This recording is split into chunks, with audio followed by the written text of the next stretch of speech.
Rich Dad, Poor Dad. What the rich teach their kids about money that the poor and middle class do not. By Robert Kiyosaki. To parents everywhere, a child's first and most important teachers, and to all those who educate, influence, and lead by example.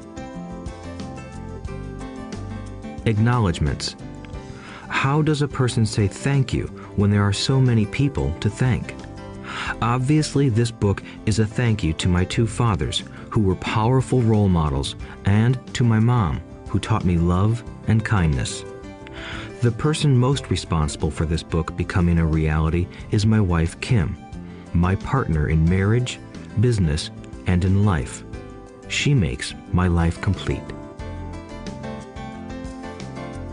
Introduction. Rich Dad, Poor Dad.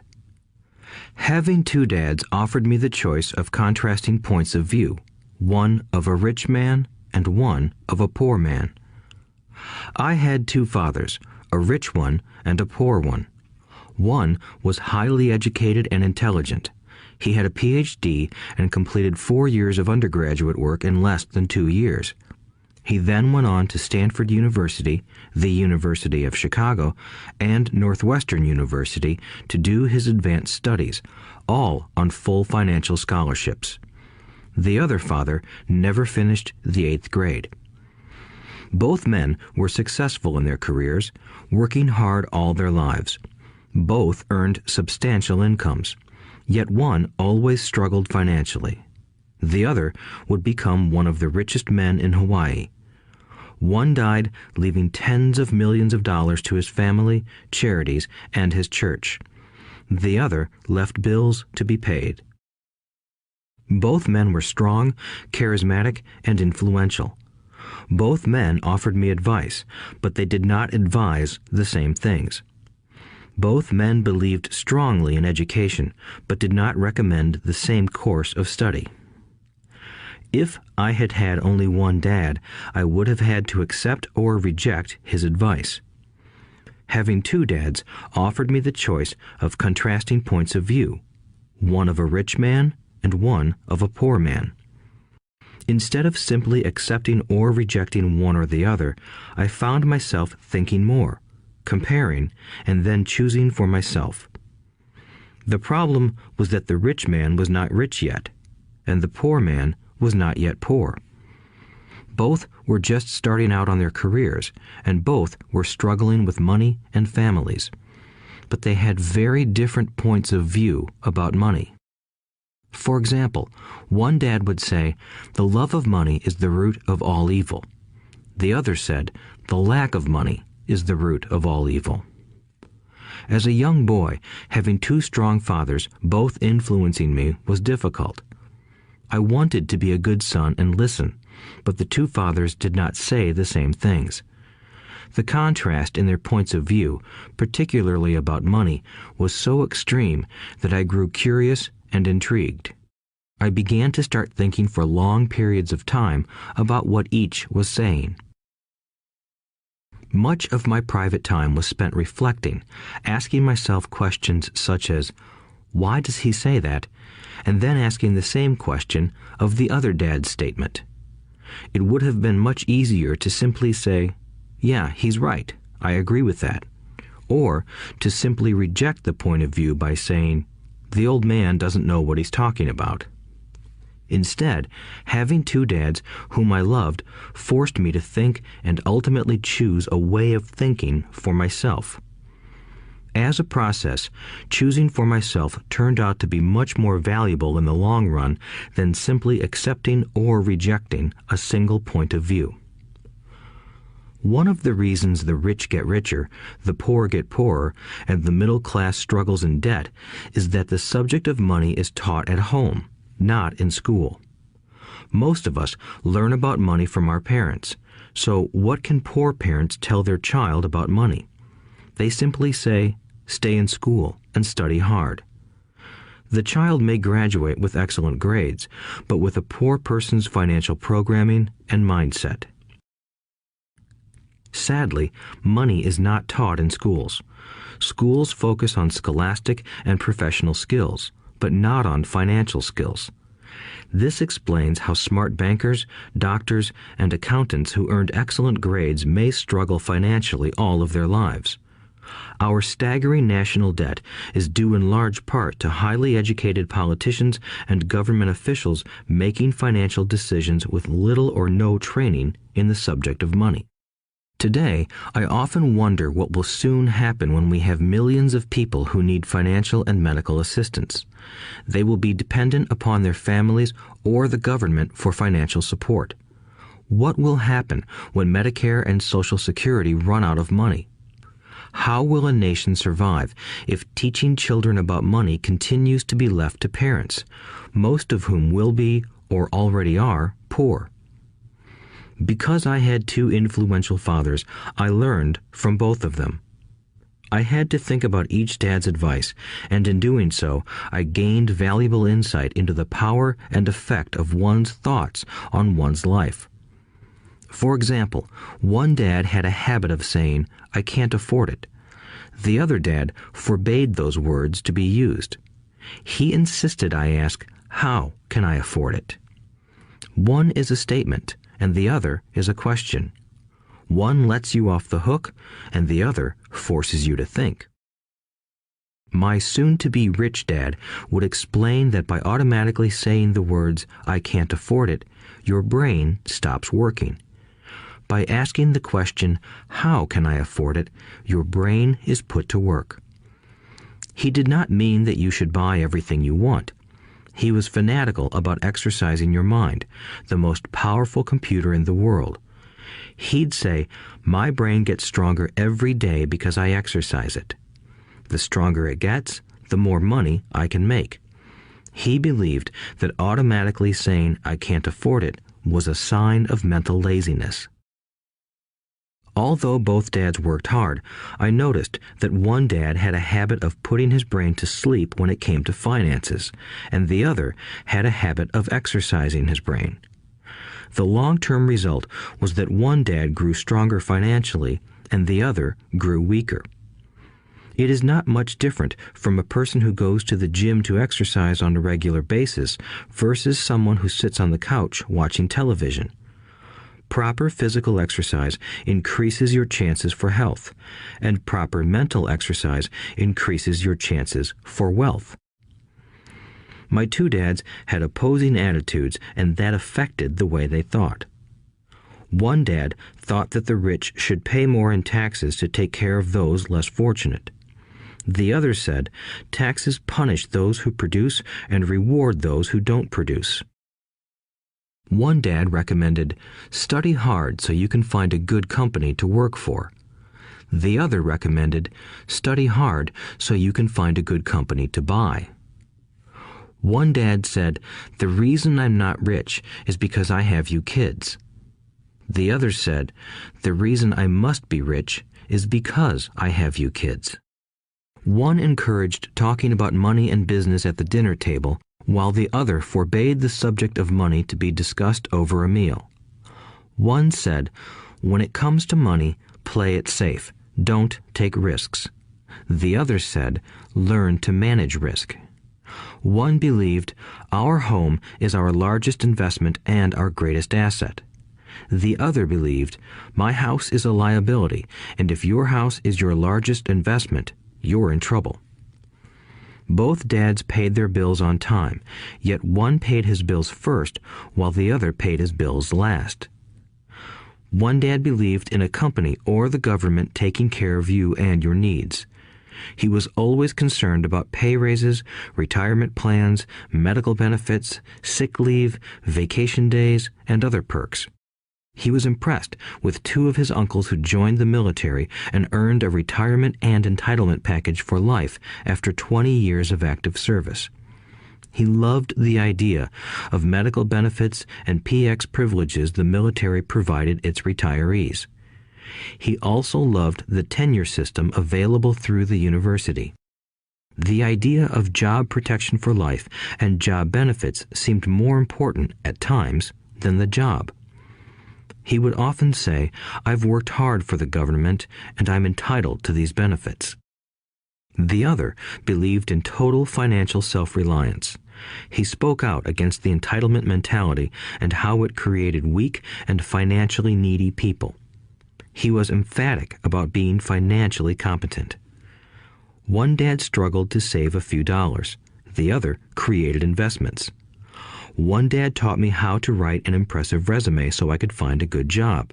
The other taught me how to write strong business and financial plans so I could create jobs.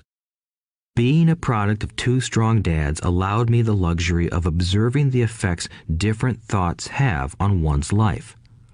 I noticed that people really do shape their lives through their thoughts. For example, my poor dad always said, "I'll never be rich," and that prophecy became reality. My rich dad, on the other hand, always referred to himself as rich. He would say things like, "I'm a rich man and rich people don't do this."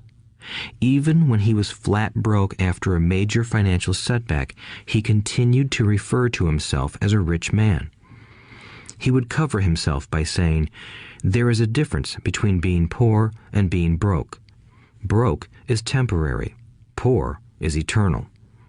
My poor dad would say, "I'm not interested in money," or "money doesn't matter." My rich dad always said, "Money is power."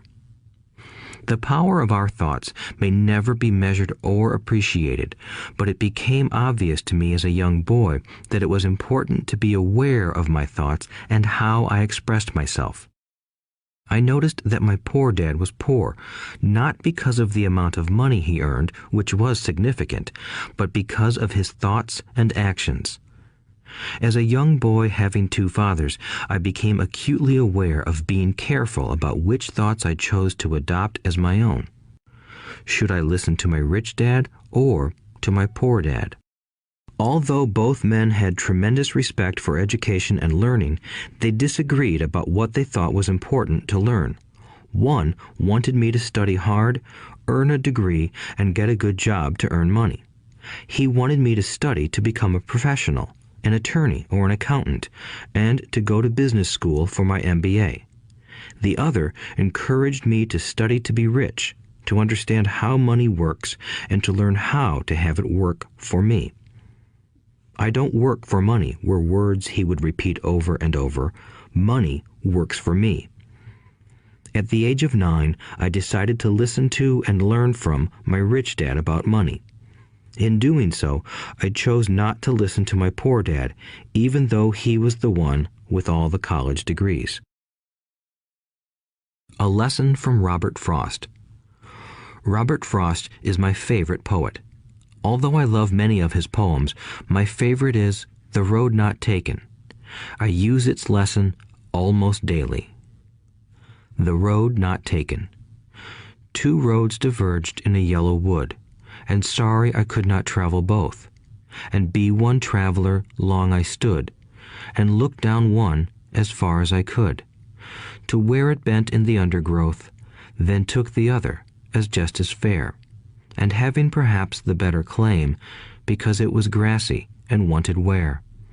Though as for that the passing there had worn them really about the same, and both that morning equally lay in leaves no step had trodden black. Oh, I kept the first for another day, yet knowing how way leads on to way, I doubted if I should ever come back. I shall be telling this with a sigh, somewhere ages and ages hence. Two roads diverged in a wood, and I took the one less traveled by, and that has made all the difference.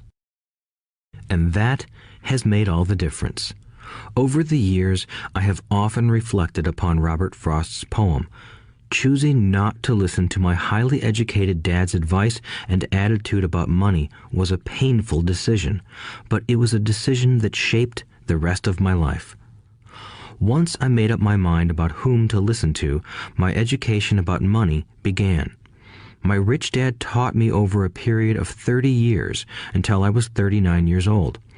He stopped once he realized that I knew and fully understood what he had been trying to drum into my often thick skull. Money is one form of power, but what is more powerful is financial education. Money comes and goes, but if you have the education about how money works, you gain power over it and can begin building wealth. The reason positive thinking alone does not work is because most people went to school and never learned how money works, so they spend their lives working for money. Because I was only 9 years old when I started, the lessons my rich dad taught me were simple, and when it was all said and done, there were only 6 main lessons repeated over 30 years. This audiobook is about those 6 lessons, put as simply as possible, just as simply as my rich dad put forth those lessons to me. The lessons are meant not to be answers, but guideposts that will assist you and your children to grow wealthier no matter what happens in a world of increasing change and uncertainty. Chapter 1. Lesson 1. The rich don't work for money. The poor and the middle class work for money. The rich have money work for them. Dad, can you tell me how to get rich? My dad put down the evening paper. Why do you want to get rich, son? Because today Jimmy's mom drove up in their new Cadillac and they were going to their beach house for the weekend. He took 3 of his friends, but Mike and I weren't invited. They told us we weren't invited because we were poor kids. They did? My dad asked incredulously. Yeah, they did, I replied in a hurt tone. My dad silently shook his head, pushed his glasses up the bridge of his nose, and went back to reading the paper. I stood waiting for an answer. The year was 1956. I was 9 years old. By some twist of fate, I attended the same public school where the rich people sent their kids. We were primarily a sugar plantation town. The managers of the plantation and the other affluent people, such as doctors, business owners, and bankers, sent their children to this elementary school. After grade 6, their children were generally sent off to private schools. Because my family lived on one side of the street, I went to this school. Had I lived on the other side of the street, I would have gone to a different school with kids from families more like mine. After grade 6, these kids and I would go on to the public intermediate and high school. There was no private school for them or for me. My dad finally put down the paper. I could tell he was thinking. Well, son, he began slowly, if you want to be rich, you have to learn to make money. How do I make money? I asked. Well, use your head, son, he said, smiling. Even then, I knew that really meant, that's all I'm going to tell you, or, I don't know the answer, so don't embarrass me. A partnership is formed. The next morning, I told my best friend, Mike, what my dad had said. As best as I could tell, Mike and I were the only poor kids in this school. Mike was also in this school by a twist of fate. Someone had drawn a jog in the line for the school district, and we wound up in school with the rich kids. We weren't really poor, but we felt as if we were because all the other boys had new baseball gloves, new bicycles, new everything. Mom and Dad provided us with the basics, like food and shelter and clothes, but that was about it. My dad used to say, if you want something, work for it. We wanted things, but there was not much work available for 9-year-old boys. So what do we do to make money? Mike asked. I don't know, I said, but do you want to be my partner? He agreed, and so on that Saturday morning, Mike became my first business partner. We spent all morning coming up with ideas on how to make money. Occasionally, we talked about all the cool guys at Jimmy's beach house having fun. It hurt a little, but that hurt was good, because it inspired us to keep thinking of a way to make money. Finally, that afternoon, a bolt of lightning struck. It was an idea Mike got from a science book he had read. Excitedly, we shook hands, and the partnership now had a business. For the next several weeks, Mike and I ran around our neighborhood, knocking on doors and asking our neighbors if they would save their toothpaste tubes for us. With puzzled looks, most adults consented with a smile. Some asked us what we were doing, to which we replied, "We can't tell you. It's a business secret." My mom grew distressed as the weeks wore on. We had selected a site next to her washing machine as the place we would stockpile our raw materials. In a brown cardboard box that at one time held ketchup bottles, our little pile of used toothpaste tubes began to grow. Finally, my mom put her foot down. The sight of her neighbor's messy, crumpled used toothpaste tubes had gotten to her. "What are you boys doing?" she asked, "and I don't want to hear again that it's a business secret. Do something with this mess or I'm going to throw it out." Mike and I pleaded and begged, explaining that we would soon have enough and then we would begin production. We informed her that we were waiting on a couple of neighbors to finish their toothpaste so we could have their tubes. Mom granted us a 1-week extension.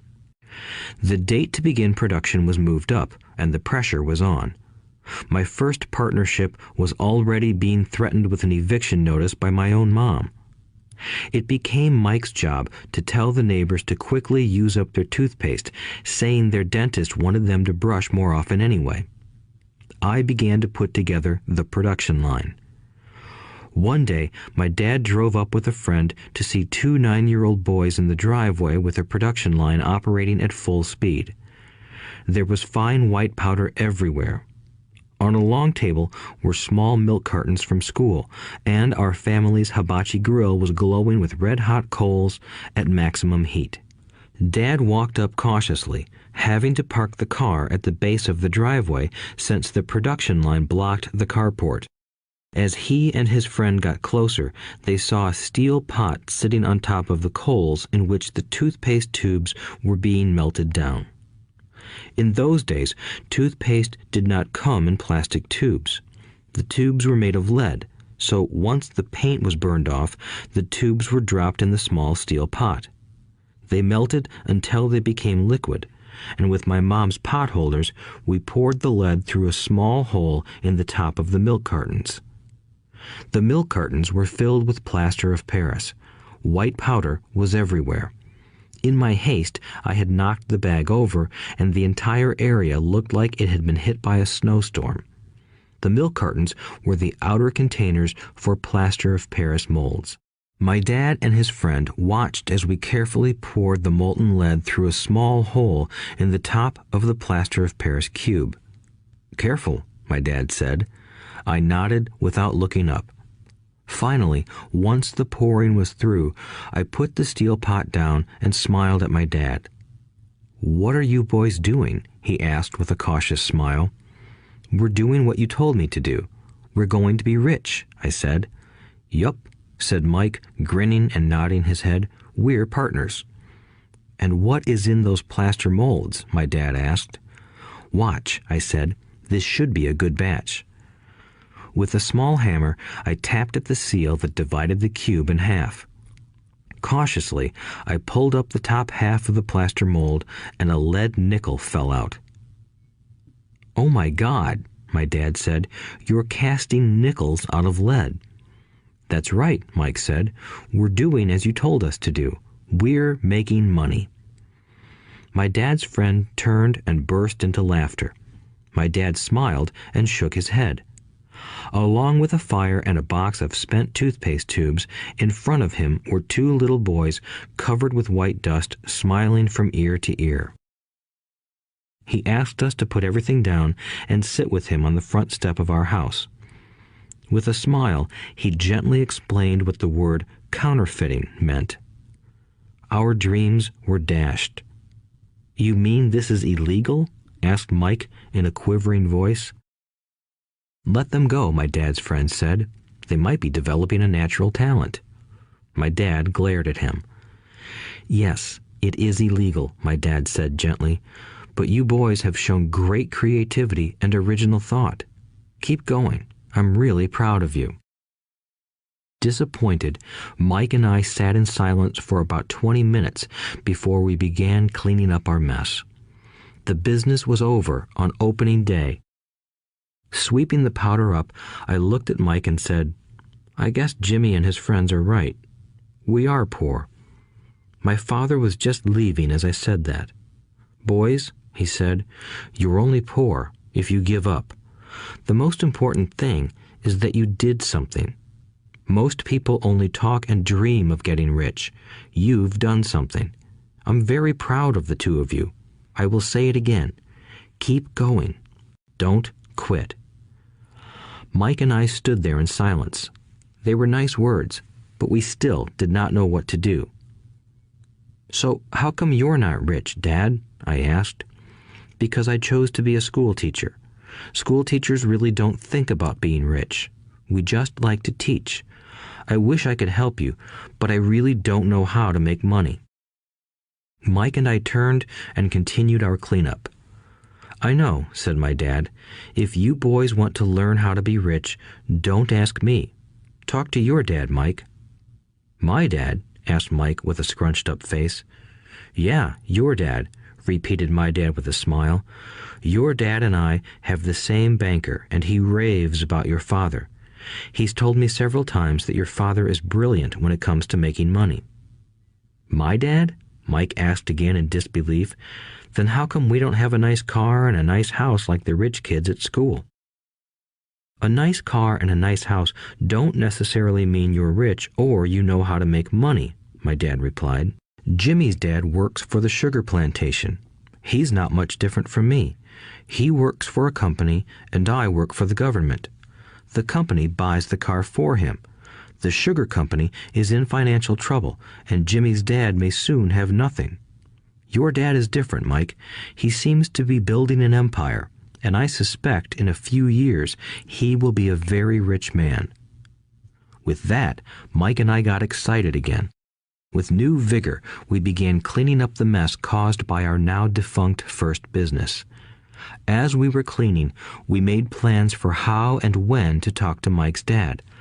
The problem was that Mike's dad worked long hours and often did not come home until late. His father owned warehouses, a construction company, a chain of stores, and 3 restaurants. It was the restaurants that kept him out late.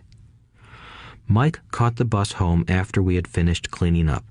He was going to talk to his dad when he got home that night and ask him if he would teach us how to become rich. Mike promised to call as soon as he had talked to his dad, even if it was late. The phone rang at 8:30 p.m. "Okay," I said, "next Saturday." I put the phone down. Mike's dad had agreed to meet with us. On Saturday, I caught the 7:30 a.m. bus to the poor side of town. The lessons begin. Mike and I met with his dad that morning at 8 o'clock. He was already busy, having been at work for more than an hour. His construction supervisor was just leaving in his pickup truck as I walked up to his simple, small, and tidy home.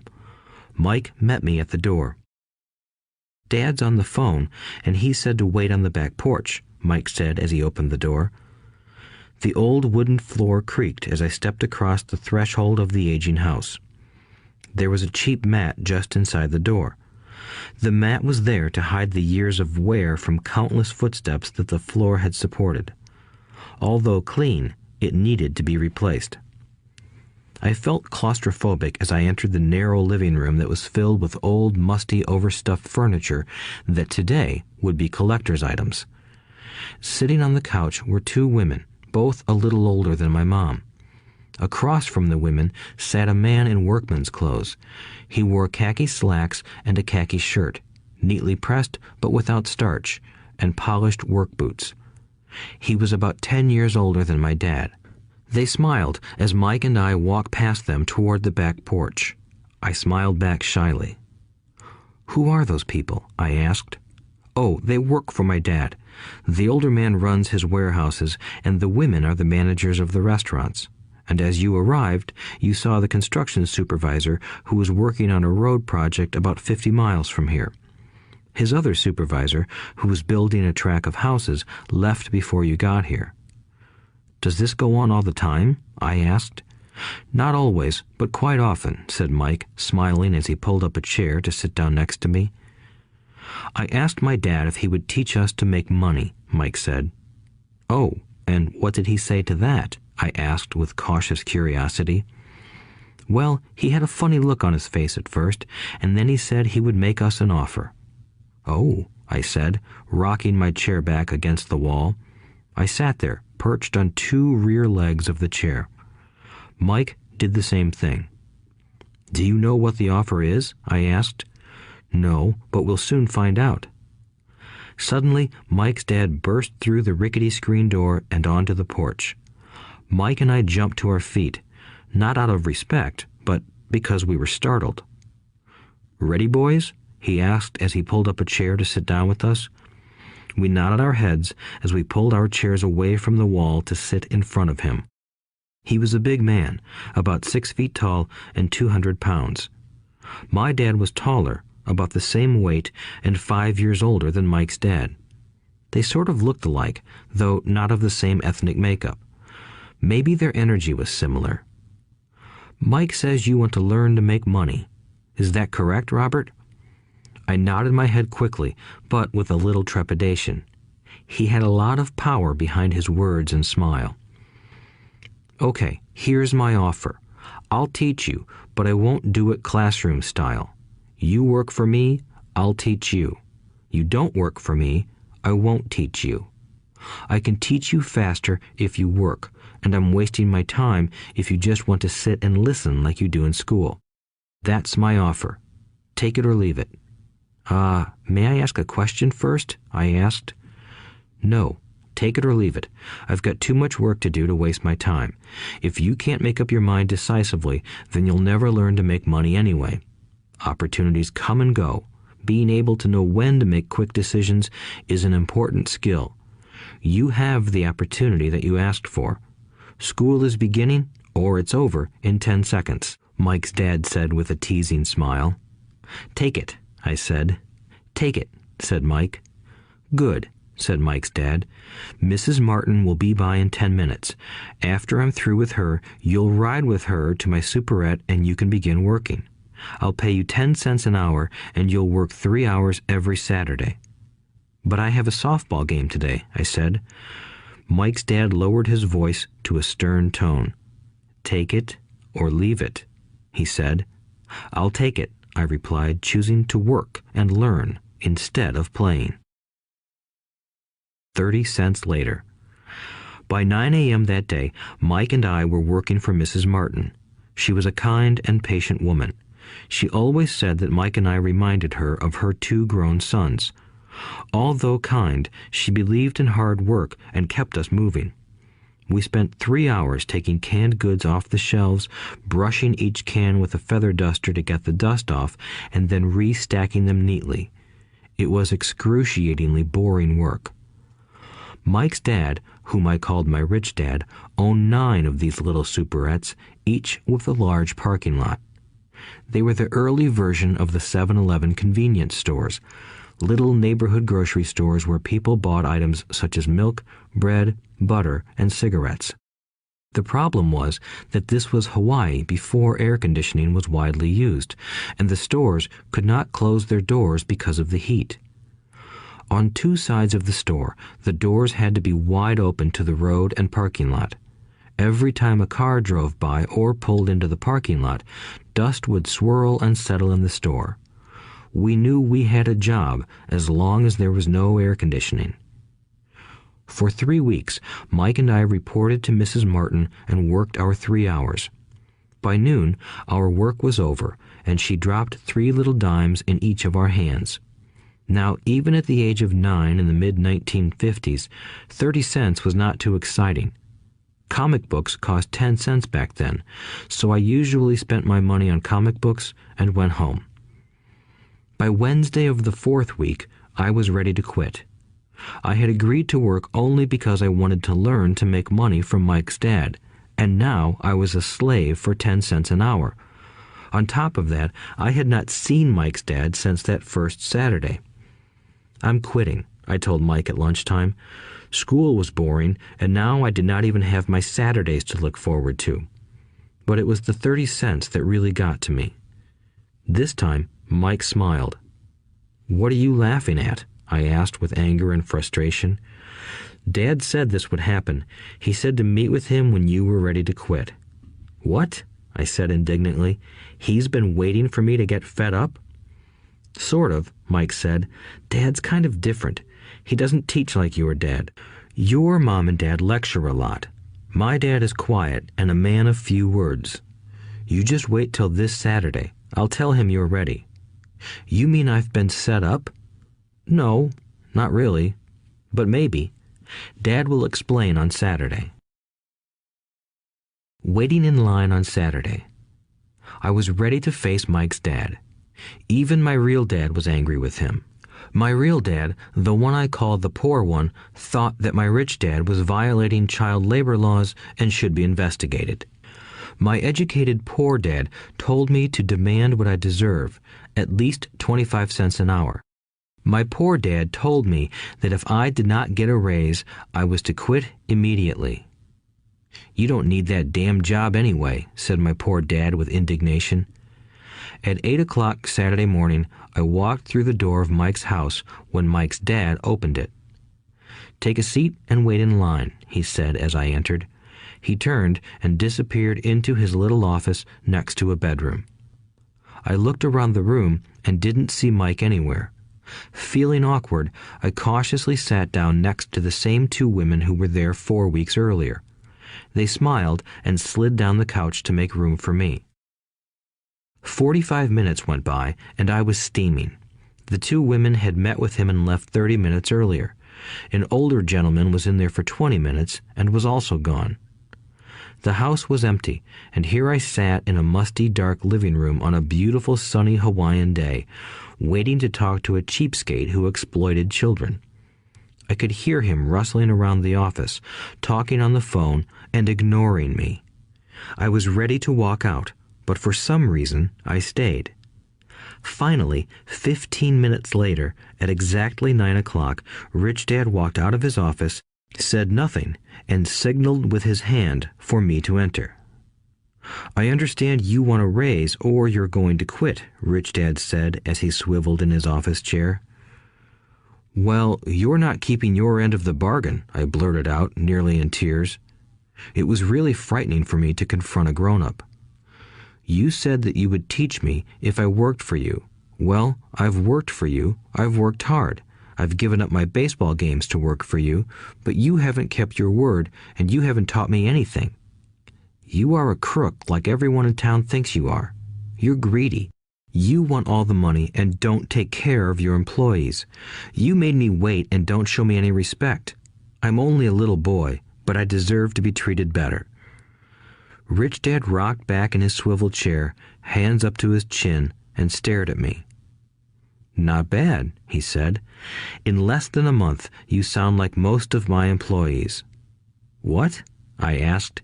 Not understanding what he was saying, I continued with my grievance. I thought you were going to keep your end of the bargain and teach me.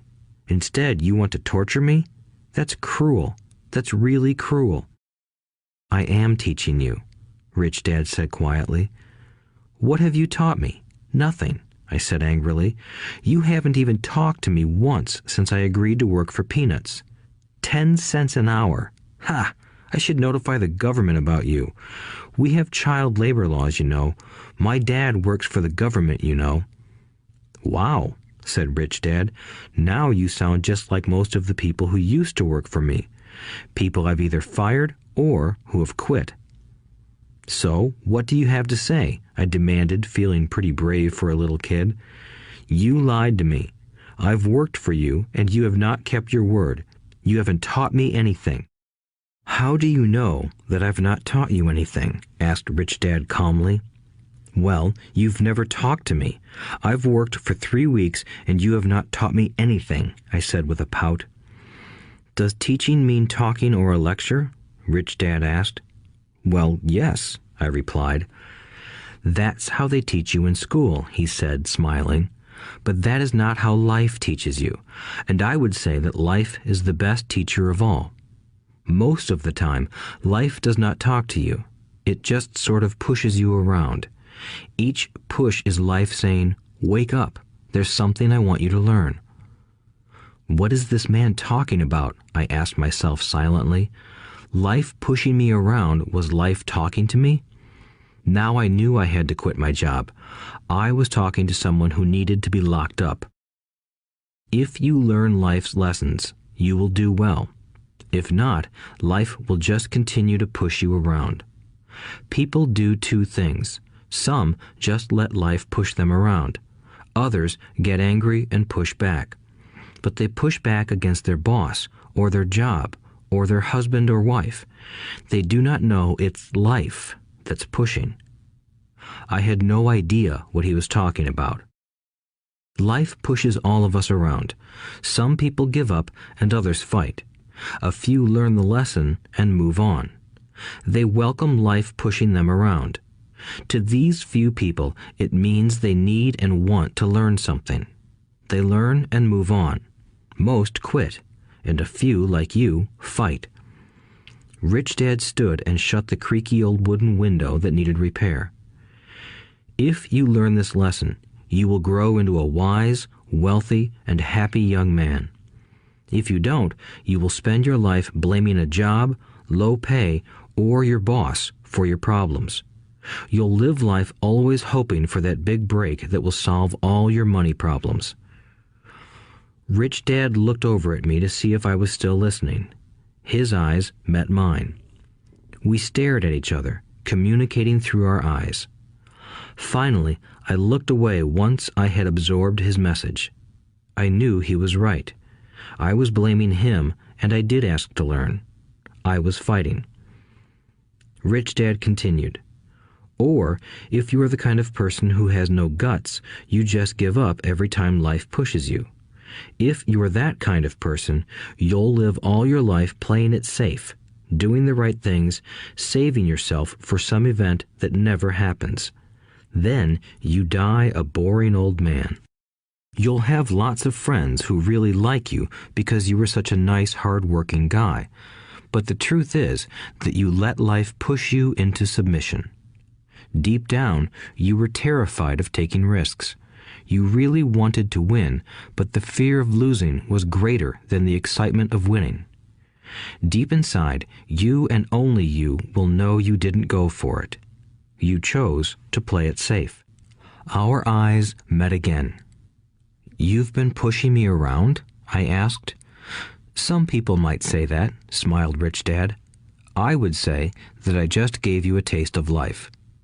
"What taste of life?" I asked, still angry, but now curious and ready to learn.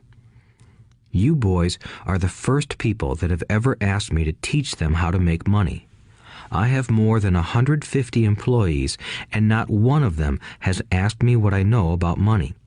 They ask me for a job and a paycheck, but never to teach them about money. So most will spend the best years of their lives working for money, not really understanding what it is they are working for." I sat there listening intently. "So when Mike told me you wanted to learn how to make money, I decided to design a course that mirrored real life. I could talk until I was blue in the face, but you wouldn't hear a thing. So I decided to let life push you around a bit so you could hear me. That's why I only paid you 10 cents. "So what is the lesson I learned from working for only 10 cents an hour?" I asked. "That you're cheap and exploit your workers?" Rich Dad rocked back and laughed heartily. Finally, he said, "You'd best change your point of view. Stop blaming me and thinking I'm the problem. If you think I'm the problem, then you have to change me. If you realize that you're the problem, then you can change yourself, learn something, and grow wiser. Most people want everyone else in the world to change but themselves. Let me tell you, it's easier to change yourself than everyone else." "I don't understand," I said. "Don't blame me for your problems," Rich Dad said, growing impatient. "But you only pay me 10 cents.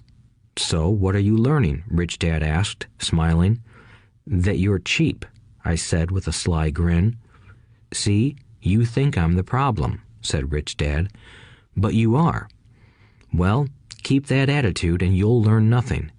Keep the attitude that I'm the problem, and what choices do you have?" "Well, if you don't pay me more or show me more respect and teach me, I'll quit." "Well put," Rich Dad said, "and that's exactly what most people do. They quit and go looking for another job, a better opportunity and higher pay, actually thinking that this will solve the problem. In most cases, it won't. So what should I do? I asked. Just take this measly 10 cents an hour and smile? Rich Dad smiled. That's what the other people do. But that's all they do, waiting for a raise, thinking that more money will solve their problems. Most just accept it, and some take a second job working harder, but again, accepting a small paycheck. I sat staring at the floor, beginning to understand the lesson Rich Dad was presenting. I could sense it was a taste of life. Finally, I looked up and asked, "So what will solve the problem?" "This," he said, leaning forward in his chair and tapping me gently on the head. "This stuff between your ears." It was at that moment that Rich Dad shared the pivotal point of view that separated him from his employees and my poor dad, and led him to eventually become one of the richest men in Hawaii, while my highly educated but poor dad struggled financially all his life. It was a singular point of view that made all the difference over a lifetime. Rich Dad said this point of view over and over, which I call lesson number 1. The poor and the middle class work for money. The rich have money work for them. On that bright Saturday morning, I learned a completely different point of view from what I had been taught by my poor dad. At the age of 9, I understood that both dads wanted me to learn. Both dads encouraged me to study, but not the same things. My highly educated dad recommended that I do what he did. "Son, I want you to study hard, get good grades so you can find a safe, secure job with a big company, and make sure it has excellent benefits." My rich dad wanted me to learn how money works so I could make it work for me. These lessons I would learn through life with his guidance, not because of a classroom. My rich dad continued my first lesson. "I'm glad you got angry about working for 10 cents an hour. If you hadn't got angry and had simply accepted it, I would have to tell you that I could not teach you. You see, true learning takes energy, passion, and a burning desire. Anger is a big part of that formula, for passion is anger and love combined. When it comes to money, most people want to play it safe and feel secure, so passion does not direct them. Fear does." "So is that why they'll take jobs with low pay?" I asked. "Yes," said Rich Dad. "Some people say I exploit people because I don't pay as much as the sugar plantation or the government. I say the people exploit themselves. It's their fear, not mine." "But don't you feel you should pay them more?" I asked. "I don't have to. And besides, more money will not solve their problems. Just look at your dad. He makes a lot of money, and he still can't pay his bills. Most people, given more money, only get into more debt." "So that's why the 10 cents an hour," I said, smiling. "It's part of the lesson." "That's right," smiled Rich Dad. "You see, your dad went to school and got an excellent education so he could get a high-paying job. But he still has money problems because he never learned anything about money in school. On top of that, he believes in working for money." "And you don't?" I asked. "No, not really," said Rich Dad. "If you want to learn to work for money, then stay in school. That is a great place to learn to do that. But if you want to learn how to have money work for you, then I will teach you that. But only if you want to learn." "Wouldn't everyone want to learn that?" I asked. "No," said Rich Dad, "simply because it's easier to learn to work for money, especially if fear is your primary emotion when the subject of money is discussed." "I don't understand," I said with a frown. "Don't worry about that for now. Just know that it's fear that keeps most people working at a job. The fear of not paying their bills, the fear of being fired, the fear of not having enough money, and the fear of starting over. That's the price of studying to learn a profession or trade and then working for money. Most people become a slave to money and then get angry at their boss. Learning to have money work for you is a completely different course of study? I asked. Absolutely, Rich Dad answered. Absolutely. We sat in the silence on that beautiful Hawaiian Saturday morning. My friends had just started their Little League baseball game, but for some reason I was now thankful I had decided to work for 10 cents an hour.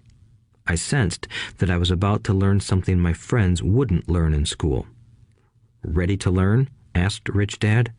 Absolutely, I said with a grin. I have kept my promise. I've been teaching you from afar, my Rich Dad said. At 9 years old, you've gotten a taste of what it feels like to work for money. Just multiply your last month by 50 years, and you will have an idea of what most people spend their life doing.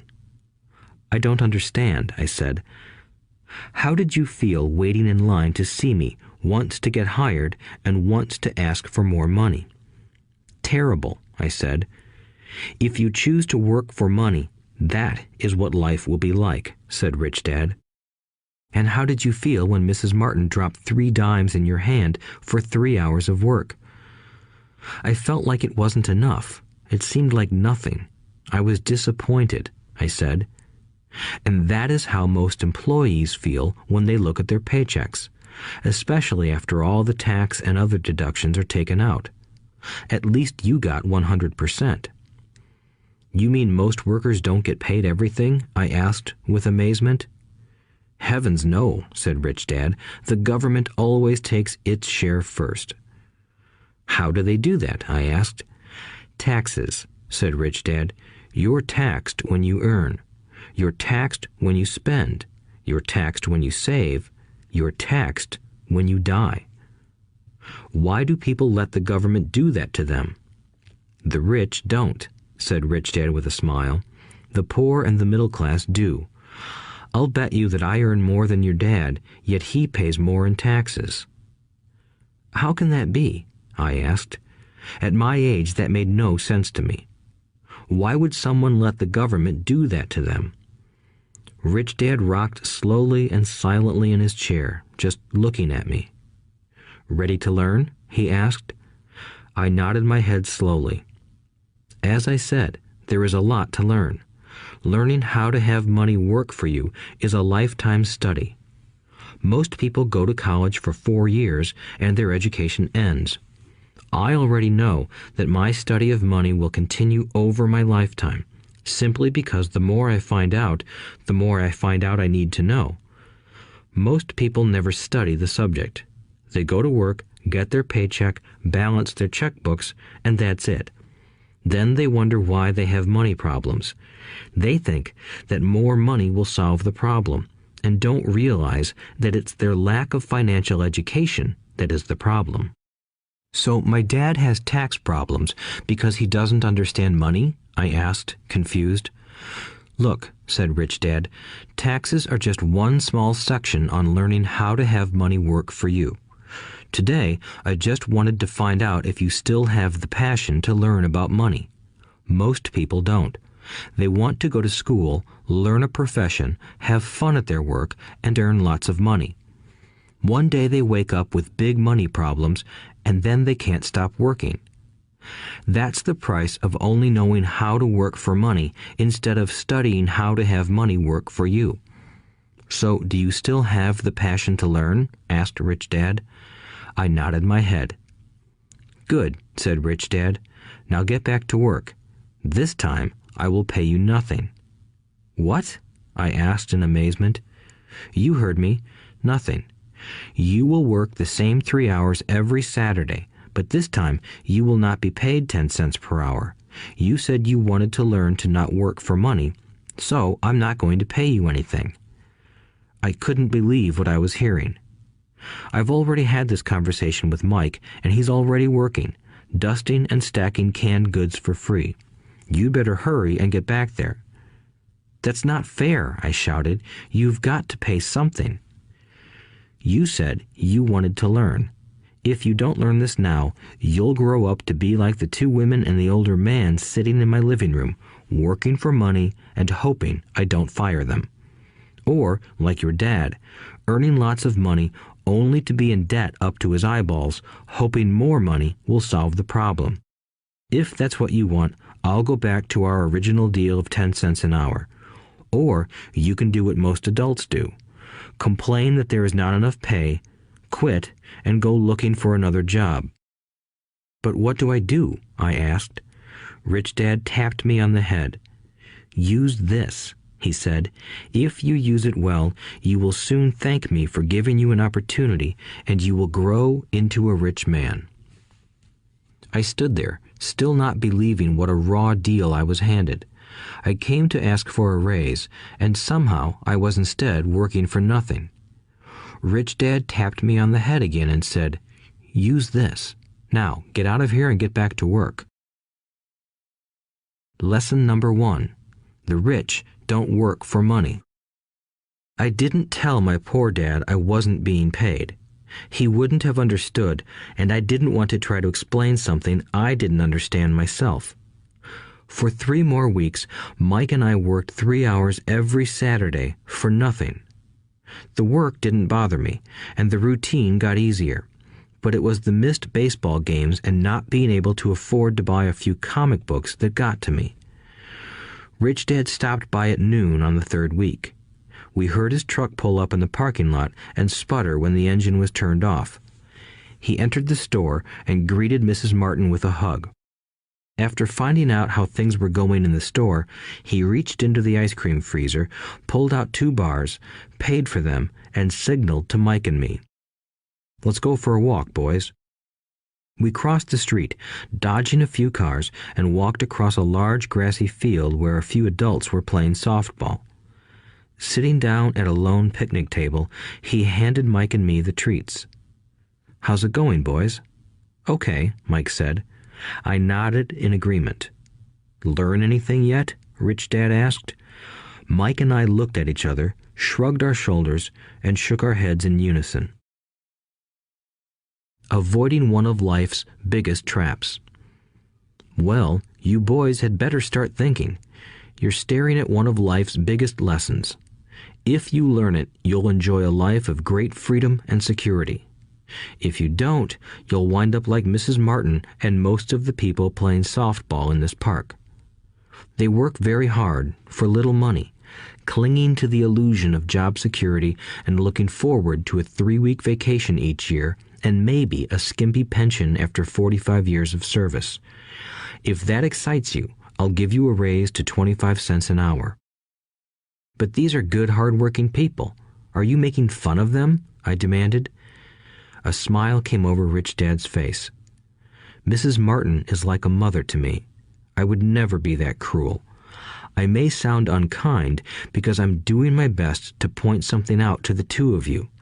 I want to expand your point of view so you can see something most people never have the benefit of seeing because their vision is too narrow. Most people never see the trap they are in. Mike and I sat there, uncertain of his message. He sounded cruel, yet we could sense he was trying to drive home a point. With a smile, Rich Dad said, "Doesn't that 25 cents an hour sound good? Doesn't it make your heart beat a little faster?" I shook my head no, but it really did. 25 cents an hour would be big bucks to me. "Okay, I'll pay you $1 an hour," Rich Dad said, with a sly grin. Now my heart started to race. My brain was screaming, "Take it, take it." I could not believe what I was hearing. Still, I said nothing. "Okay, $2 an hour." My little brain and heart nearly exploded. After all, it was 1956, and being paid $2 an hour would have made me the richest kid in the world. I couldn't imagine earning that kind of money. I wanted to say yes. I wanted the deal. I could picture a new bicycle, new baseball glove, and the adoration of my friends when I flashed some cash. On top of that, Jimmy and his rich friends could never call me poor again. But somehow, my mouth stayed shut. The ice cream had melted and was running down my hand. Rich Dad was looking at two boys staring back at him, eyes wide open and brains empty. He was testing us, and he knew there was a part of our emotions that wanted to take the deal. He understood that every person has a weak and needy part of their soul that can be bought, and he knew that every individual also had a part of their soul that was resilient and could never be bought. It was only a question of which one was stronger. Okay, $5 an hour. Suddenly, I was silent. Something had changed. The offer was too big and ridiculous. Not many grown-ups in 1956 made more than that, but quickly my temptation disappeared and calm set in. Slowly, I turned to my left to look at Mike. He looked back at me. The part of my soul that was weak and needy was silenced. The part of me that had no price took over. I knew Mike had gotten to that point too. "Good," said Rich Dad softly. "Most people have a price, and they have a price because of human emotions named fear and greed. First, the fear of being without money motivates us to work hard, and then, once we get that paycheck, greed or desire starts us thinking about all the wonderful things money can buy. The pattern is then set." "What pattern?" I asked. "The pattern of get up, go to work, pay bills, get up, go to work, pay bills." People's lives are forever controlled by two emotions, fear and greed. Offer them more money, and they continue the cycle by increasing their spending. This is what I call the rat race.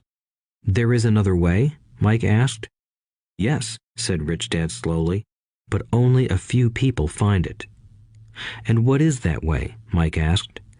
"That's what I hope you boys will learn as you work and study with me. That is why I took away all forms of pay." "Any hints?" Mike asked. "We're kind of tired of working hard, especially for nothing." "Well, the first step is telling the truth," said Rich Dad. "We haven't been lying," I said. "I did not say you were lying. I said to tell the truth," Rich Dad retorted. "The truth about what?" I asked. "How you're feeling," Rich Dad said. "You don't have to say it to anyone else. Just admit it to yourself." "You mean the people in this park, the people who work for you, Mrs. Martin, they don't do that?" I asked. "I doubt it," said Rich Dad. "Instead, they feel the fear of not having money. They don't confront it logically. They react emotionally instead of using their heads," Rich Dad said. "Then they get a few bucks in their hands, and again, the emotions of joy, desire, and greed take over. And again they react instead of think." "So their emotions control their brain," Mike said. "That's correct," said Rich Dad. "Instead of admitting the truth about how they feel, they react to their feelings and fail to think.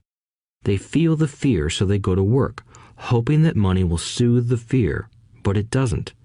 It continues to haunt them, and they return to work, hoping again that money will calm their fears, and again it doesn't. Fear keeps them in this trap of working, earning money, hoping the fear will go away. But every day they get up, and that old fear wakes up with them. For millions of people, that old fear keeps them awake all night, causing a night of turmoil and worry. So they get up and go to work, hoping that a paycheck will kill that fear gnawing at their souls. Money is running their lives, and they refuse to tell the truth about that. Money is in control of their emotions and their souls." Rich Dad sat quietly, letting his words sink in. Mike and I had heard what he said, but didn't understand fully what he was talking about. I just knew that I often wondered why grown-ups hurried off to work. It did not seem like much fun, and they never looked that happy, but something kept them going. Realizing we had absorbed as much as possible of what he was talking about, Rich Dad said, "I want you boys to avoid that trap. That is really what I want to teach you. Not just to be rich, because being rich does not solve the problem." "It doesn't?" I asked, surprised. No, it doesn't. Let me explain the other emotion, desire. Some call it greed, but I prefer desire. It's perfectly normal to desire something better, prettier, more fun, or exciting. So people also work for money because of desire. They desire money for the joy they think it can buy. But the joy that money brings is often short-lived, and they soon need more money for more joy, more pleasure, more comfort, and more security. So they keep working, thinking money will soothe their souls that are troubled by fear and desire. But money can't do that.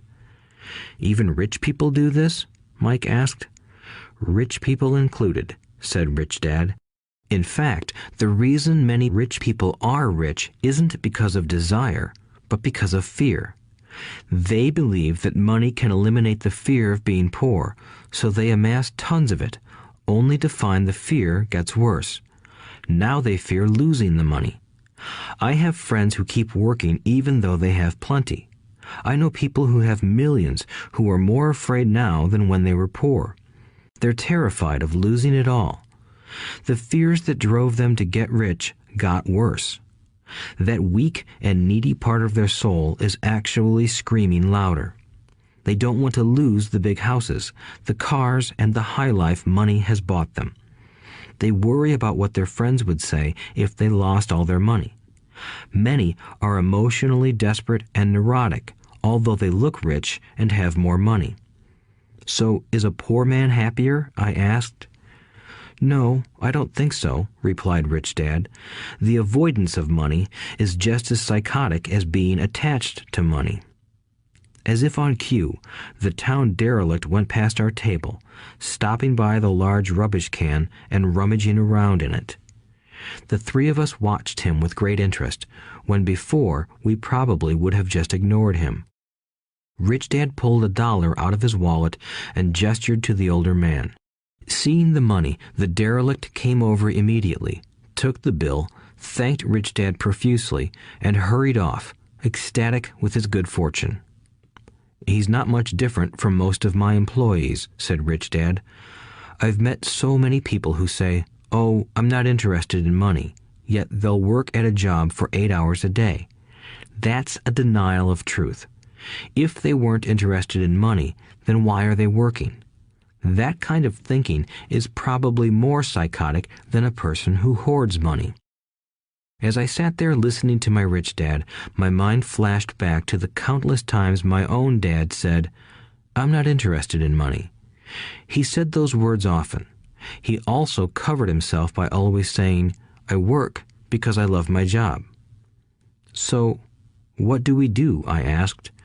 Not work for money until all traces of fear and greed are gone? No, that would be a waste of time, said Rich Dad. Emotions are what make us human. The word emotion stands for energy in motion. Be truthful about your emotions and use your mind and emotions in your favor, not against yourself. Whoa, said Mike. Don't worry about what I just said. It will make more sense in years to come.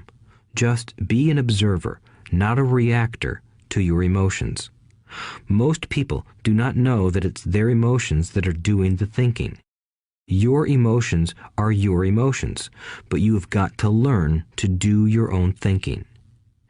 Can you give me an example? I asked. Sure, replied Rich Dad. When a person says, "I need to find a job," it's most likely an emotion doing the thinking. Fear of not having money generates that thought.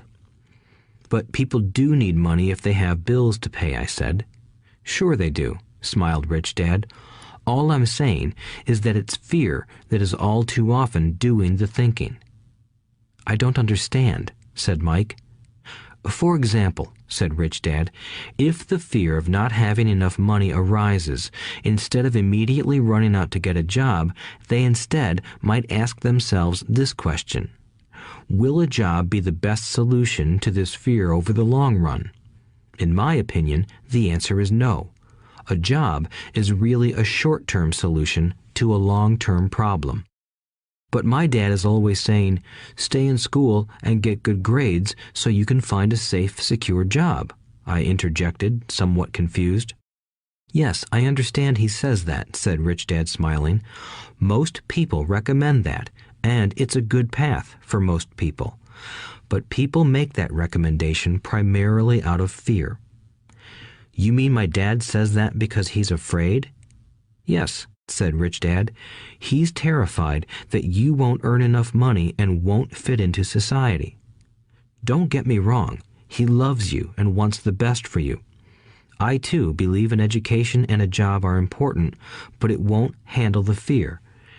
You see, that same fear that makes him get up in the morning to earn a few bucks is the fear that is causing him to be so fanatical about your going to school. So what do you recommend? I asked. I want to teach you to master the power of money instead of being afraid of it. They don't teach that in school, and if you don't learn it, you become a slave to money. It was finally making sense. He wanted us to widen our views and to see what the Mrs. Martins of this world couldn't see. He used examples that sounded cruel at the time, but I've never forgotten them. My vision widened that day, and I began to see the trap that lay ahead for most people. You see, we're all employees ultimately. We just work at different levels, said Rich Dad. I just want you boys to have a chance to avoid the trap caused by those two emotions, fear and desire. Use them in your favor, not against you. That's what I want to teach you. I'm not interested in just teaching you to make a pile of money. That won't handle the fear or desire. If you don't first handle fear and desire, and you get rich, you'll only be a highly paid slave. So how do we avoid the trap? I asked. The main cause of poverty or financial struggle is fear and ignorance, not the economy or the government or the rich. It's self-inflicted fear and ignorance that keep people trapped. So you boys go to school and get your college degrees, and I'll teach you how to stay out of the trap. The pieces of the puzzle were appearing. My highly educated dad had a great education and a great career, but school never told him how to handle money or his fear of it. It became clear that I could learn different and important things from two fathers. So you've been talking about the fear of not having money. How does the desire for money affect our thinking? Mike asked. How did you feel when I tempted you with a pay raise? Did you notice your desires rising? We nodded our heads. By not giving in to your emotions, you were able to delay your reactions and think. That is important. We will always have emotions of fear and greed. From here on in, it's imperative for you to use those emotions to your advantage, and for the long term to not let your emotions control your thinking. Most people use fear and greed against themselves. That's the start of ignorance. Most people live their lives chasing paychecks, pay raises, and job security because of the emotions of desire and fear, not really questioning where those emotion-driven thoughts are leading them. It's just like the picture of a donkey dragging a cart with its owner dangling a carrot just in front of its nose. The donkey's owner may be going where he wants to, but the donkey is chasing an illusion. Tomorrow, there will only be another carrot for the donkey.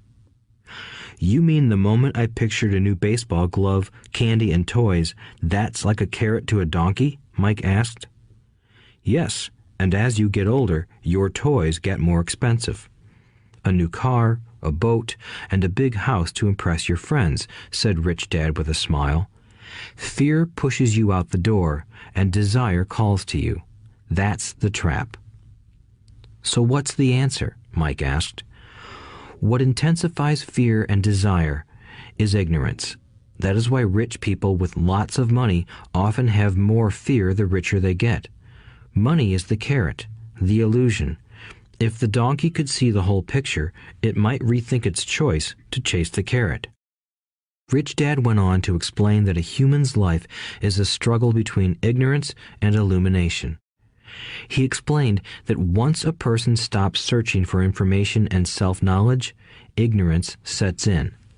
That struggle is a moment-to-moment decision to learn to open or close one's mind. Look, school is very important. You go to school to learn a skill or profession to become a contributing member of society. Every culture needs teachers, doctors, mechanics, artists, cooks, business people, police officers, firefighters, and soldiers. Schools train them so society can thrive and flourish, said Rich Dad. Unfortunately, for many people, school is the end, not the beginning. There was a long silence. Rich Dad was smiling. I didn't comprehend everything he said that day, but as with most great teachers, his words continued to teach for years. I've been a little cruel today, said Rich Dad, but I want you to always remember this talk. I want you to always think of Mrs. Martin, and I want you always to remember that donkey. Never forget that fear and desire can lead you into life's biggest trap if you are not aware of them controlling your thinking. To spend your life living in fear, never exploring your dreams, is cruel. To work hard for money, thinking that it will buy you things that will make you happy, is also cruel. To wake up in the middle of the night terrified about paying bills is a horrible way to live. To live a life dictated by the size of a paycheck is not really living a life. Thinking that a job makes you secure is lying to yourself. That's cruel, and that's the trap I want you to avoid. I've seen how money runs people's lives. Don't let that happen to you. Please, don't let money run your life. A softball rolled under our table. Rich Dad picked it up and threw it back. So what does ignorance have to do with greed and fear? I asked. Because it is ignorance about money that causes so much greed and fear, said Rich Dad. Let me give you some examples. A doctor, wanting more money to better provide for his family, raises his fees. By raising his fees, it makes healthcare more expensive for everyone. It hurts the poor people the most, so they have worse health than those with money. Because the doctors raise their fees, the attorneys raise their fees. Because the attorneys' fees have gone up, school teachers want a raise, which raises our taxes, and on and on and on. Soon, there will be such a horrifying gap between the rich and the poor that chaos will break out and another great civilization will collapse.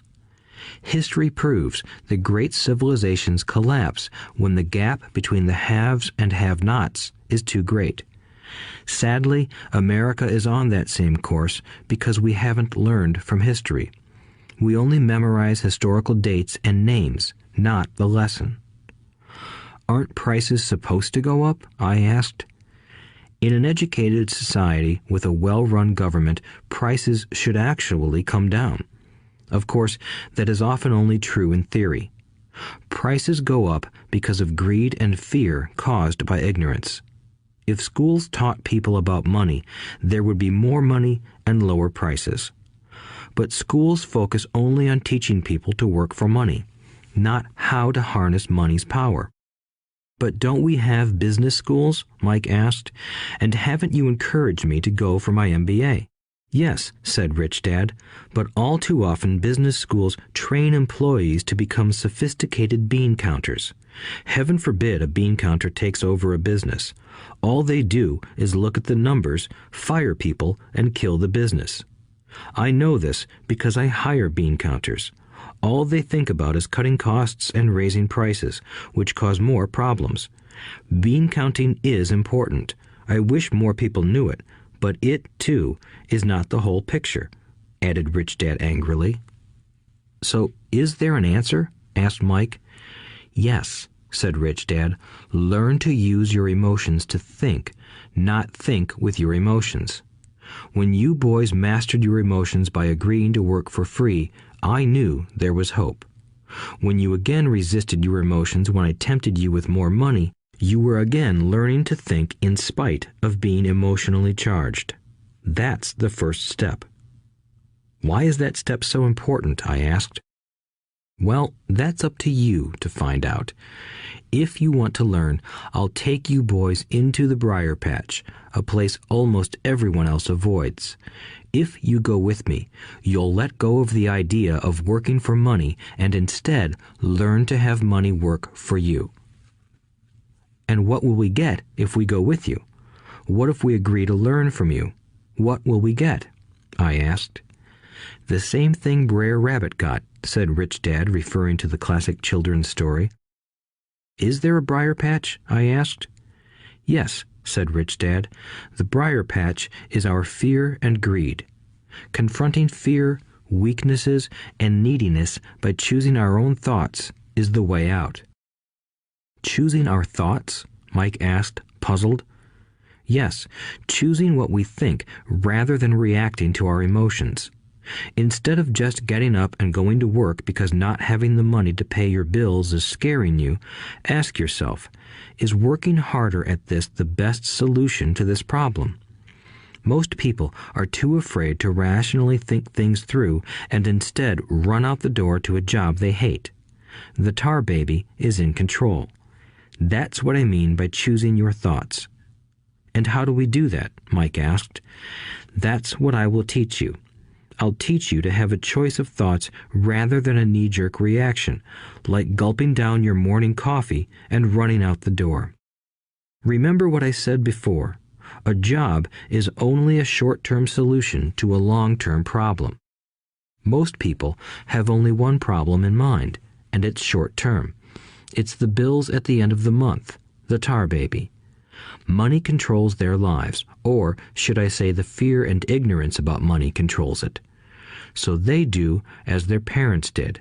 They get up every day and go work for money, not taking the time to ask the question, is there another way? Their emotions now control their thinking, not their heads. Can you tell the difference between emotions thinking and the head thinking? Mike asked. Oh yes, I hear it all the time, said Rich Dad. I hear things like, well, everyone has to work, or the rich are crooks, or I'll get another job, I deserve this raise, you can't push me around, or I like this job because it's secure. No one asks, is there something I'm missing here? Which would break through the emotional thought and give you time to think clearly. As we headed back to the store, Rich Dad explained that the rich really did make money. They did not work for it. He went on to explain that when Mike and I were casting 5-cent pieces out of lead, thinking we were making money, we were very close to thinking the way the rich think. The problem was that creating money is legal for the government and banks to do, but illegal for us to do. There are legal ways to create money from nothing, he told us. Rich Dad went on to explain that the rich know that money is an illusion, truly like the carrot for the donkey. It's only out of fear and greed that the illusion of money is held together by billions of people who believe that money is real. It's not. Money is really made up. It is only because of the illusion of confidence and the ignorance of the masses that this house of cards stands. He talked about the gold standard that America was on, and that each dollar bill was actually a silver certificate. What concerned him was the rumor that we would someday go off the gold standard and our dollars would no longer be backed by something tangible. If that happens, boys, all hell will break loose. The poor, the middle class, and the ignorant will have their lives ruined simply because they will continue to believe that money is real and that the company they work for, or the government, will look after them. We really did not understand what he was saying that day, but over the years, it made more and more sense. Seeing what others miss. As he climbed into his pickup truck outside his convenience store, Rich Dad said, "Keep working, boys, but the sooner you forget about needing a paycheck, the easier your adult life will be. Keep using your brain, work for free, and soon your mind will show you ways of making money far beyond what I could ever pay you. You will see things that other people never see. Most people never see these opportunities because they're looking for money and security, so that's all they get. The moment you see one opportunity, you'll see them for the rest of your life. The moment you do that, I'll teach you something else. Learn this, and you'll avoid one of life's biggest traps. Mike and I picked up our things from the store and waved goodbye to Mrs. Martin. We went back to the park, to the same picnic bench, and spent several more hours thinking and talking. We spent the next week at school thinking and talking too. For 2 more weeks, we kept thinking, talking, and working for free.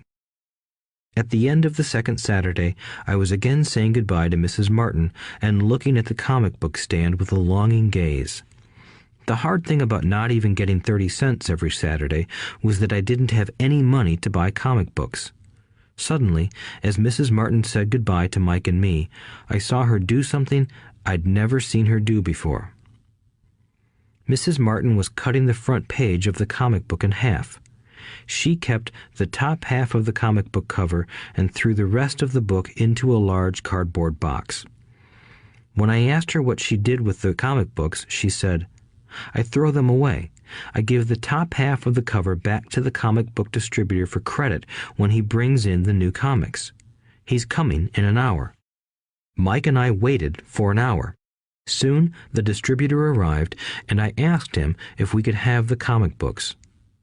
To my delight, he said, "You can have them if you work for this store and do not resell them."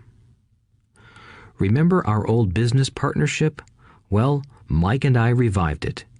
Using a spare room in Mike's basement, we began piling hundreds of comic books in that room.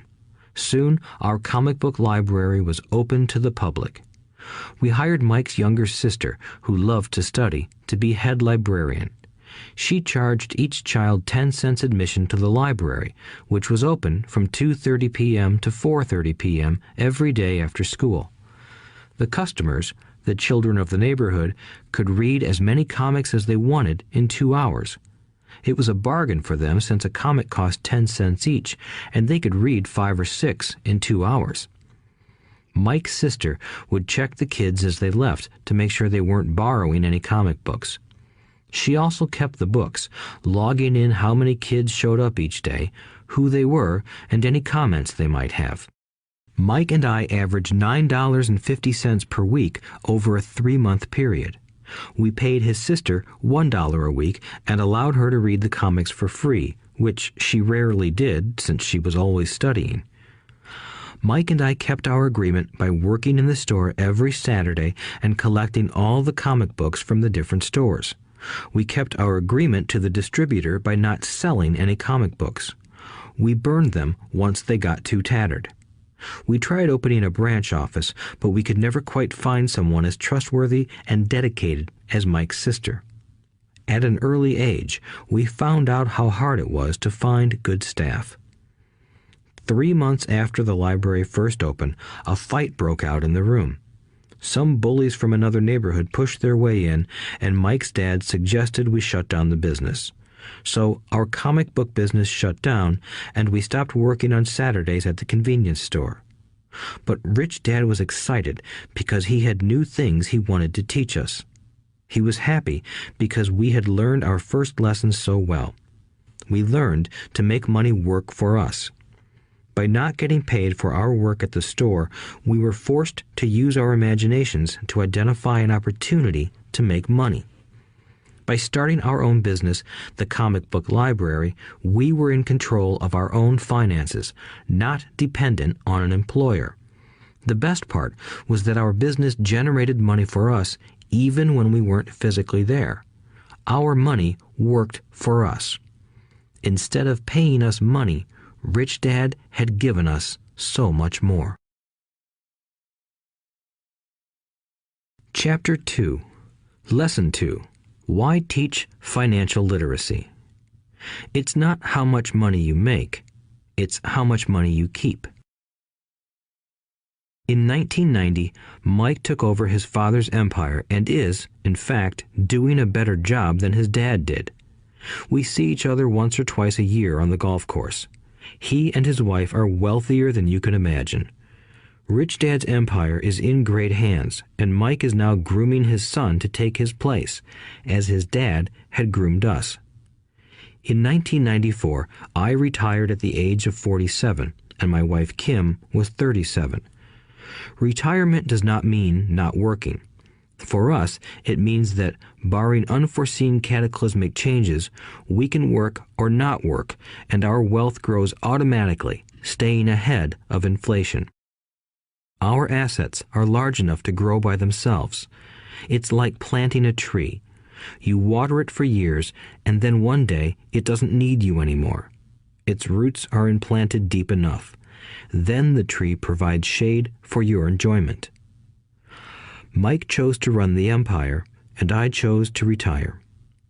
Whenever I speak to groups of people, they often ask what I would recommend that they do. How do I get started? Is there a book you would recommend? What should I do to prepare my children? What is your secret to success? How do I make millions? Whenever I hear one of these questions, I'm reminded of the following story. The Richest Businessmen. In 1923, a group of our greatest leaders and richest businessmen held a meeting at the Edgewater Beach Hotel in Chicago. Among them were Charles Schwab, head of the largest independent steel company; Samuel Insull, president of the world's largest utility; Howard Hobson, head of the largest gas company; Ivar Kruger, president of International Match Company, one of the world's largest companies at that time; Leon Fraser, president of the Bank of International Settlements; Richard Whitney, president of the New York Stock Exchange; Arthur Cotton and Jesse Livermore, two of the biggest stock speculators; and Albert Fall, a member of President Harding's cabinet. 25 years later, 9 of these titans ended their lives as follows. Schwab died penniless after living for 5 years on borrowed money. Insull died broke in a foreign land, and Kruger and Cotton also died broke. Hobson went insane. Whitney and Albert Fall were released from prison, and Fraser and Livermore committed suicide. I doubt if anyone can say what really happened to these men. If you look at the date, 1923, it was just before the 1929 market crash and the Great Depression, which I suspect had a great impact on these men and their lives. The point is this. Today, we live in times of greater and faster change than these men did. I suspect there will be many booms and busts in the coming years that will parallel the ups and downs these men faced. I am concerned that too many people are too focused on money and not on their greatest wealth, their education. If people are prepared to be flexible, keep an open mind, and learn, they will grow richer and richer despite tough changes. If they think money will solve problems, they will have a rough ride. Intelligence solves problems and produces money. Money without financial intelligence is money soon gone. Most people fail to realize that in life, it's not how much money you make, it's how much money you keep. We've all heard stories of lottery winners who are poor, then suddenly rich, and then poor again. They win millions, yet are soon back where they started. Or stories of professional athletes who at the age of 24 are earning millions, but are sleeping under a bridge 10 years later. I remember a story of a young basketball player who a year ago had millions. Today, at just 29, he claims his friends, attorney, and accountant took his money, and he was forced to work at a car wash for minimum wage. He was fired from the car wash because he refused to take off his championship ring as he was wiping off the cars. His story made national news, and he is appealing his termination, claiming hardship and discrimination. He claims that the ring is all he has left, and if it was stripped away, he'll crumble. I know so many people who became instant millionaires, and while I am glad some people have become richer and richer, I caution them that in the long run, it's not how much money you make, it's how much you keep and how many generations you keep it. So when people ask, "Where do I get started?" or "Tell me how to get rich quick," they often are greatly disappointed with my answer. I simply say to them what my rich dad said to me when I was a little kid. If you want to be rich, you need to be financially literate. That idea was drummed into my head every time we were together. As I said, my educated dad stressed the importance of reading books, while my rich dad stressed the need to master financial literacy. If you are going to build the Empire State Building, the first thing you need to do is dig a deep hole and pour a strong foundation. If you are going to build a home in the suburbs, all you need to do is pour a 6-inch slab of concrete. Most people, in their drive to get rich, are trying to build an Empire State Building on a 6-inch slab. Our school system, created in the agrarian age, still believes in homes with no foundation. Dirt floors are still the rage, so kids graduate from school with virtually no financial foundation. One day, sleepless and deep in debt in suburbia, living the American dream, they decide that the answer to their financial problems is to find a way to get rich quick. Construction on the skyscraper begins. It goes up quickly, and soon, instead of the Empire State Building, we have the Leaning Tower of suburbia. The sleepless nights return.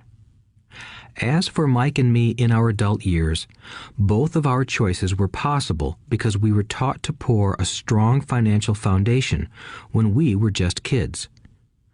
Accounting is possibly the most confusing, boring subject in the world, but if you want to be rich long term, it could be the most important subject. For Rich Dad, the question was how to take a boring and confusing subject and teach it to kids. The answer he found was to make it simple by teaching it in pictures. My rich dad poured a strong financial foundation for Mike and me. Since we were just kids, he created a simple way to teach us. For years, he only drew pictures and used few words. Mike and I understood the simple drawings, the jargon, the movement of money, and then in later years, Rich Dad began adding numbers. Today, Mike has gone on to master much more complex and sophisticated accounting analysis because he had to in order to run his empire. I am not as sophisticated because my empire is smaller, yet we come from the same simple foundation. Over the following pages, we will discuss those same simple line drawings Mike's dad created for us. Though basic, those drawings helped guide two little boys in building great sums of wealth on a solid and deep foundation. Rule number 1. You must know the difference between an asset and a liability, and buy assets. If you want to be rich, this is all you need to know. It is rule number 1. It is the only rule. This may sound absurdly simple, but most people have no idea how profound this rule is. Most people struggle financially because they do not know the difference between an asset and a liability. Rich people acquire assets. The poor and middle class acquire liabilities that they think are assets, said Rich Dad. When Rich Dad explained this to Mike and me, we thought he was kidding. Here we were, nearly teenagers, and waiting for the secret to getting rich. And this was his answer. It was so simple that we stopped for a long time to think about it. "What is an asset?" asked Mike. "Don't worry right now," said Rich Dad. "Just let the idea sink in. If you can comprehend the simplicity, your life will have a plan and be financially easy. It is simple. That is why the idea is missed." "You mean all we need to know is what an asset is, acquire them, and we'll be rich?" I asked. Rich Dad nodded his head. "It's that simple." "If it's that simple, how come everyone is not rich?" I asked. Rich Dad smiled. "Because people do not know the difference between an asset and a liability." I remember asking, how could adults be so misguided? If it is that simple, if it is that important, why would everyone not want to find out? It took Rich Dad only a few minutes to explain what assets and liabilities were. As an adult, I have difficulty explaining it to other adults. The simplicity of the idea escapes them because they have been educated differently. They were taught by other educated professionals, such as bankers, accountants, real estate agents, financial planners, and so forth. The difficulty comes in asking adults to unlearn or become children again. An intelligent adult often feels it is demeaning to pay attention to simplistic definitions. Rich Dad believed in the KISS principle. Keep it simple, stupid, or keep it super simple. So he kept it simple for us, and that made our financial foundation strong. So what causes the confusion? How could something so simple be so screwed up? Why would someone buy an asset that was really a liability? The answer is found in basic education. We focus on the word literacy and not financial literacy. What defines something to be an asset or a liability are not words. In fact, if you really want to be confused, look up the words asset and liability in the dictionary. I know the definition may sound good to a trained accountant, but for the average person, it makes no sense. But we adults are often too proud to admit that something does not make sense. To us young boys, Rich Dad said, "What defines an asset are not words, but numbers. And if you can't read the numbers, you can't tell an asset from a hole in the ground." In accounting, Rich Dad would say, it's not the numbers, but what the numbers are telling you. It's just like words. It's not the words, but the story the words are telling you. If you want to be rich, you've got to read and understand numbers. If I heard that once, I heard it 1,000 times from my rich dad. And I also heard the rich acquire assets and the poor and middle class acquire liabilities. Here is how to tell the difference between an asset and a liability. Most accountants and financial professionals do not agree with the definitions, but these simple drawings were the start of strong financial foundations for two young boys. An asset is something that puts money in my pocket. A liability is something that takes money out of my pocket. This is really all you need to know. If you want to be rich, simply spend your life buying assets. If you want to be poor or middle class, spend your life buying liabilities. Illiteracy, both in words and numbers, is the foundation of financial struggle. If people are having difficulties financially, there is something that they don't understand, either in words or numbers. The rich are rich because they are more literate in different areas than people who struggle financially. So if you want to be rich and maintain your wealth, it's important to be financially literate in words as well as numbers. Numbers alone mean little, just as words out of context mean little. It's the story that counts. In financial reporting, reading numbers is looking for the plot, the story of where the cash is flowing. In 80% of most families, the financial story paints a picture of hard work to get ahead. However, this effort is for naught because they spend their lives buying liabilities instead of assets.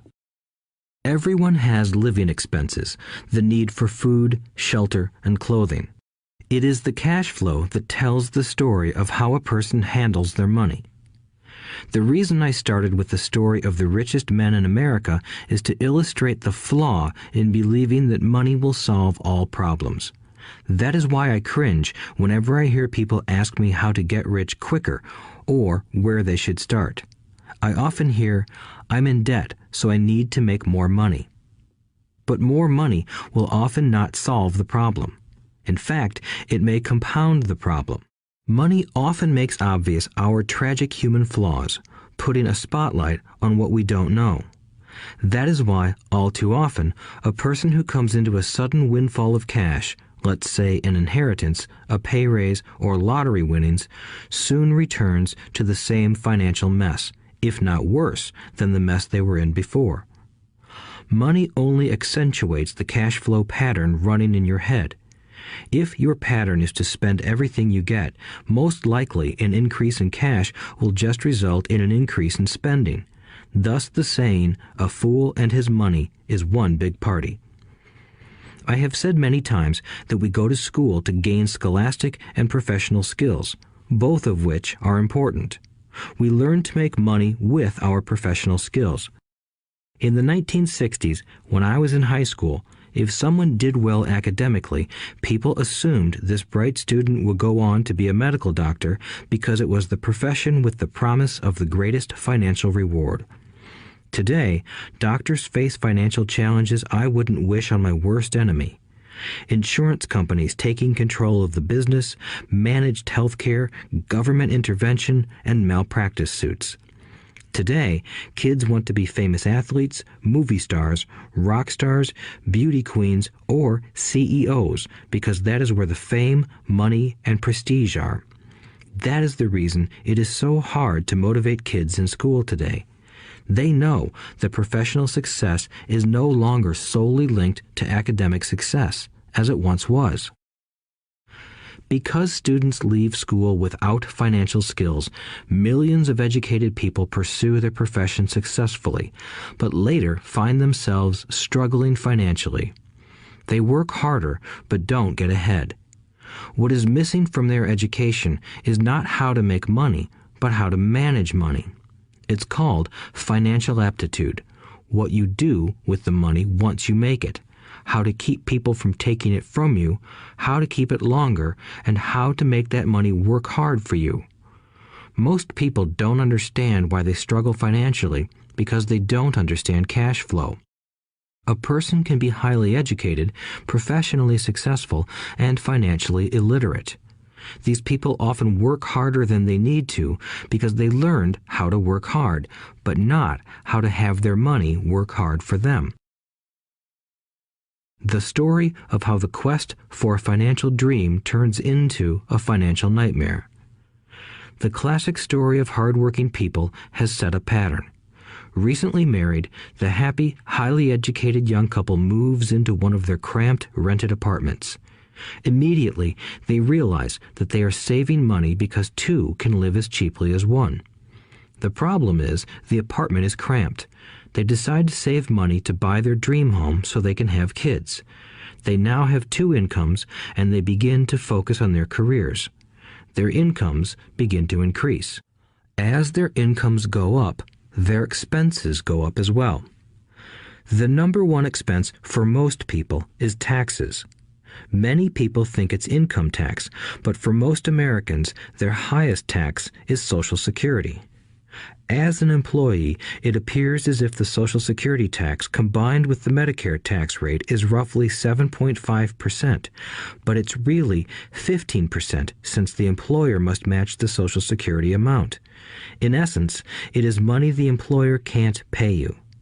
On top of that, you still have to pay income tax on the amount deducted from your wages for Social Security tax.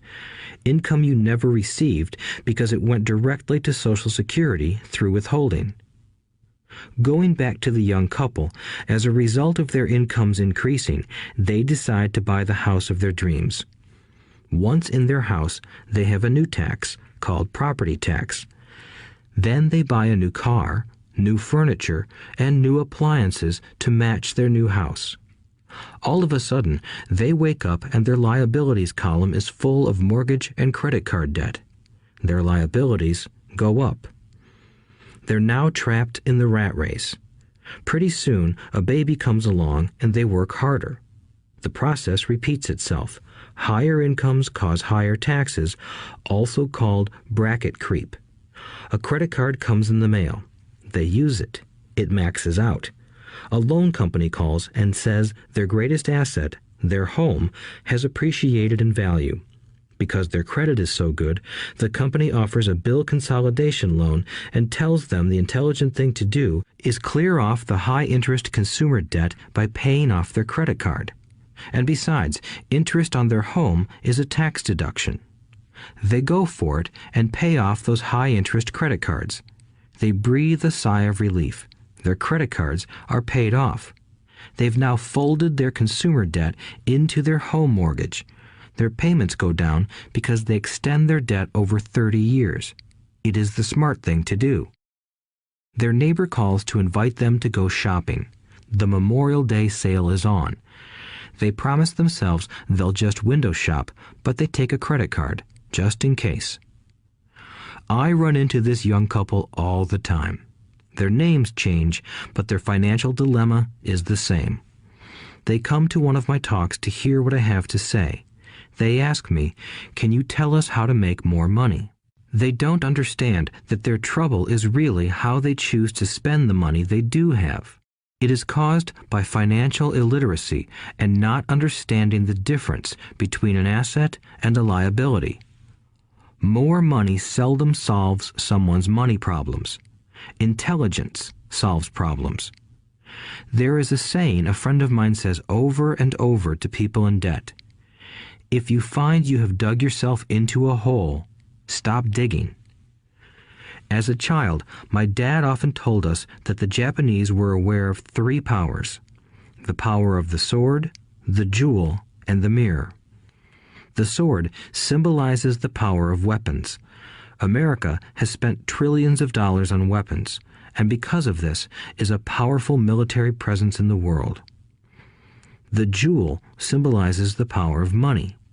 There is some degree of truth to the saying, "Remember the golden rule. He who has the gold makes the rules." The mirror symbolizes the power of self-knowledge. This self-knowledge, according to Japanese legend, was the most treasured of the 3. All too often, the poor and middle class allow the power of money to control them. By simply getting up and working harder, failing to ask themselves if what they do makes sense, they shoot themselves in the foot as they leave for work every morning. By not fully understanding money, the vast majority of people allow its awesome power to control them. If they used the power of the mirror, they would have asked themselves, "Does this make sense?" All too often, instead of trusting their inner wisdom, that genius inside, most people follow the crowd. They do things because everybody else does them. They conform rather than question. Often, they mindlessly repeat what they have been told. Diversify. Your home is an asset. Your home is your biggest investment. You get a tax break for going into greater debt. Get a safe job. Don't make mistakes. Don't take risks. It is said that the fear of public speaking is a fear greater than death for most people. According to psychiatrists, the fear of public speaking is caused by the fear of ostracism, the fear of standing out, the fear of criticism, the fear of ridicule, and the fear of being an outcast. The fear of being different prevents most people from seeking new ways to solve their problems. That is why my educated dad said the Japanese valued the power of the mirror the most, for it is only when we look into it that we find truth. Fear is the main reason that people say, "Play it safe." That goes for anything, be it sports, relationships, careers, or money. It is that same fear, the fear of ostracism, that causes people to conform to, and not question, commonly accepted opinions or popular trends. Your home is an asset. Get a bill consolidation loan and get out of debt. Work harder. It's a promotion. Someday I'll be a vice president. Save money. When I get a raise, I'll buy us a bigger house. Mutual funds are safe. Many financial problems are caused by trying to keep up with the Joneses. Occasionally, we all need to look in the mirror and be true to our inner wisdom rather than our fears. By the time Mike and I were 16 years old, we began to have problems in school. We were not bad kids. We just began to separate from the crowd. We worked for Mike's dad after school and on weekends. Mike and I often spent hours after work just sitting at a table with his dad while he held meetings with his bankers, attorneys, accountants, brokers, investors, managers, and employees. Here was a man who had left school at 13, who was now directing, instructing, ordering, and asking questions of educated people. They came at his beck and call and cringed when he didn't approve of them. Here was a man who had not gone along with the crowd. He was a man who did his own thinking and detested the words, "We have to do it this way because that's the way everyone else does it." He also hated the word can't. If you wanted him to do something, just say, "I don't think you can do it." Mike and I learned more sitting in on his meetings than we did in all our years of school, college included. Mike's dad was not book smart, but he was financially educated and successful as a result. He told us over and over again, an intelligent person hires people who are more intelligent than he is. So Mike and I had the benefit of spending hours listening to and learning from intelligent people. But because of this, Mike and I couldn't go along with the standard dogma our teachers preached, and that caused problems. Whenever the teacher said, "If you don't get good grades, you won't do well in the real world," Mike and I just raised our eyebrows. When we were told to follow set procedures and not deviate from the rules, we could see how school discouraged creativity. We started to understand why our rich dad told us that schools were designed to produce good employees instead of employers. Occasionally, Mike or I would ask our teachers how what we studied was applicable to the real world, or why we never studied money and how it worked. To the latter question, we often got the answer that money was not important, that if we excelled in our education, the money would follow. The more we knew about the power of money, the more distant we grew from the teachers and our classmates. My highly educated dad never pressured me about my grades, but we did begin to argue about money. By the time I was 16, I probably had a far better foundation with money than both my parents. I could keep books, I listened to tax accountants, corporate attorneys, bankers, real estate brokers, investors, and so forth. By contrast, my dad talked to other teachers. One day, my dad told me that our home was his greatest investment. A not-too-pleasant argument took place when I showed him why I thought a house was not a good investment. I showed him the ancillary expenses that went along with owning the home. A bigger home meant bigger expenses, and the cash flow kept going out through the expense column. Today, people still challenge me on the idea of a house not being an asset. I know that for many people, it is their dream as well as their largest investment. And owning your own home is better than nothing. I simply offer an alternative way of looking at this popular dogma. If my wife and I were to buy a bigger, flashier house, we realize it wouldn't be an asset. It would be a liability since it would take money out of our pocket. So here is the argument I put forth. I really don't expect most people to agree with it because your home is an emotional thing, and when it comes to money, high emotions tend to lower financial intelligence. I know from personal experience that money has a way of making every decision emotional. 1. When it comes to houses, most people work all their lives paying for a home they never own. In other words, most people buy a new house every few years, each time incurring a new 30-year loan to pay off the previous one. 2. Even though people receive a tax deduction for interest on mortgage payments, they pay for all their other expenses with after-tax dollars, even after they pay off their mortgage. 3. My wife's parents were shocked when the property taxes on their home increased to $1,000 a month. This was after they had retired, so the increase put a strain on their retirement budget and they felt forced to move. 4. Houses do not always go up in value. I have friends who owe $1 million for a home that today would sell for far less. 5. The greatest losses of all are those from missed opportunities. If all your money is tied up in your house, you may be forced to work harder because your money continues blowing out of the expense column instead of adding to the asset column, the classic middle-class cash flow pattern. If a young couple would put more money into their asset column early on, their later years would be easier. Their assets would have grown and would be available to help cover expenses. All too often, a house only serves as a vehicle for incurring a home equity loan to pay for mounting expenses. In summary, the end result in making a decision to own a house that is too expensive in lieu of starting an investment portfolio impacts an individual in at least the following 3 ways. 1. Loss of time during which other assets could have grown in value. 2. Loss of additional capital which could have been invested instead of paying for high maintenance expenses related directly to the home. 3. Loss of education. Too often, people count their house and savings and retirement plans as all they have in their asset column. Because they have no money to invest, they simply don't invest. This costs them investment experience. Most never become what the investment world calls a sophisticated investor. And the best investments are usually first sold to sophisticated investors, who then turn around and sell them to the people playing it safe. I am not saying don't buy a house.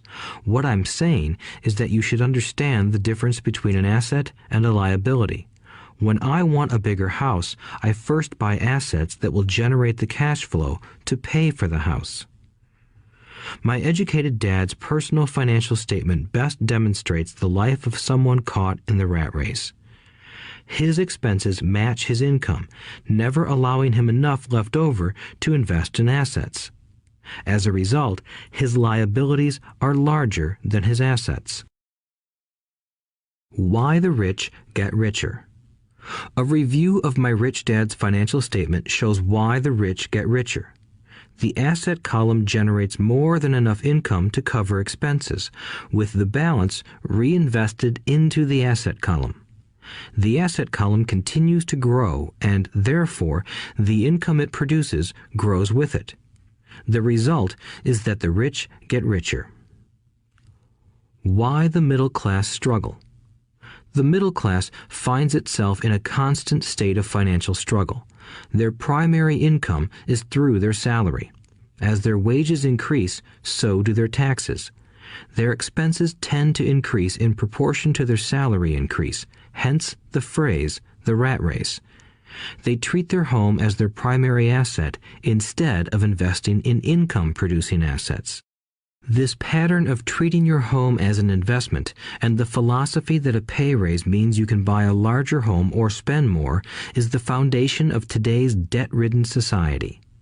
Increased spending throws families into greater debt and into more financial uncertainty, even though they may be advancing in their jobs and receiving raises on a regular basis. This is high-risk living caused by weak financial education. The massive loss of jobs in recent times proves how shaky the middle class really is financially. Company pension plans are being replaced by 401k plans. Social Security is obviously in trouble and can't be relied upon as a source for retirement. Panic has set in for the middle class. Today, mutual funds are popular because they supposedly represent safety. Average mutual fund buyers are too busy working to pay taxes and mortgages, save for their children's college, and pay off credit cards. They do not have time to study investing, so they rely on the expertise of the manager of a mutual fund. Also, because the mutual fund includes many different types of investments, they feel their money is safer because it is diversified. This educated middle class subscribes to the dogma put out by mutual fund brokers and financial planners. Play it safe, avoid risk. The real tragedy is that the lack of early financial education is what creates the risk faced by average middle class people. The reason they have to play it safe is because their financial positions are tenuous at best. Their balance sheets are not balanced.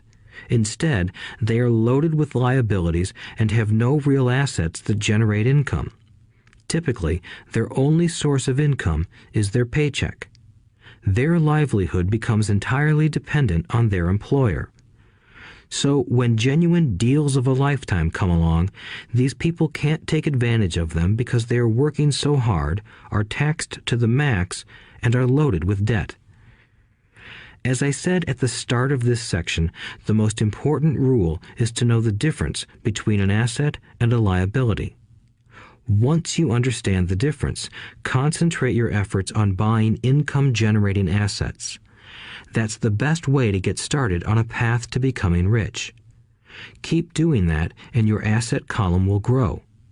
Keep liabilities and expenses down so more money is available to continue pouring into the asset column. Soon, the asset base will be so deep that you can afford to look at more speculative investments. Investments that may have returns of 100% to infinity. $5,000 investments that are soon turned into $1 million or more. Investments that the middle class calls too risky. The investment is not risky for the financially literate. As an employee who is also a homeowner, your working efforts are generally as follows. 1. You work for the company. Employees make their business owner or the shareholders rich, not themselves. Your efforts and success will help provide for the owner's success and retirement. 2. You work for the government. The government takes its share from your paycheck before you even see it. By working harder, you simply increase the amount of taxes taken by the government. Most people work from January to May just for the government. 3. You work for the bank. After taxes, your next largest expense is usually your mortgage and credit card debt. The problem with simply working harder is that each of these 3 levels takes a greater share of your increased efforts. You need to learn how to have your increased efforts benefit you and your family directly. Once you have decided to concentrate on minding your own business, focusing your efforts on acquiring assets instead of a bigger paycheck, how do you set your goals? Most people must keep their job and rely on their wages to fund their acquisition of assets. As their assets grow, how do they measure the extent of their success? When does someone know that they are rich, that they have wealth? As well as having my own definitions for assets and liabilities, I also have my own definition for wealth. Actually, I borrowed it from a man named R. Buckminster Fuller. Some call him a quack, and others call him a genius. Years ago, he got architects buzzing because he applied for a patent for something he called a geodesic dome. But in the application, Fuller also said something about wealth. It was pretty confusing at first, but after reading it, it began to make some sense. Wealth is a person's ability to survive so many number of days forward, or, if I stopped working today, how long could I survive? Unlike net worth, the difference between your assets and liabilities, which is often filled with a person's expensive junk and opinions of what things are worth, this definition creates the possibility for developing a truly accurate measurement. I could now measure and know where I was in terms of my goal to become financially independent. Although net worth often includes non-cash producing assets, like stuff you bought that now sits in your garage, wealth measures how much money your money is making and, therefore, your financial survivability. Wealth is the measure of the cash flow from the asset column compared with the expense column. Let's use an example. Let's say I have cash flow from my asset column of $1,000 a month, and I have monthly expenses of $2,000 a month. What is my wealth? Let's go back to Buckminster Fuller's definition. Using his definition, how many days forward can I survive? Assuming a 30-day month, I have enough cash flow for half a month. When I achieve $2,000 a month cash flow from my assets, then I will be wealthy. So, while I'm not yet rich, I am wealthy. I now have income generated from assets each month that fully cover my monthly expenses. If I want to increase my expenses, I first must increase my cash flow to maintain this level of wealth. Also note that it is at this point that I'm no longer dependent on my wages. I have focused on and been successful in building an asset column that has made me financially independent. If I quit my job today, I would be able to cover my monthly expenses with the cash flow from my assets. My next goal would be to have the excess cash flow from my assets reinvested into the asset column. The more money that goes into my asset column, the more my asset column grows. The more my assets grow, the more my cash flow grows. And as long as I keep my expenses less than the cash flow from these assets, I grow richer with more and more income from sources other than my physical labor. As this reinvestment process continues, I am well on my way to becoming rich. Just remember this simple observation. The rich buy assets. The poor only have expenses. The middle class buy liabilities they think are assets. So how do I start minding my own business? What is the answer? Listen to the founder of McDonald's in the next chapter. Chapter 3. Lesson 3. Mind your own business. The rich focus on their asset columns while everyone else focuses on their income statements. In 1974, Ray Kroc, the founder of McDonald's, was asked to speak to the MBA class at the University of Texas at Austin. A friend of mine was a student in that MBA class.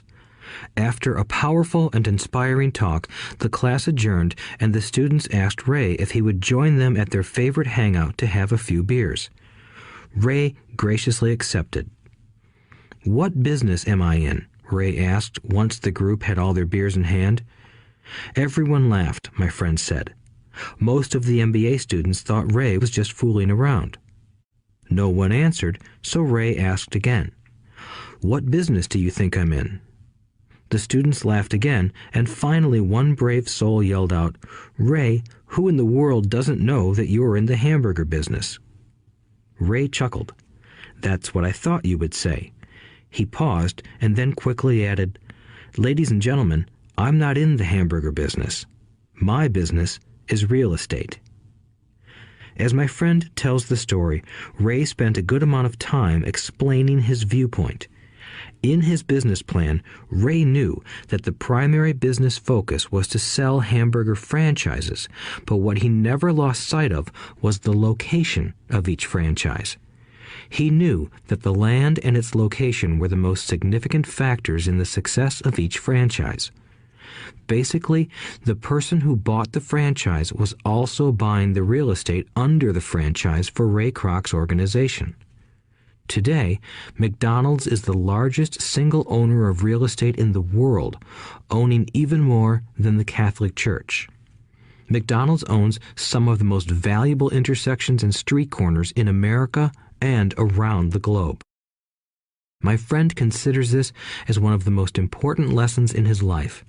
Today, he owns car washes, but his business is the real estate under those car washes. The previous chapter presented that most people work for everyone but themselves. They work first for the owners of the company, then for the government through taxes, and finally for the bank that owns their mortgage. When I was a young boy, we did not have a McDonald's nearby. Yet my rich dad was responsible for teaching Mike and me the same lesson that Ray Kroc talked about at the University of Texas. It is secret number 3 of the rich. The secret is mind your own business. Financial struggle is often directly the result of people working all their lives for someone else. Many people will simply have nothing at the end of their working days to show for their efforts. Our current educational system focuses on preparing today's youth to get good jobs by developing scholastic skills. Their lives will revolve around their wages or, as described earlier, their income column. Many will study further to become engineers, scientists, cooks, police officers, artists, writers, and so on.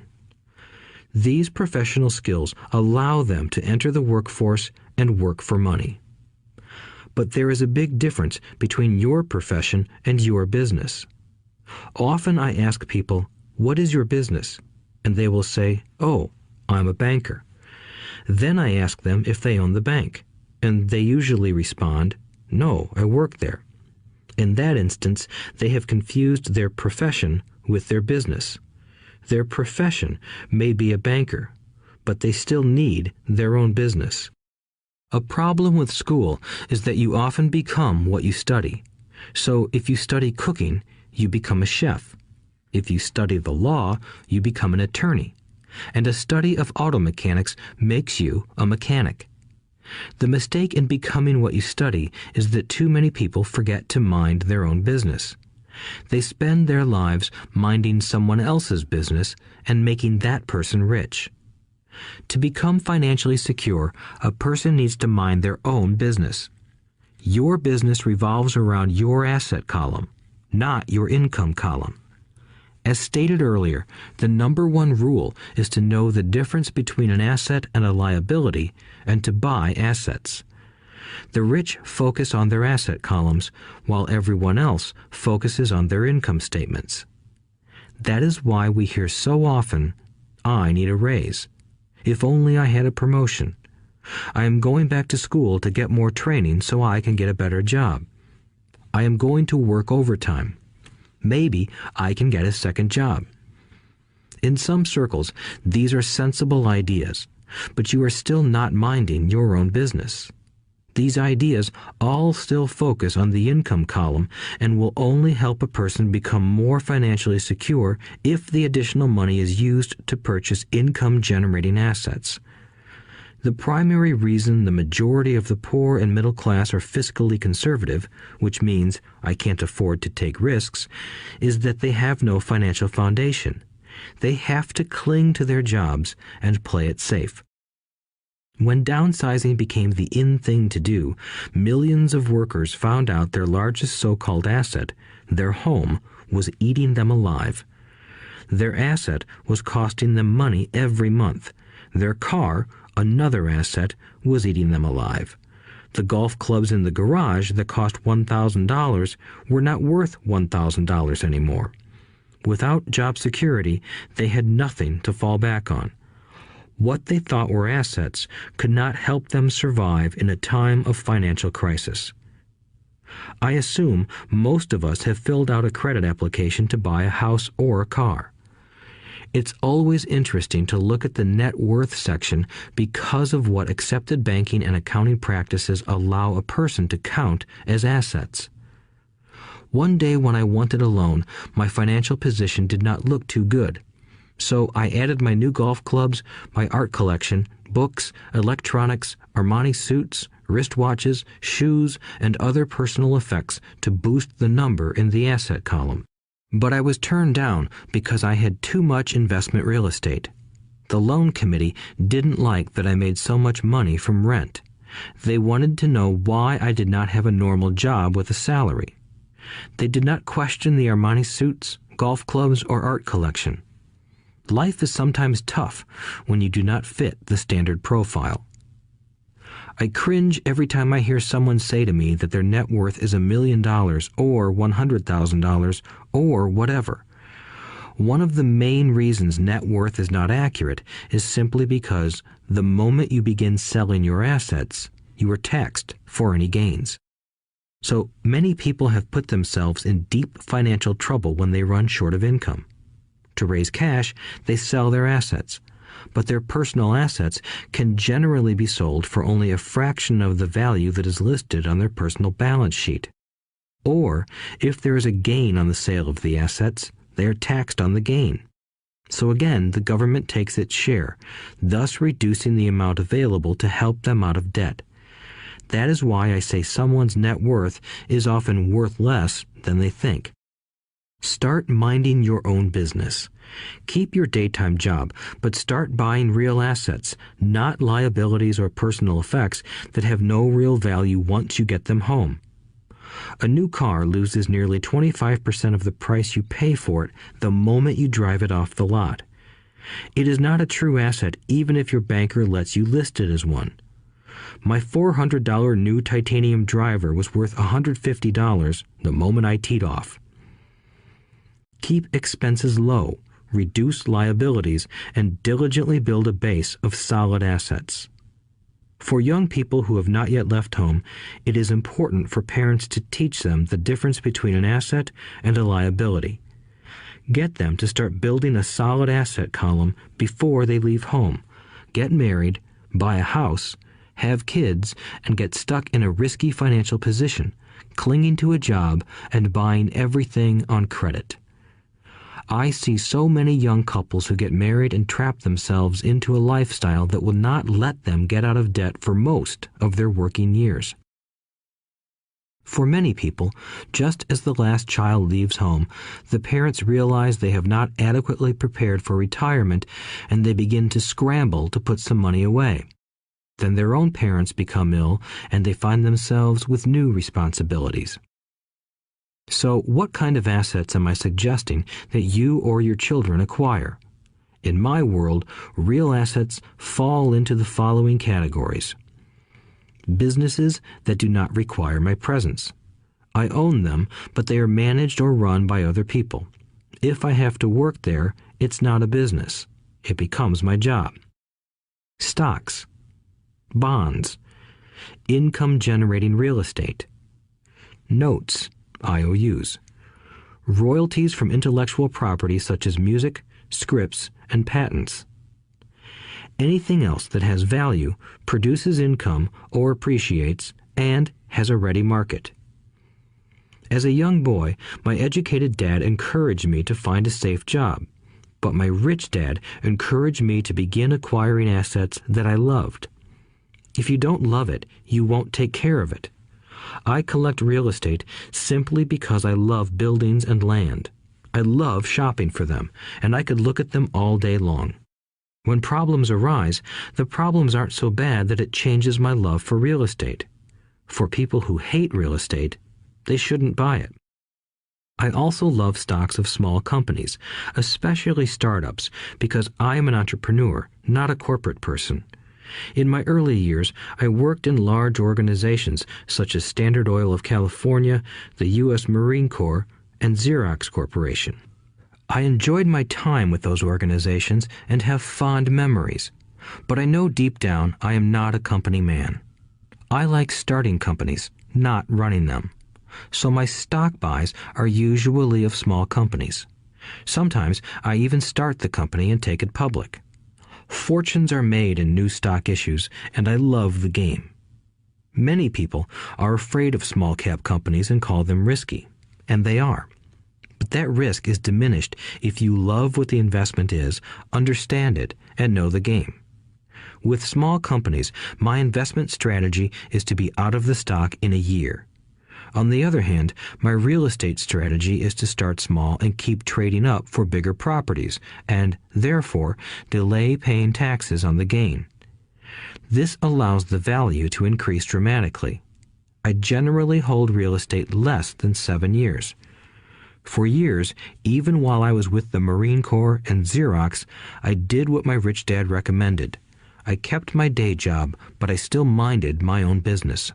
I was active in my asset column trading real estate and small stocks. Rich Dad always stressed the importance of financial literacy. The better I was at understanding the accounting and cash management, the better I would be at analyzing investments and eventually starting and building my own company. I don't encourage anyone to start a company unless they really want to. Knowing what I know about running a company, I wouldn't wish that task on anyone. There are times when people can't find employment and starting a company seems like the best solution.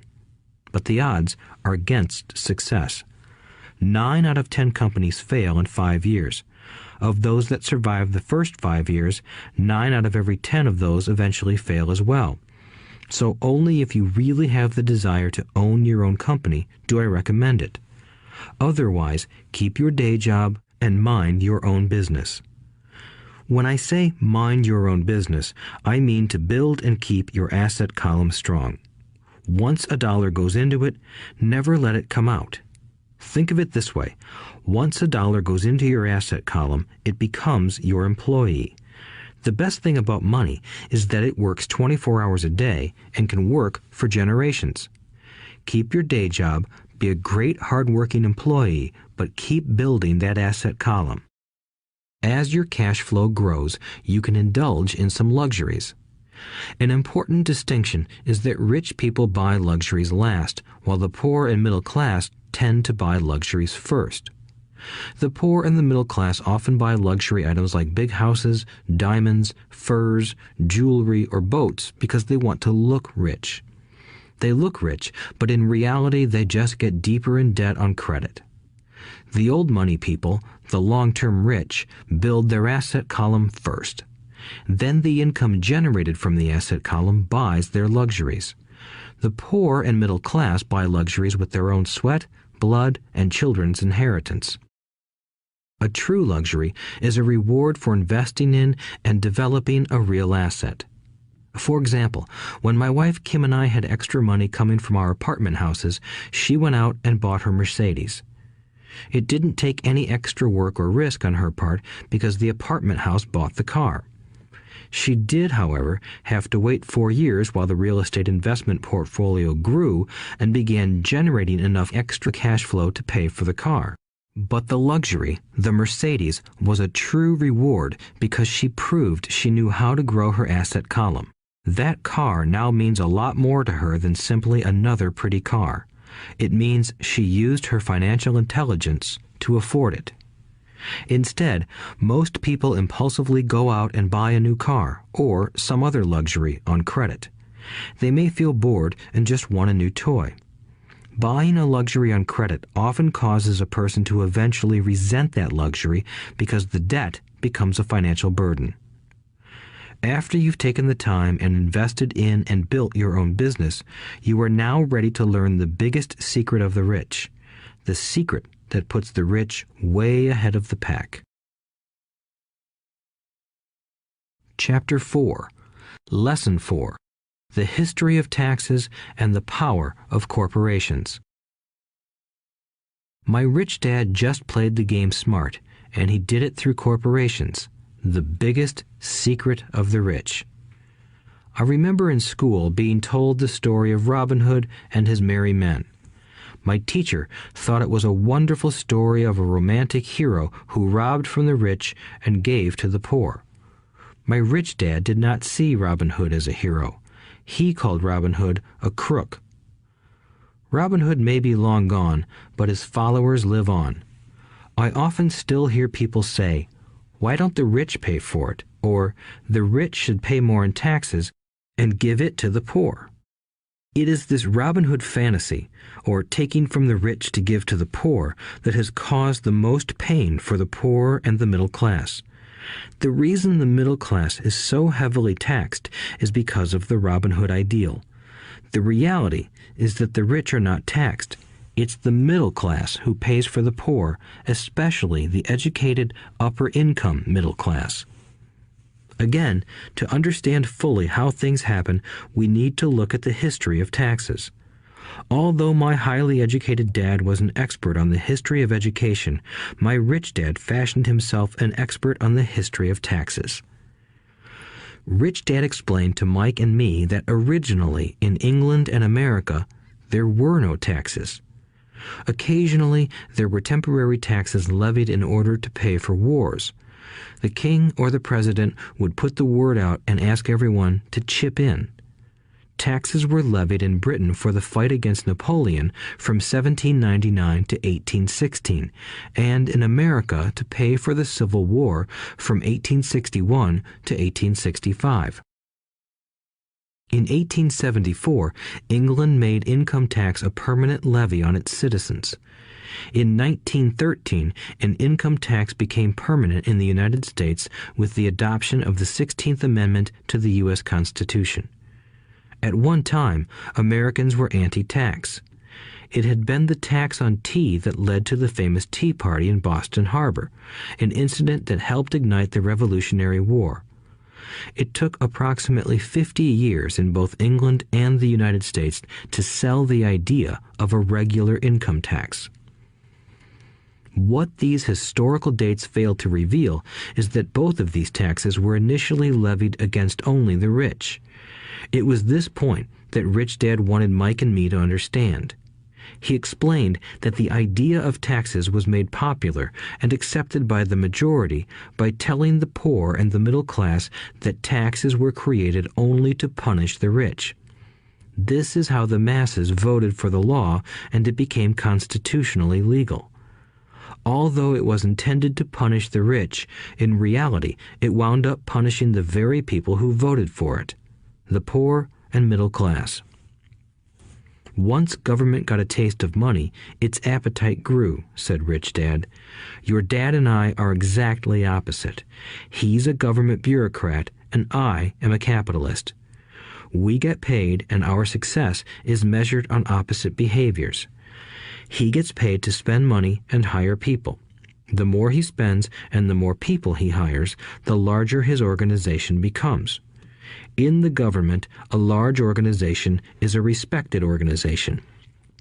On the other hand, within my organization, the fewer people I hire and the less money I spend, the more I am respected by my investors. That's why I don't like government people. They have different objectives than most business people. As the government grows, more and more tax dollars are needed to support it. My educated dad sincerely believed that government should help people. He loved John F. Kennedy and especially the idea of the Peace Corps. He loved the idea so much that both he and my mom worked for the Peace Corps, training volunteers to go to Malaysia, Thailand, and the Philippines. He always strived for additional grants and budget increases so he could hire more people, both in his job with the Education Department and in the Peace Corps. From the time I was about 10 years old, I would hear from my rich dad that government workers were a pack of lazy thieves, and from my poor dad I would hear how the rich were greedy crooks who should be made to pay more taxes. Both sides had valid points. It was difficult to go to work for one of the biggest capitalists in town and come home to a father who was a prominent government leader. It was not easy to know which dad to believe. Yet, when you study the history of taxes, an interesting perspective emerges. As I said, the passage of taxes was only possible because the masses believed in the Robin Hood theory of economics. Take from the rich and give to everyone else. The problem was that the government's appetite for money was so great that taxes soon needed to be levied on the middle class, and from there it kept trickling down. However, the rich saw an opportunity because they don't play by the same set of rules. The rich knew about corporations, which became popular in the days of sailing ships. The rich created the corporation as a vehicle to limit their risk to the assets of each voyage. The rich put their money into a corporation to finance the voyage. The corporation would then hire a crew to sail to the New World to look for treasure. If the ship was lost, the crew lost their lives, but the loss to the rich would be limited only to the money they invested for that particular voyage. It is the knowledge of the legal corporate structure that really gives the rich a vast advantage over the poor and middle class. Having two fathers teaching me, one a socialist and the other a capitalist, I quickly began to realize that the philosophy of the capitalist made more financial sense to me. It seemed to me that the socialists ultimately penalized themselves due to their lack of financial education. No matter what the take from the rich crowd came up with, the rich always found a way to outsmart them. That is how taxes were eventually levied on the middle class. The rich outsmarted the intellectuals solely because they understood the power of money, a subject not taught in schools. How did the rich outsmart the intellectuals? Once the take from the rich tax was passed, cash started flowing into government coffers. Initially, people were happy. Money was handed out to government workers and the rich. It went to government workers in the form of jobs and pensions, and it went to the rich via their factories receiving government contracts. The government received a large pool of money, but the problem was the fiscal management of that money. The government ideal is to avoid having excess money. If you fail to spend your allotted funds, you risk losing it in the next budget. You would certainly not be recognized for being efficient.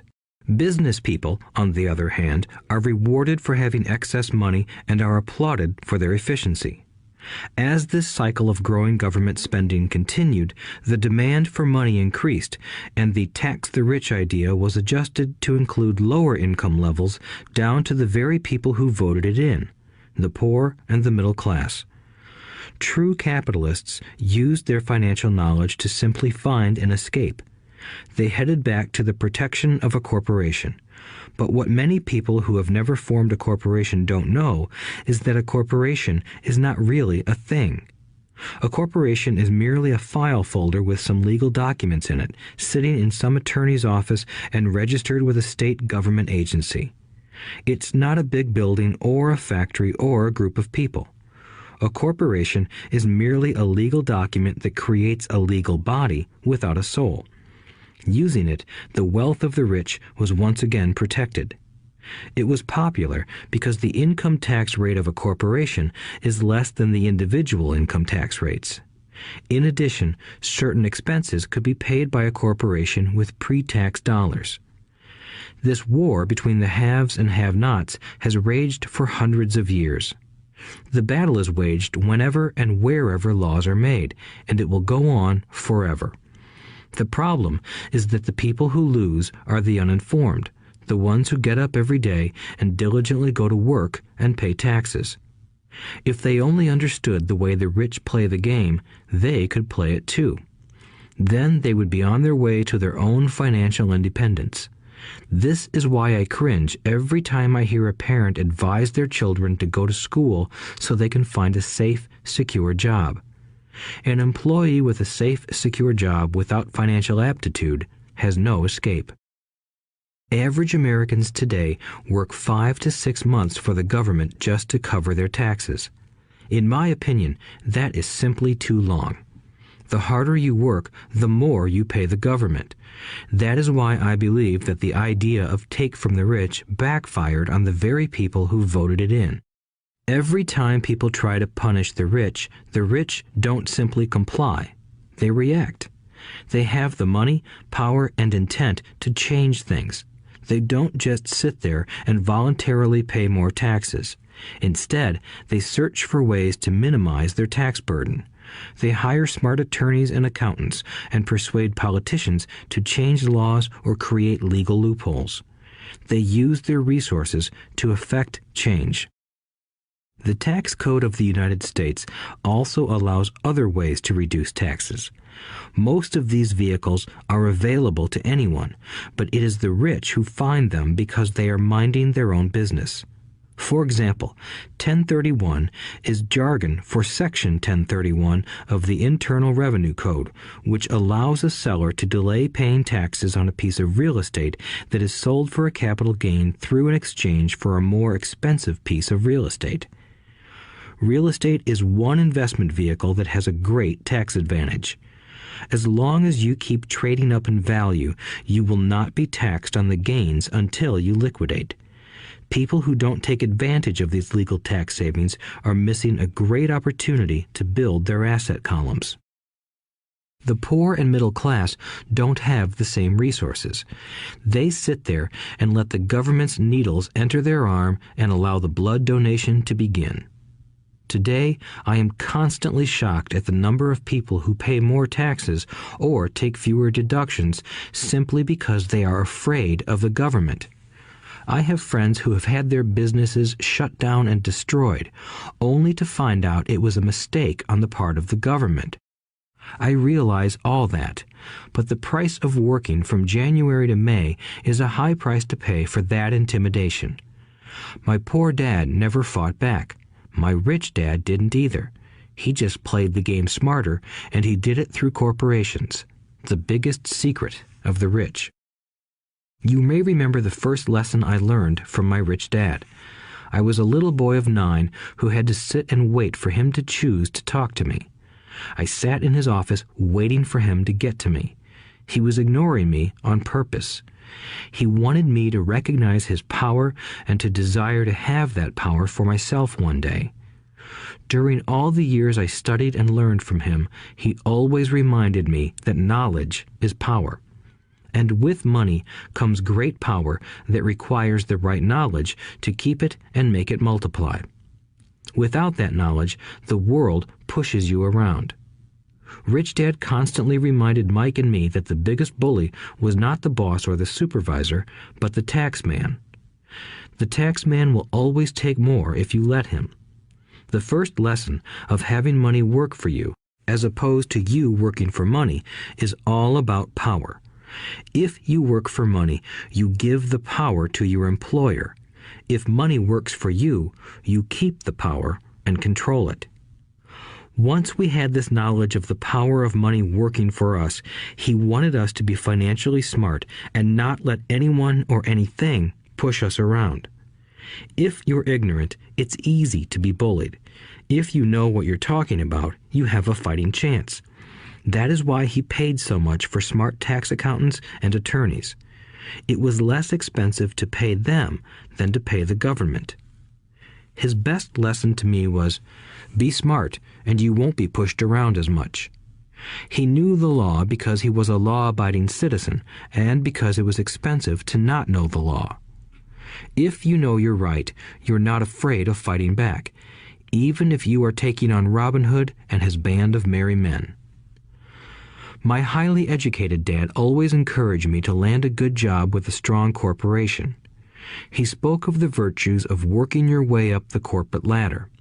He didn't understand that, by relying solely on a paycheck from a corporate employer, I would be a docile cow ready for milking. When I told my rich dad of my father's advice, he only chuckled. "Why not own the ladder?"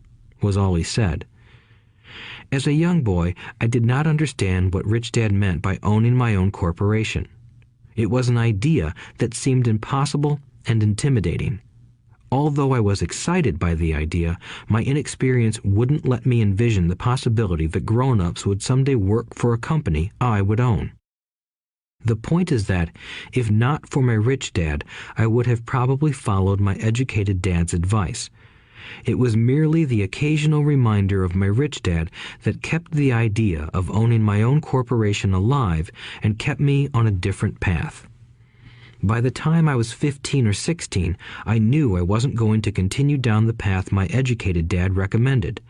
I didn't know how I was going to do it, but I was determined not to head in the direction most of my classmates were heading. That decision changed my life. It was not until my mid-20s that my rich dad's advice began to make more sense to me. I was just out of the Marine Corps and working for Xerox.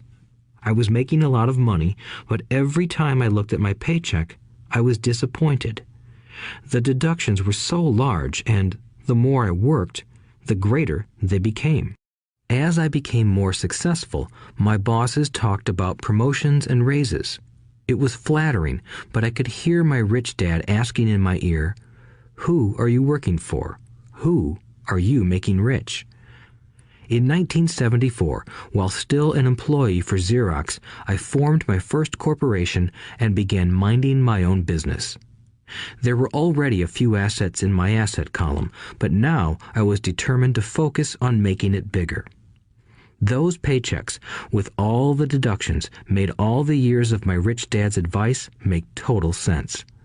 I could see the future if I followed my educated dad's advice. Many employers feel that advising their workers to mind their own business is bad for business.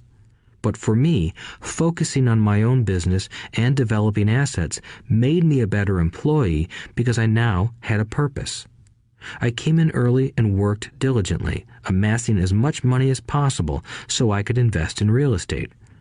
Hawaii was just set to boom, and there were fortunes to be made. The more I realized that we were in the beginning stages of a boom, the more Xerox machines I sold. The more I sold, the more money I made, and, of course, the more deductions came out of my paycheck. It was inspiring. I wanted out of the employee trap so badly that I worked even harder so I could invest more. By 1978, I was consistently one of the top 5 salespeople at the company. I badly wanted out of the rat race. In less than 3 years, I was making more in my real estate holding corporation than I was making at Xerox, and the money I was making in my asset column in my own corporation was money working for me, not me pounding on doors selling copiers. My rich dad's advice made much more sense. Soon, the cash flow from my properties were so strong that my company bought me my first Porsche.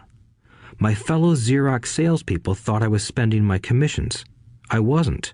I was investing my commissions in assets. My money was working hard to make more money. Each dollar in my asset column was a great employee, working hard to make more employees and buy the boss a new Porsche with before-tax dollars. I began to work harder for Xerox. The plan was working, and my Porsche was the proof. By using the lessons I learned from my rich dad, I was able to get out of the proverbial rat race at an early age. It was made possible because of the strong financial knowledge I had acquired through Rich Dad's lessons. Without this financial knowledge, which I call financial intelligence or financial IQ, my road to financial independence would have been much more difficult. I now teach others in the hope that I may share my knowledge with them. I remind people that financial IQ is made up of knowledge from 4 broad areas of expertise. 1. Accounting. Accounting is financial literacy or the ability to read numbers.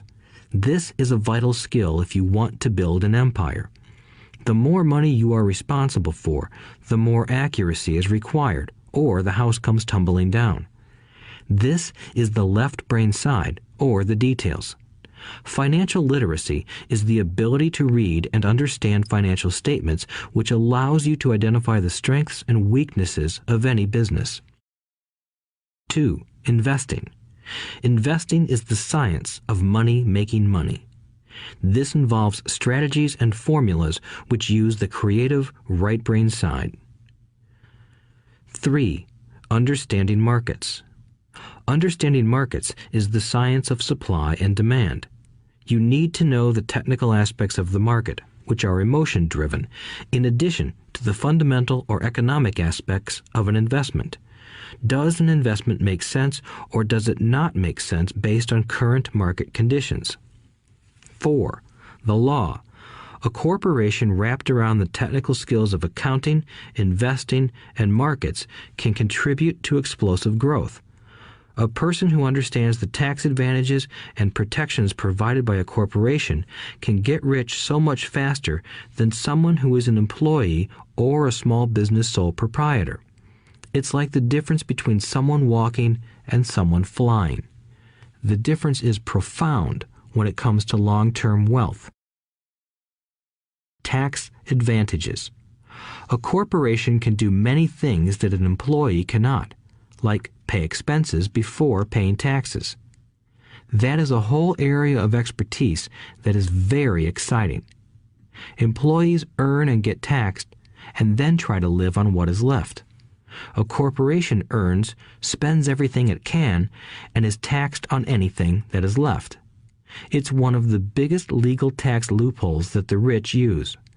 They're easy to set up and are not expensive if you own investments that are producing good cash flow. For example, by owning your own corporation, your vacations can be board meetings in Hawaii. Car payments, insurance, repairs, and health club memberships are company expenses. Most restaurant meals are partial expenses and on. But it's done legally with pre-tax dollars. Protection from lawsuits. We live in a litigious society. Everybody wants a piece of your action. The rich hide much of their wealth using vehicles such as corporations and trusts to protect their assets from creditors. When someone sues a wealthy individual, they are often met with layers of legal protection and often find that the wealthy person actually owns nothing. They control everything, but own nothing. The poor and middle class try to own everything and lose it to the government or to fellow citizens who like to sue the rich. They learned it from the Robin Hood story. Take from the rich and give it to the poor. It is not the purpose of this audiobook to go into the specifics of owning a corporation. But I will say that if you own any kind of legitimate assets, I would consider finding out more about the benefits and protection offered by a corporation as soon as possible. There are many books written on the subject that will detail the benefits and even walk you through the steps necessary to set up a corporation. Garrett Sutton's books on corporations provide wonderful insight into the power of personal corporations. Financial IQ is actually the synergy of many skills and talents. I would say it is the combination of the 4 technical skills listed above that make up basic financial intelligence. If you aspire to great wealth, it is the combination of these skills that will greatly amplify your financial intelligence. In summary, business owners with corporations 1. Earn, 2. Spend, 3. Pay taxes. Employees who work for corporations 1. Earn, 2. Pay taxes, 3. Spend. As part of your overall financial strategy, I recommend that you learn about the protection that legal entities can provide for businesses and assets. Chapter 5. Lesson 5. The rich invent money. Often in the real world, it's not the smart who get ahead, but the bold. Last night, I took a break from writing and watched a TV program on the history of a young man named Alexander Graham Bell. Bell had just patented his telephone and was having growing pains because the demand for his new invention was so strong. Needing a bigger company, he then went to the giant at that time, Western Union, and asked them if they would buy his patent and his tiny company. He wanted $100,000 for the whole package. The president of Western Union scoffed at him and turned him down, saying the price was ridiculous. The rest is history. A multi-billion-dollar industry emerged, and AT&T was born. The evening news came on right after the story of Alexander Graham Bell.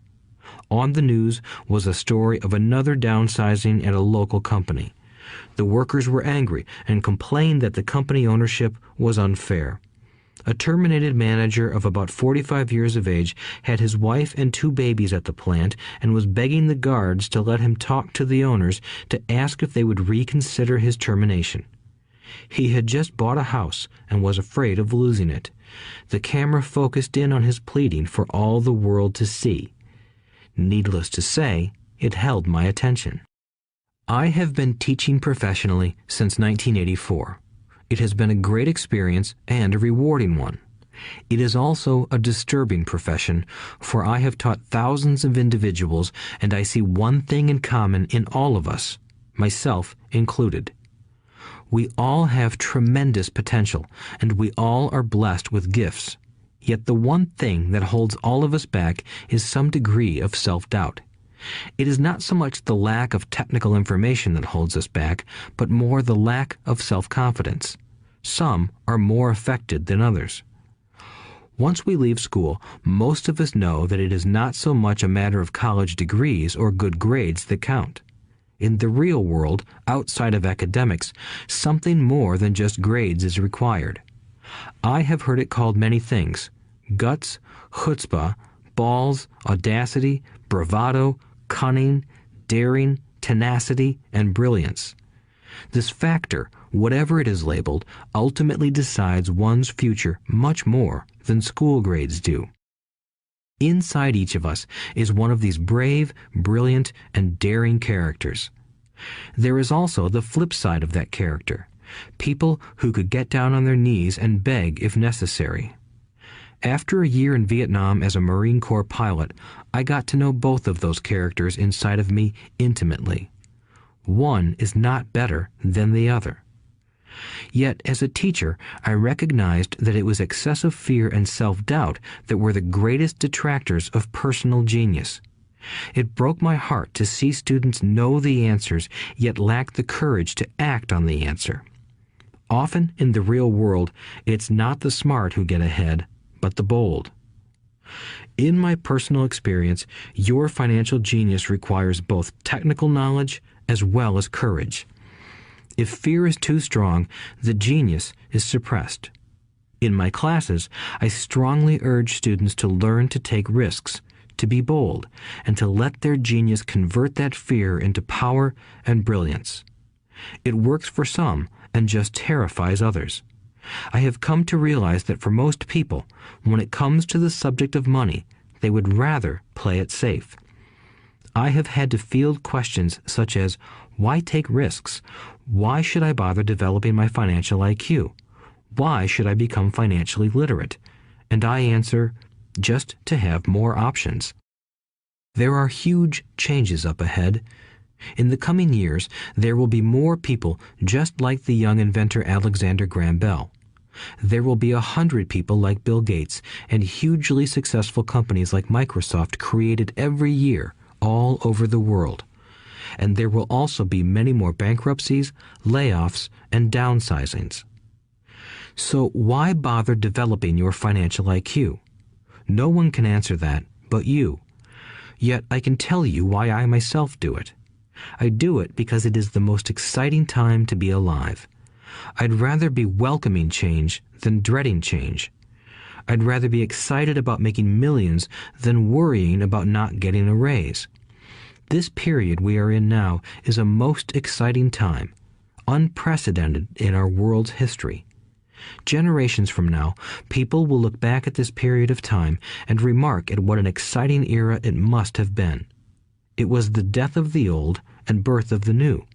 It was full of turmoil, and it was exciting. So why bother developing your financial IQ? Because if you do, you will prosper greatly. And if you don't, this period of time will be a frightening one. It will be a time of watching some people move boldly forward while others cling to worn-out life preservers. Land was wealth 300 years ago, so the person who owned the land owned the wealth. Later, wealth was in factories and production, and America rose to dominance. The industrialist owned the wealth. Today, wealth is in information, and the person who has the most timely information owns the wealth. The problem is that information flies around the world at the speed of light. The new wealth cannot be contained by boundaries and borders as land and factories were. The changes will be faster and more dramatic. There will be a dramatic increase in the number of new multimillionaires. There also will be those who are left behind. I find so many people struggling today, often working harder, simply because they cling to old ideas. They want things to be the way they were, and they resist change. I know people who are losing their jobs or their houses, and they blame technology or the economy or their boss. Sadly, they fail to realize that they might be the problem. Old ideas are their biggest liability.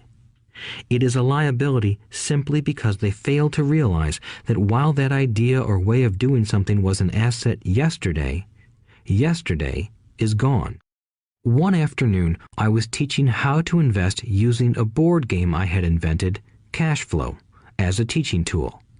A friend had brought someone along to attend the class. This friend of a friend was recently divorced, had been badly burned in the divorce settlement, and was now searching for some answers. Her friend thought the class might help. The game was designed to help people learn how money works. In playing the game, they learn about the interaction of the income statement with the balance sheet. They learn how cash flows between the two and how the road to wealth is through striving to increase your monthly cash flow from the asset column to the point that it exceeds your monthly expenses. Once you accomplish this, you are able to get out of the rat race and out onto the fast track. As I have said, some people hate the game, some love it, and others miss the point. This woman missed a valuable opportunity to learn something. In the opening round, she drew a doodad card with the boat on it. At first, she was happy. "Oh, I've got a boat." Then, as her friend tried to explain how the numbers worked on her income statement and balance sheet, she got frustrated because she had never liked math. The rest of her table waited while her friend continued explaining the relationship between the income statement, balance sheet, and monthly cash flow.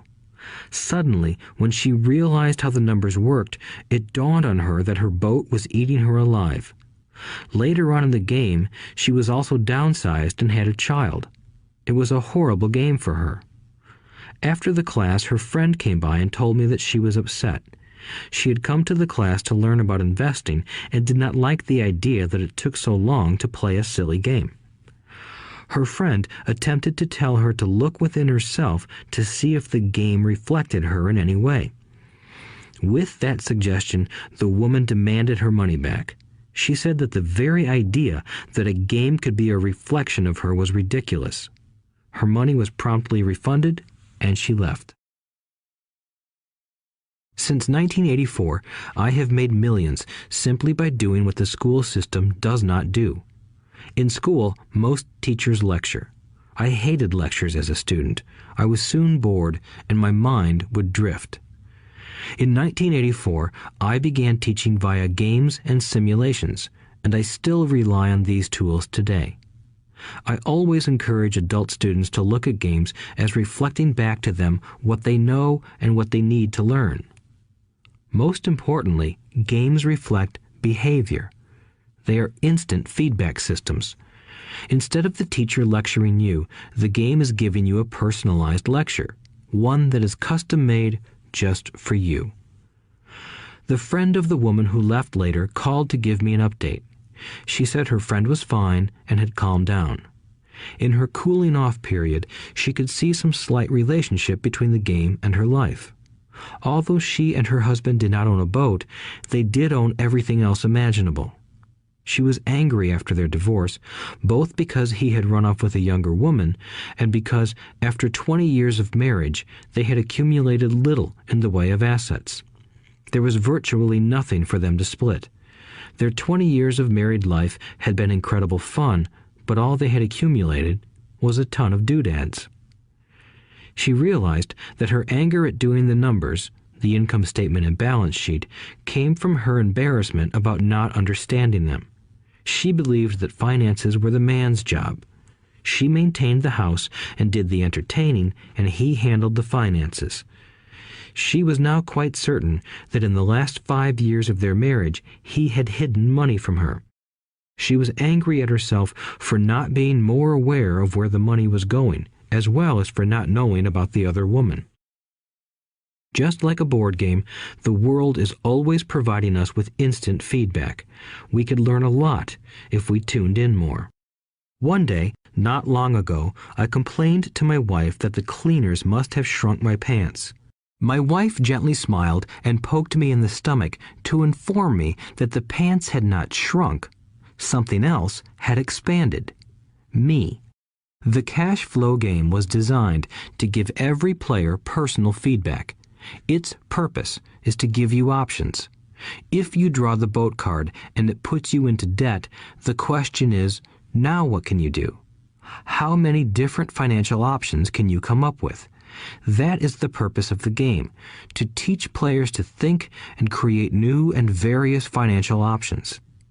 Thousands of people throughout the world have played this game. The players who get out of the rat race the quickest are the people who understand numbers and have creative financial minds. They recognize different financial options.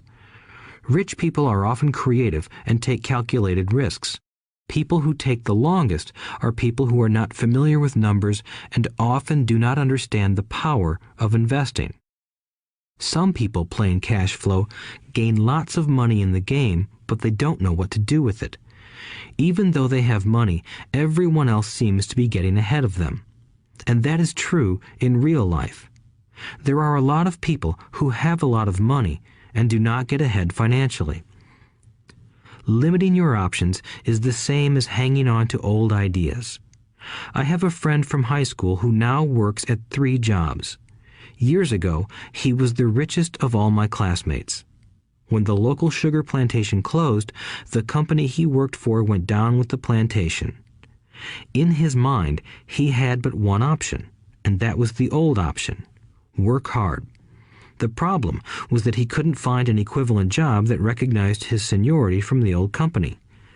As a result, he is overqualified for the jobs he currently has. so his salary is lower. He now works 3 jobs to earn enough to survive. I have watched people playing cash flow complain that the right opportunity cards are not coming their way, so they sit there. I know people who do that in real life. They wait for the right opportunity. I have watched people get the right opportunity card and then not have enough money.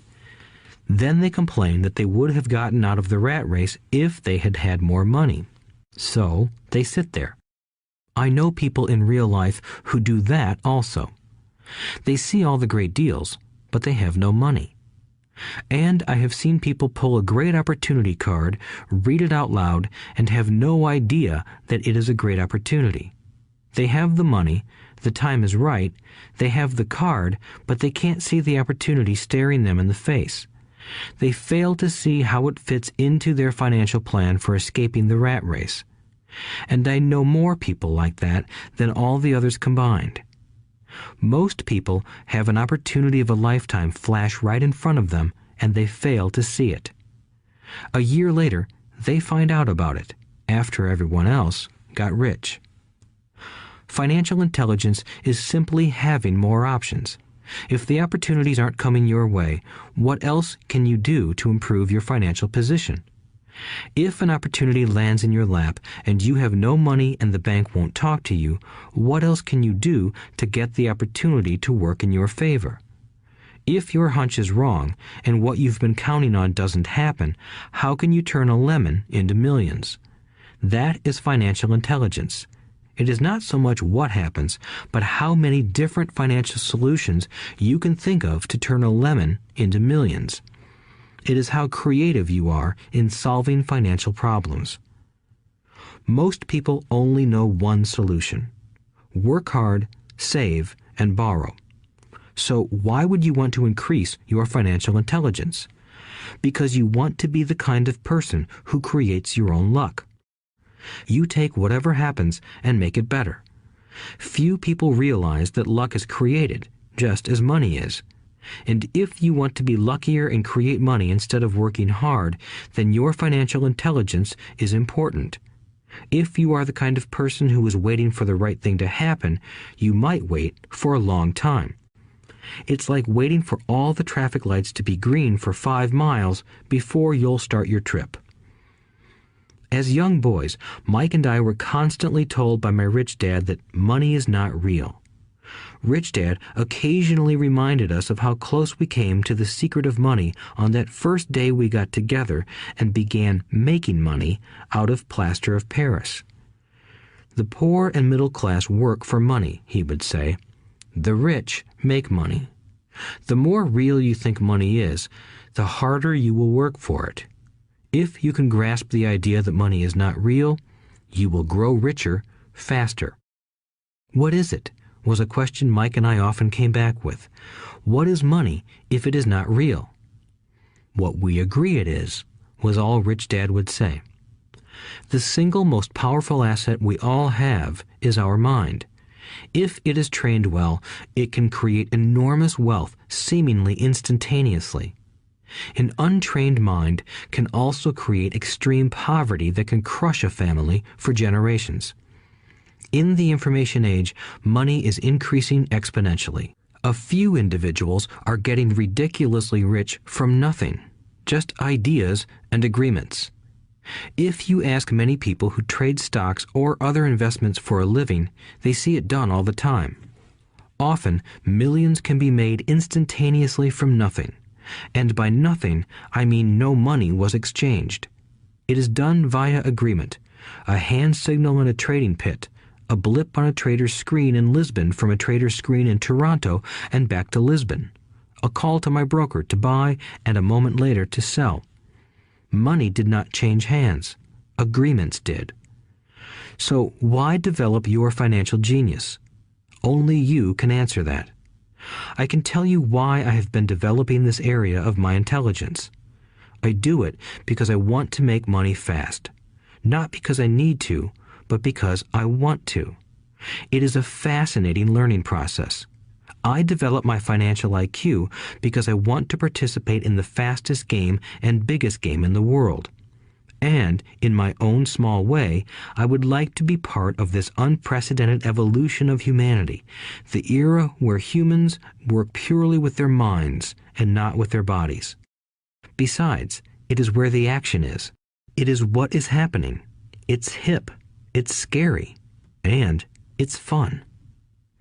That is why I invest in my financial intelligence, developing the most powerful asset I have. I want to be with people moving boldly forward. I do not want to be with those left behind. I will give you a simple example of creating money. In the early 1990s, the economy of Phoenix, Arizona was horrible. I was watching a TV show when a financial planner came on and began forecasting doom and gloom. His advice was to save money. Put $100 away every month, he said. In 40 years, you will be a multimillionaire. Well, putting money away every month is a sound idea. It is one option, the option most people subscribe to. The problem is this. It blinds the person to what is really going on. It causes them to miss major opportunities for much more significant growth of their money. The world is passing them by. As I said, the economy was terrible at that time. For investors, this is the perfect market condition. A chunk of my money was in the stock market and in apartment houses. I was short of cash. Because people were giving properties away, I was buying. I was not saving money. I was investing. Kim and I had more than $1 million in cash working in a market that was rising fast. It was the best opportunity to invest. The economy was terrible. I just could not pass up these small deals. Houses that were once $100,000 were now $75,000. But instead of shopping with local real estate agents, I began shopping at the bankruptcy attorney's office or the courthouse steps. In these shopping places, a $75,000 house could sometimes be bought for $20,000 or less. For $2,000, which was loaned to me from a friend for 90 days for $200, I gave an attorney a cashier's check as a down payment. While the acquisition was being processed, I ran an ad advertising a $75,000 house for only $60,000 and no money down. The phone rang hard and heavy. Prospective buyers were screened, and once the property was legally mine, all the prospective buyers were allowed to look at the house. It was a feeding frenzy. The house sold in a few minutes. I asked for a $2,500 processing fee, which they gladly handed over, and the escrow and title company took over from there. I returned the $2,000 to my friend with an additional $200.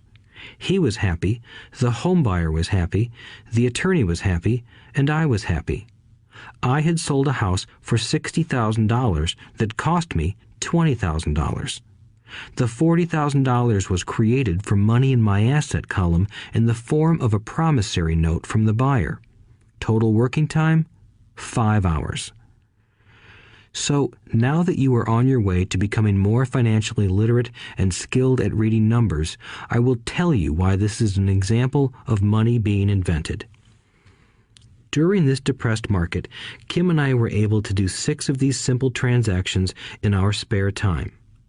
While the bulk of our money was in larger properties and the stock market, we were able to create more than $190,000 in assets, notes at 10% interest, in those 6 buy, create, and sell transactions.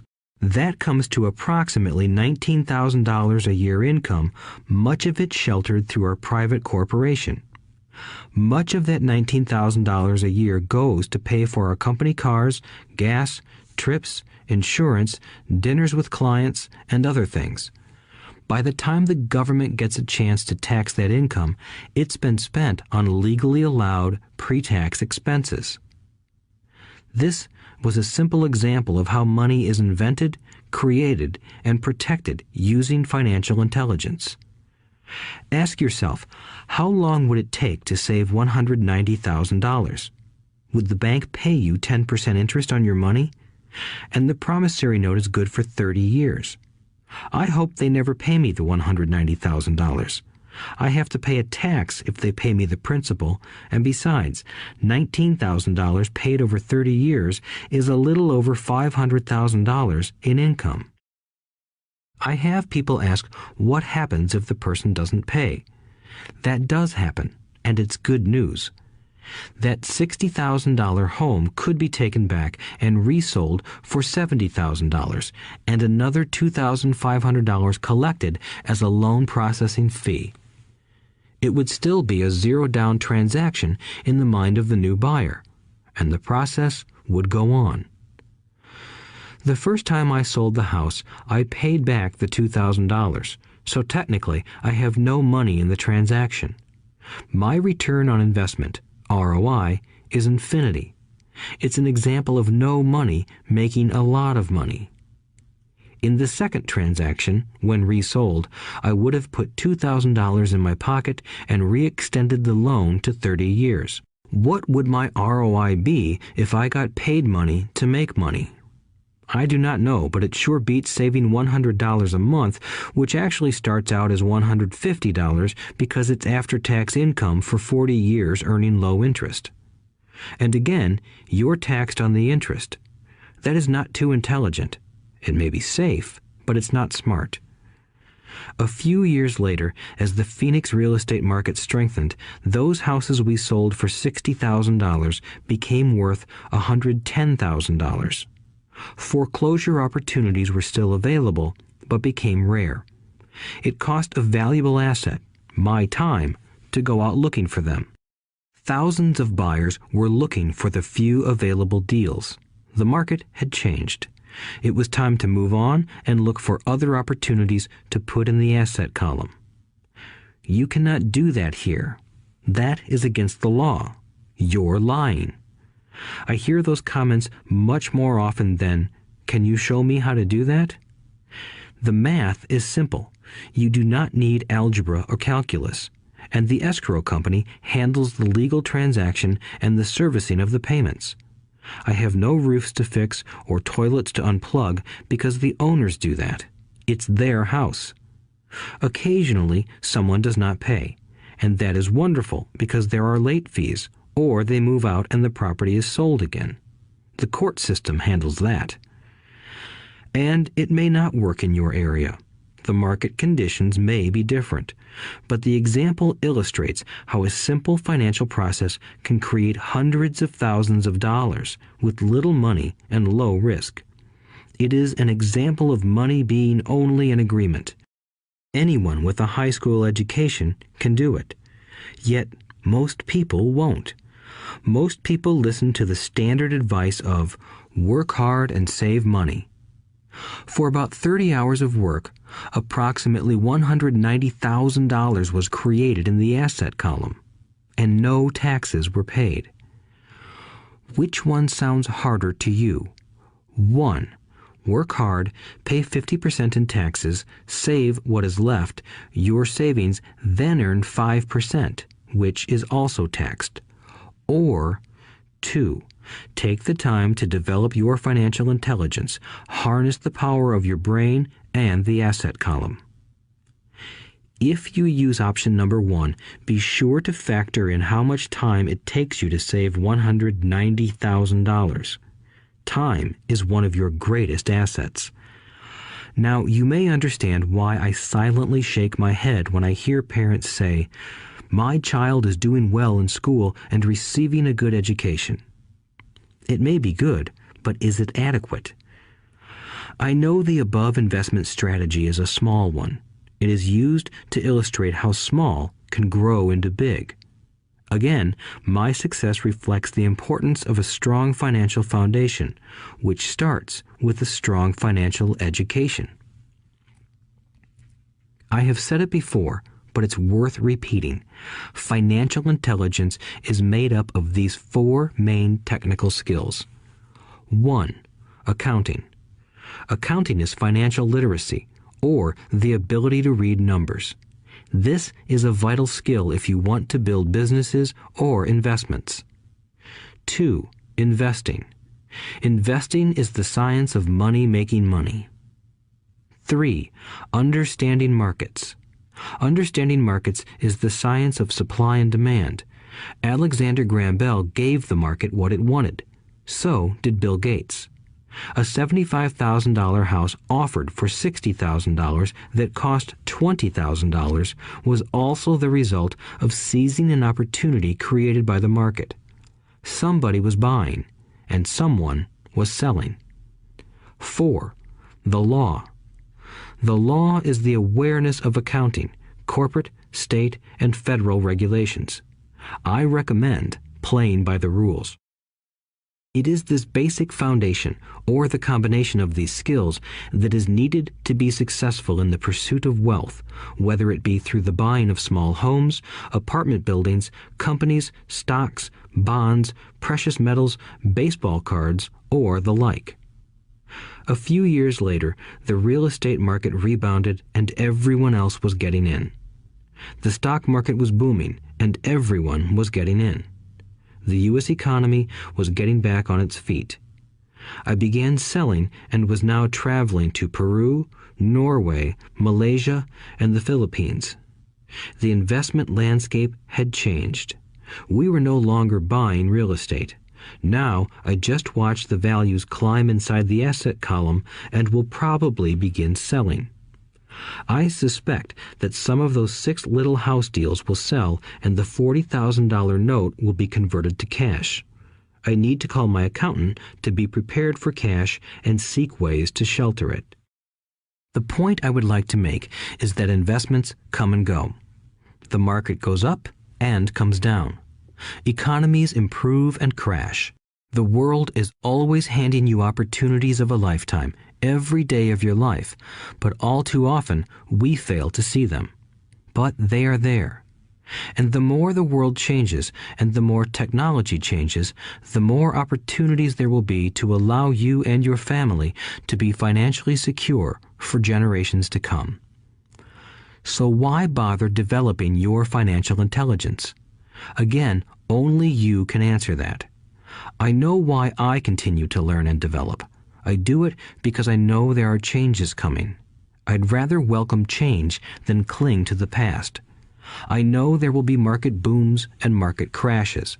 I want to continually develop my financial intelligence because at each market change, some people will be on their knees begging for their jobs. Others, meanwhile, will take the lemons that life hands them, and we are all handed lemons occasionally, and turn them into millions. That's financial intelligence. I am often asked about the lemons I have turned into millions. I hesitate using many more examples of personal investments because I am afraid it comes across as bragging or tooting my own horn. That is not my intention. I use the examples only as numerical and chronological illustrations of actual and simple cases. I use the examples because I want you to know that it is easy. And the more familiar you become with the 4 pillars of financial intelligence, the easier it becomes. Personally, I use 2 main vehicles to achieve financial growth: real estate and small cap stocks. I use real estate as my foundation. Day in and day out, my properties provide cash flow and occasional spurts of growth and value. The small cap stocks are used for fast growth. I do not recommend anything that I do. The examples are just that, examples. If the opportunity is too complex and I do not understand the investment, I don't do it. Simple math and common sense are all you need to do well financially. There are 5 reasons for using examples. 1. To inspire people to learn more. 2. To let people know it is easy if the foundation is strong. 3. To show that anyone can achieve great wealth. 4. To show that there are millions of ways to achieve your goals. 5. To show that it's not rocket science. In 1989, I used to jog through a lovely neighborhood in Portland, Oregon. It was a suburb that had little gingerbread houses. They were small and cute. I almost expected to see Little Red Riding Hood skipping down the sidewalk on her way to Granny's. There were for sale signs everywhere. The timber market was terrible. The stock market had just crashed, and the economy was depressed. On one street, I noticed a for sale sign that was up longer than most. It looked old. Jogging past it one day, I ran into the owner, who looked troubled. "What are you asking for your house?" I asked. The owner turned and smiled weakly. "Make me an offer," he said. "It's been for sale for over a year. Nobody even comes by anymore to look at it." "I'll look," I said, and I bought the house a half hour later for $20,000 less than his asking price. It was a cute little 2-bedroom home with gingerbread trim on all the windows. It was light blue with gray accents and had been built in 1930. Inside, there was a beautiful rock fireplace, as well as 2 tiny bedrooms. It was a perfect rental house. I gave the owner $5,000 down for a $45,000 house that was really worth $65,000, except that no one wanted to buy it. The owner moved out in a week, happy to be free, and my first tenant moved in, a local college professor. After the mortgage, expenses, and management fees were paid, I put a little less than $40 in my pocket at the end of each month. Hardly exciting. A year later, the depressed Oregon real estate market had begun to pick up. California investors, flush with money from their still booming real estate market, were moving north and buying up Oregon and Washington.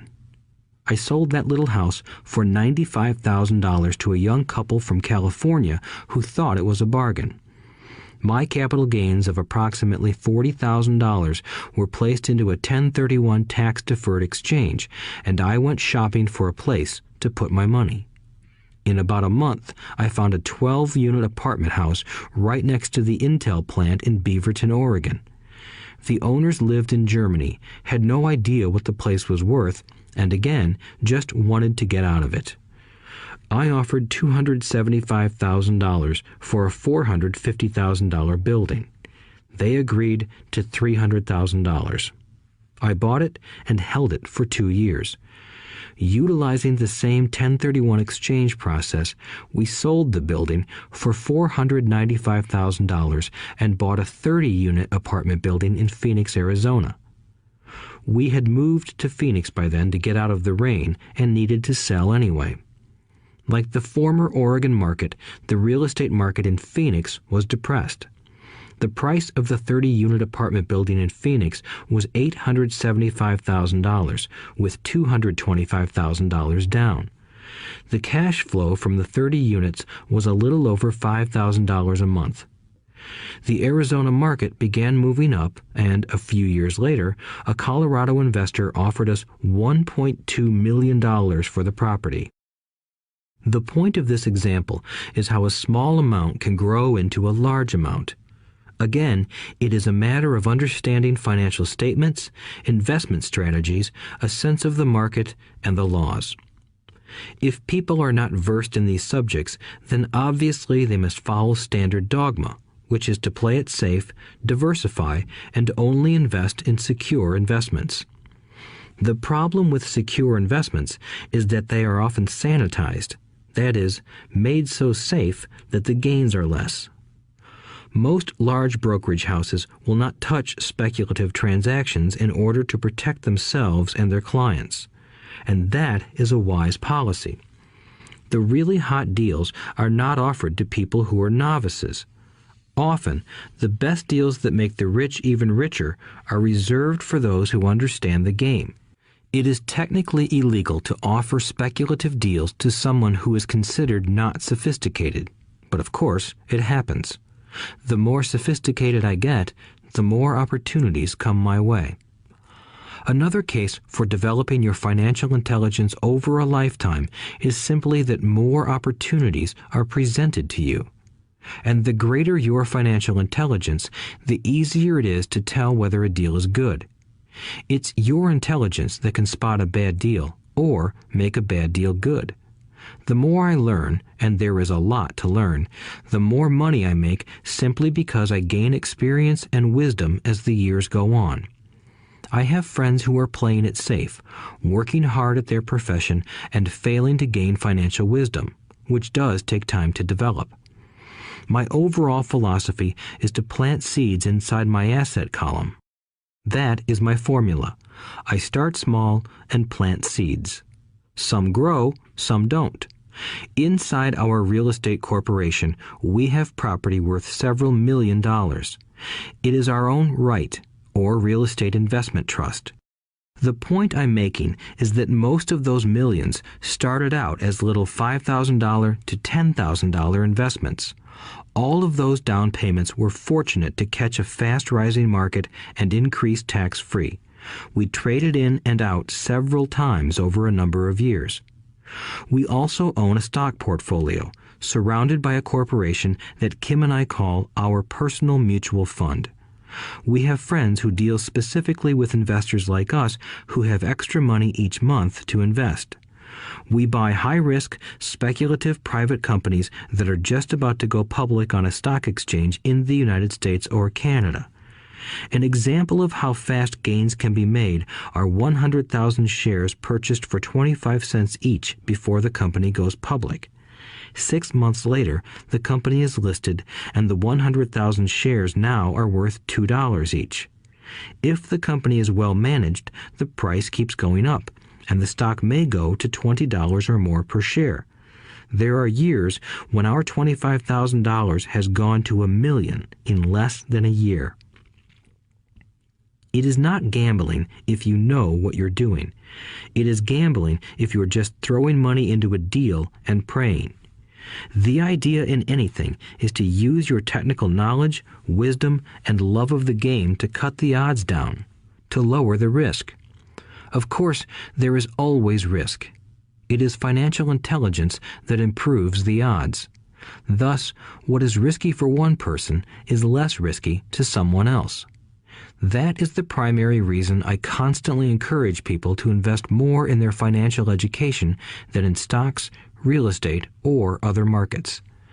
The smarter you are, the better chance you have of beating the odds. The stock plays I personally invested in were extremely high risk for most people and absolutely not recommended. I have been playing that game since 1979 and have paid more than my share in dues. But if you will review why investments such as these are high risk for most people, you may be able to set your life up differently, so that the ability to take $25,000 and turn it into $1 million in a year is low risk for you. As stated earlier, nothing I have written is a recommendation. It is only used as an example of what is simple and possible. What I do is small potatoes in the grand scheme of things. Yet, for the average individual, a passive income of more than $100,000 a year is nice and not hard to achieve. Depending on the market and how smart you are, it could be done in 5 to 10 years. If you keep your living expenses modest, $100,000 coming in as additional income is pleasant, regardless of whether you work. You can work if you like, or take time off if you choose, and use the government tax system in your favor rather than against you. My personal basis is real estate. I love real estate because it's stable and slow-moving. I keep the base solid. The cash flow is fairly steady and, if properly managed, has a good chance of increasing in value. The beauty of a solid base of real estate is that it allows me to take greater risks, as I do with speculative stocks. If I make great profits in the stock market, I pay my capital gains tax on the gain and then reinvest what's left in real estate, again further securing my asset foundation. A last word on real estate. I have traveled all over the world and taught investing. In every city, I hear people say you cannot buy real estate cheap. That is not my experience. Even in New York or Tokyo, or just on the outskirts of the city, prime bargains are overlooked by most people. In Singapore, with their high real estate prices, there are still bargains to be found within a short driving distance. So whenever I hear someone say, "You can't do that here," pointing at me, I remind them that maybe the real statement is, "I don't know how to do that here. Yet." Great opportunities are not seen with your eyes. They are seen with your mind. Most people never get wealthy simply because they are not trained financially to recognize opportunities right in front of them. I am often asked, how do I start? In the final chapter of this audiobook, I offer 10 steps that I followed on the road to my financial freedom. But always remember to have fun. When you learn the rules and the vocabulary of investing and begin to build your asset column, I think you'll find that it's as fun a game as you've ever played. Sometimes you win, and sometimes you learn. But have fun. Most people never win because they're more afraid of losing. That is why I found school so silly. In school, we learn that mistakes are bad, and we are punished for making them. Yet if you look at the way humans are designed to learn, we learn by making mistakes. We learn to walk by falling down. If we never fell down, we would never walk. The same is true for learning to ride a bike. I still have scars on my knees, but today I can ride a bike without thinking. The same is true for getting rich. Unfortunately, the main reason most people are not rich is because they are terrified of losing. Winners are not afraid of losing, but losers are. Failure is part of the process of success. People who avoid failure also avoid success. I look at money much like my game of tennis. I play hard, make mistakes, correct, make more mistakes, correct, and I get better. If I lose the game, I reach across the net, shake my opponent's hand, smile, and say, "See you next Saturday." There are two kinds of investors. One, the first and most common type is a person who buys a packaged investment. They call a retail outlet, such as a real estate company, a stockbroker, or a financial planner, and they buy something. It could be a mutual fund, a right, a stock, or bond. It is a clean and simple way of investing. An analogy would be a shopper who goes to a computer store and buys a computer right off the shelf. 2. The second type is an investor who creates investments. This investor usually assembles a deal in the same way a person who buys components builds a computer. I do not know the first thing about putting components of a computer together, but I do know how to put pieces of opportunities together, or know people who know how. It is this second type of investor who is the more professional investor. Sometimes it may take years for all the pieces to come together, and sometimes they never do. It is this second type of investor that my rich dad encouraged me to be. It is important to learn how to put the pieces together, because that is where the huge wins reside, and sometimes some huge losses if the tide goes against you. If you want to be the second type of investor, you need to develop 3 main skills. These skills are in addition to those required to become financially intelligent. 1. Find an opportunity that everyone else missed. You see with your mind what others miss with their eyes. For example, a friend bought this run-down old house. It was spooky to look at. Everyone wondered why he bought it. What he saw that we did not was that the house came with 4 extra empty lots. He discovered that after going to the title company. After buying the house, he tore the house down and sold the 5 lots to a builder for 3 times what he paid for the entire package. He made $75,000 for 2 months of work. It's not a lot of money, but it sure beats minimum wage, and it's not technically difficult. 2. Raise money. The average person only goes to the bank. This second type of investor needs to know how to raise capital, and there are many ways that don't require a bank. To get started, I learned how to buy houses without a bank. It was the learned skill of raising money more than the houses themselves that was priceless. All too often, I hear people say, "The bank won't lend me money," or "I don't have the money to buy it." If you want to be a Type 2 investor, you need to learn how to do that which stops most people. In other words, a majority of people let their lack of money stop them from making a deal. If you can avoid that obstacle, you will be millions ahead of those who don't learn those skills. There have been many times I have bought a house, a stock, or an apartment building without a penny in the bank. I once bought an apartment house for $1.2 million. I did what is called tying it up with a written contract between seller and buyer. I then raised the $100,000 deposit, which bought me 90 days to raise the rest of the money. Why did I do it?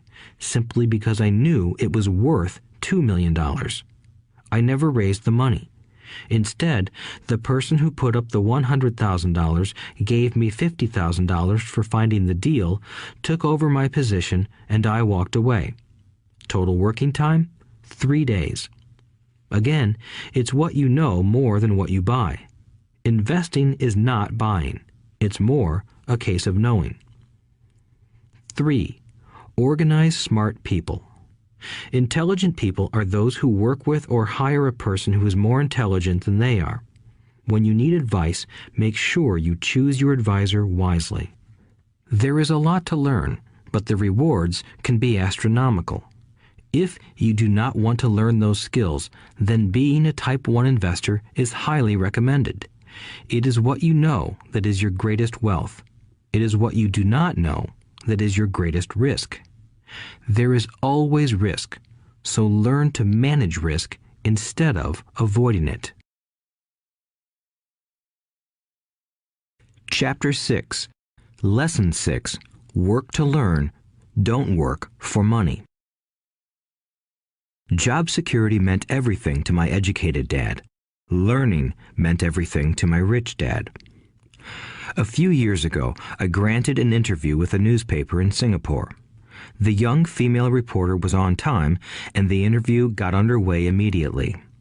We sat in the lobby of a luxurious hotel, sipping coffee and discussing the purpose of my visit to Singapore. I was to share the platform with Zig Ziglar. He was speaking on motivation, and I was speaking on the secrets of the rich. Someday, I would like to be a best-selling author like you, she said. I had seen some of the articles she had written for the paper, and I was impressed. She had a tough, clear style of writing. Her articles held a reader's interest. You have a great style, I said in reply. What holds you back from achieving your dream? My work does not seem to go anywhere, she said quietly. Everyone says that my novels are excellent, but nothing happens. So I keep my job with the paper. At least it pays the bills. Do you have any suggestions? Yes, I do, I said brightly. A friend of mine here in Singapore runs a school that trains people to sell. He runs sales training courses for many of the top corporations here in Singapore, and I think attending one of his courses would greatly enhance your career. She stiffened. Are you saying I should go to school to learn to sell? I nodded.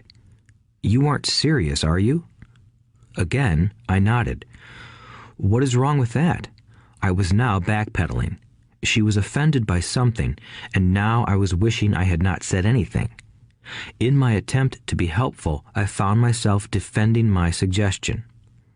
I have a master's degree in English literature. Why would I go to school to learn to be a salesperson? I am a professional. I went to school to be trained in a profession so I would not have to be a salesperson. I hate salespeople. All they want is money. So tell me why I should study sales. She was packing her briefcase. The interview was over. On the coffee table sat a copy of an earlier best-selling book I wrote. I picked it up as well as the notes she had jotted down on her legal pad. Do you see this? I said, pointing to her notes. She looked down at her notes. What? She said, confused. Again, I pointed deliberately to her notes. On her pad she had written, Robert Kiyosaki, best-selling author. It says best-selling author, not best writing author, I said quietly. Her eyes widened. I am a terrible writer, I said. You are a great writer. I went to sales school. You have a master's degree. Put them together, and you get a best-selling author and a best-writing author. Anger flared from her eyes. I'll never stoop so low as to learn how to sell. People like you have no business writing. I'm a professionally trained writer, and you are a salesman. It is not fair, she fumed. She put the rest of her notes away and hurried out through the large glass doors into the humid Singapore morning. At least she gave me a fair and favorable write-up the next morning. The world is filled with smart, talented, educated, and gifted people. We meet them every day. They are all around us. A few days ago, my car was not running well. I pulled into a garage, and the young mechanic had it fixed in just a few minutes. He knew what was wrong by simply listening to the engine. I was amazed. I am constantly shocked at how little talented people earn. I have met brilliant, highly educated people who earn less than $20,000 a year. A business consultant who specializes in the medical trade was telling me how many doctors, dentists, and chiropractors struggle financially. All this time, I thought that when they graduated, the dollars would pour in. It was this business consultant who gave me the phrase, "They are one skill away from great wealth." What this phrase means is that most people need only to learn and master one more skill, and their income would jump exponentially.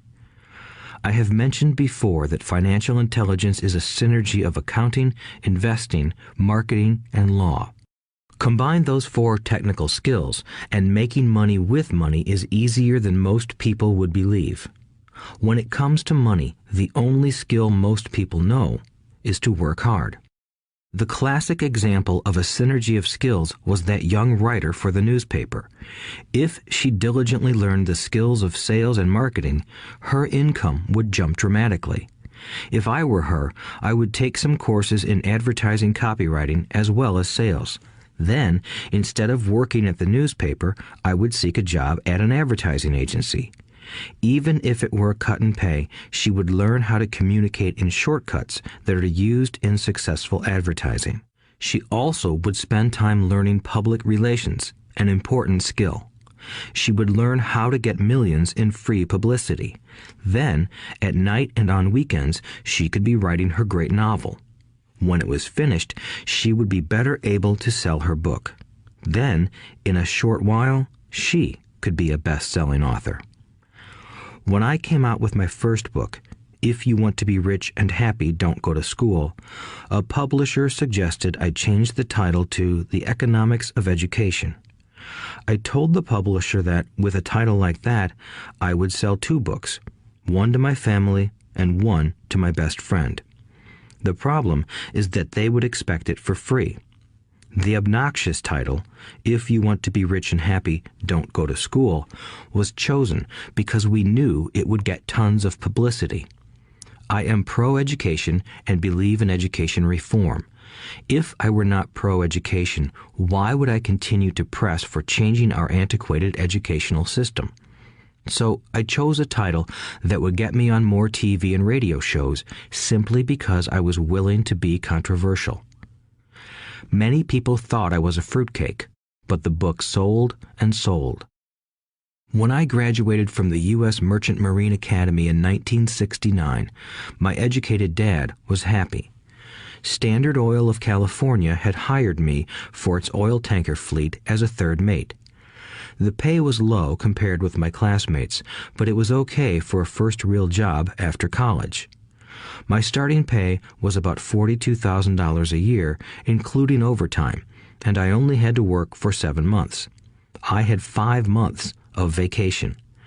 If I had wanted to, I could have taken the run to Vietnam with a subsidiary shipping company and easily doubled my pay instead of taking 5 months of vacation. I had a great career ahead of me, yet I resigned after 6 months with the company and joined the Marine Corps to learn how to fly. My educated dad was devastated. Rich Dad congratulated me. In school and in the workplace, the popular opinion is the idea of specialization. That is, in order to make more money or get promoted, you need to specialize. That is why medical doctors immediately begin to seek a specialty such as orthopedics or pediatrics. The same is true for accountants, architects, lawyers, pilots, and others. My educated dad believed in the same dogma. That is why he was thrilled when he eventually achieved his doctorate. He often admitted that schools reward people who study more and more about less and less. Rich Dad encouraged me to do exactly the opposite. You want to know a little about a lot, was his suggestion. That is why for years I worked in different areas of his companies. For a while, I worked in his accounting department. Although I would probably never have been an accountant, he wanted me to learn via osmosis. Rich Dad knew I would pick up jargon and a sense of what is important and what is not. I also worked as a busboy and construction worker as well as in sales, reservations, and marketing. He was grooming Mike and me. That is why he insisted we sit in on the meetings with his bankers, lawyers, accountants, and brokers. He wanted us to know a little about every aspect of his empire. When I quit my high-paying job with Standard Oil, my educated dad had a heart-to-heart talk with me. He was bewildered. He could not understand my decision to resign from a career that offered high pay, great benefits, lots of time off, and opportunity for promotion. When he asked me one evening, "Why did you quit?" I could not explain it to him, though I tried hard to. My logic did not fit his logic. The big problem was that my logic was my rich dad's logic. Job security meant everything to my educated dad. Learning meant everything to my rich dad. Educated dad thought I went to school to learn to be a ship's officer. Rich dad knew that I went to school to study international trade. So as a student, I made cargo runs, navigating large freighters, oil tankers, and passenger ships to the Far East and the South Pacific. Rich Dad emphasized that I should stay in the Pacific instead of taking ships to Europe because he knew that the emerging nations were in Asia, not Europe. While most of my classmates, including Mike, were partying at their fraternity houses, I was studying trade, people, business styles, and cultures in Japan, Taiwan, Thailand, Singapore, Hong Kong, Vietnam, Korea, Tahiti, Samoa, and the Philippines. I was partying also, but it was not in any frat house. I grew up rapidly. Educated Dad just could not understand why I decided to quit and join the Marine Corps. I told him I wanted to learn to fly, but really I wanted to learn to lead troops. Rich Dad explained to me that the hardest part of running a company is managing people. He had spent 3 years in the Army. My educated dad was draft exempt. Rich Dad valued learning to lead men into dangerous situations. Leadership is what you need to learn next, he said. If you are not a good leader, you'll get shot in the back, just like they do in business. Returning from Vietnam in 1973, I resigned my commission, even though I loved flying. I found a job with Xerox Corporation. I joined it for one reason, and it was not for the benefits. I was a shy person, and the thought of selling was the most frightening subject in the world. Xerox has one of the best sales trainings programs in America. Rich Dad was proud of me. My educated dad was ashamed. Being an intellectual, he thought that salespeople were below him. I worked with Xerox for 4 years until I overcame my fear of knocking on doors and being rejected. Once I could consistently be in the top 5 in sales, I again resigned and moved on, leaving behind another great career with an excellent company. In 1977, I formed my first company. Rich Dad had groomed Mike and me to take over companies, so I now had to learn to form them and put them together. My first product, the nylon and Velcro wallet, was manufactured in the Far East and shipped to a warehouse in New York, near where I had gone to school. My formal education was complete, and it was time to test my wings. If I failed, I would go broke. Rich Dad thought it best to go broke before 30. You still have time to recover, was his advice. On the eve of my 30th birthday, my first shipment left Korea for New York. Today, I still do business internationally, and as my rich dad encouraged me to do, I keep seeking the emerging nations. Today, my investment company invests in South American countries and Asian countries, as well as in Norway and Russia. There is an old cliche that goes, "Job is an acronym for just over broke." Unfortunately, I would say that applies to millions of people. Because school does not think financial intelligence is an intelligence, most workers live within their means. They work and they pay bills. There is another horrible management theory that goes, workers work hard enough to not be fired, and owners pay just enough so that workers won't quit. And if you look at the pay scales of most companies, again, I would say there is a degree of truth to that statement. The net result is that most workers never get ahead. They do what they've been taught to do, get a secure job.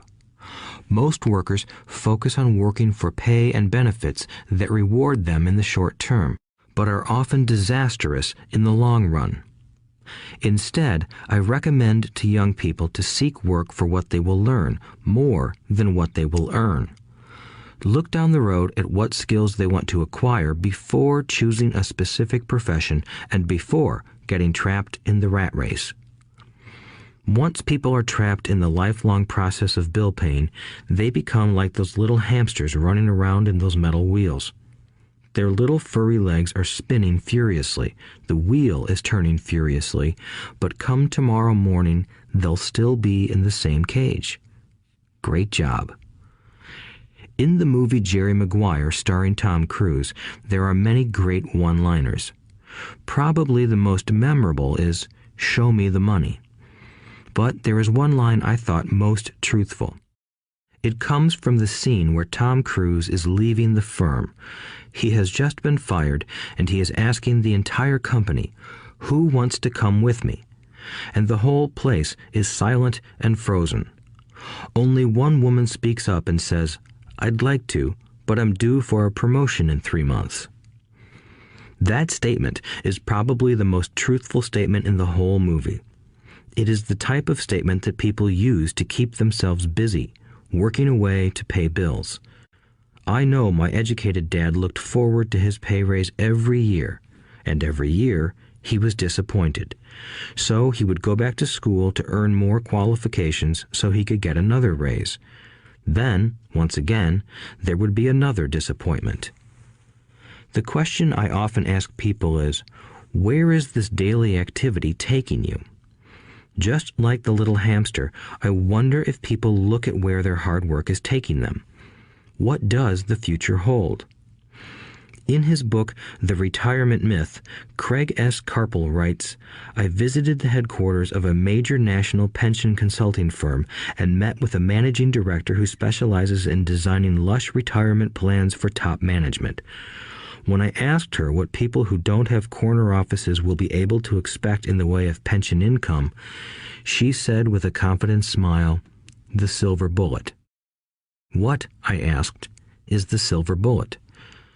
She shrugged and said, "If baby boomers discover they don't have enough money to live on when they're older, they can always blow their brains out." Carpel goes on to explain the difference between the old defined benefit retirement plans and the new 401k plans that are riskier. It is not a pretty picture for most people working today, and that is just for retirement. Add medical fees and long-term nursing home care, and the picture is frightening. Already, many hospitals in countries with socialized medicine need to make tough decisions such as who will live and who will die. They make those decisions purely on how much money they have and how old the patients are. If the patient is old, they often will give the medical care to someone younger. The older, poor patient gets put to the back of the line. Just as the rich can afford better education, the rich will be able to keep themselves alive, while those who have little wealth will die. So I wonder, are workers looking into the future or just until their next paycheck, never questioning where they are headed? When I speak to adults who want to earn more money, I always recommend the same thing.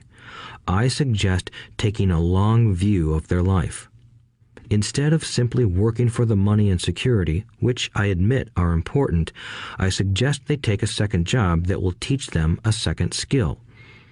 Often I recommend joining a network marketing company, also called multi-level marketing, if they want to learn sales skills. Some of these companies have excellent training programs that help people get over their fear of failure and rejection, which are the main reasons people are unsuccessful. Education is more valuable than money in the long run. When I offer this suggestion, I often hear in response, "Oh, that is too much hassle," or "I only want to do what I am interested in." If they say it's too much of a hassle, I ask, so you would rather work all your life giving 50% of what you earn to the government? If they tell me, I only do what I am interested in, I say, I'm not interested in going to the gym, but I go because I want to feel better and live longer. Unfortunately, there is some truth to the old statement, you can't teach an old dog new tricks. Unless a person is used to changing, it's hard to change. But for those of you who might be on the fence when it comes to the idea of working to learn something new, I offer this word of encouragement. Life is much like going to the gym. The most painful part is deciding to go. Once you get past that, it's easy. There have been many days I have dreaded going to the gym, but once I am there and in motion, it is a pleasure. After the workout is over, I am always glad I talked myself into going. If you are unwilling to work to learn something new and instead insist on becoming highly specialized within your field, make sure the company you work for is unionized. Labor unions are designed to protect specialists. My educated dad, after falling from grace with the governor, became the head of the teachers' union in Hawaii. He told me that it was the hardest job he ever held. My rich dad, on the other hand, spent his life doing his best to keep his companies from becoming unionized. He was successful. Although the unions came close, Rich Dad was always able to fight them off. Personally, I take no sides because I can see the need for and the benefits of both sides. If you do as school recommends, become highly specialized, then seek union protection. For example, had I continued with my flying career, I would have sought a company that had a strong pilots union. Why? Because my life would be dedicated to learning a skill that was valuable in only one industry.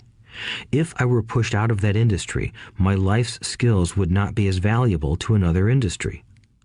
A displaced senior pilot with 100,000 hours of heavy airline transport time, earning $150,000 a year, would have a hard time finding an equivalent high-paying job teaching in school.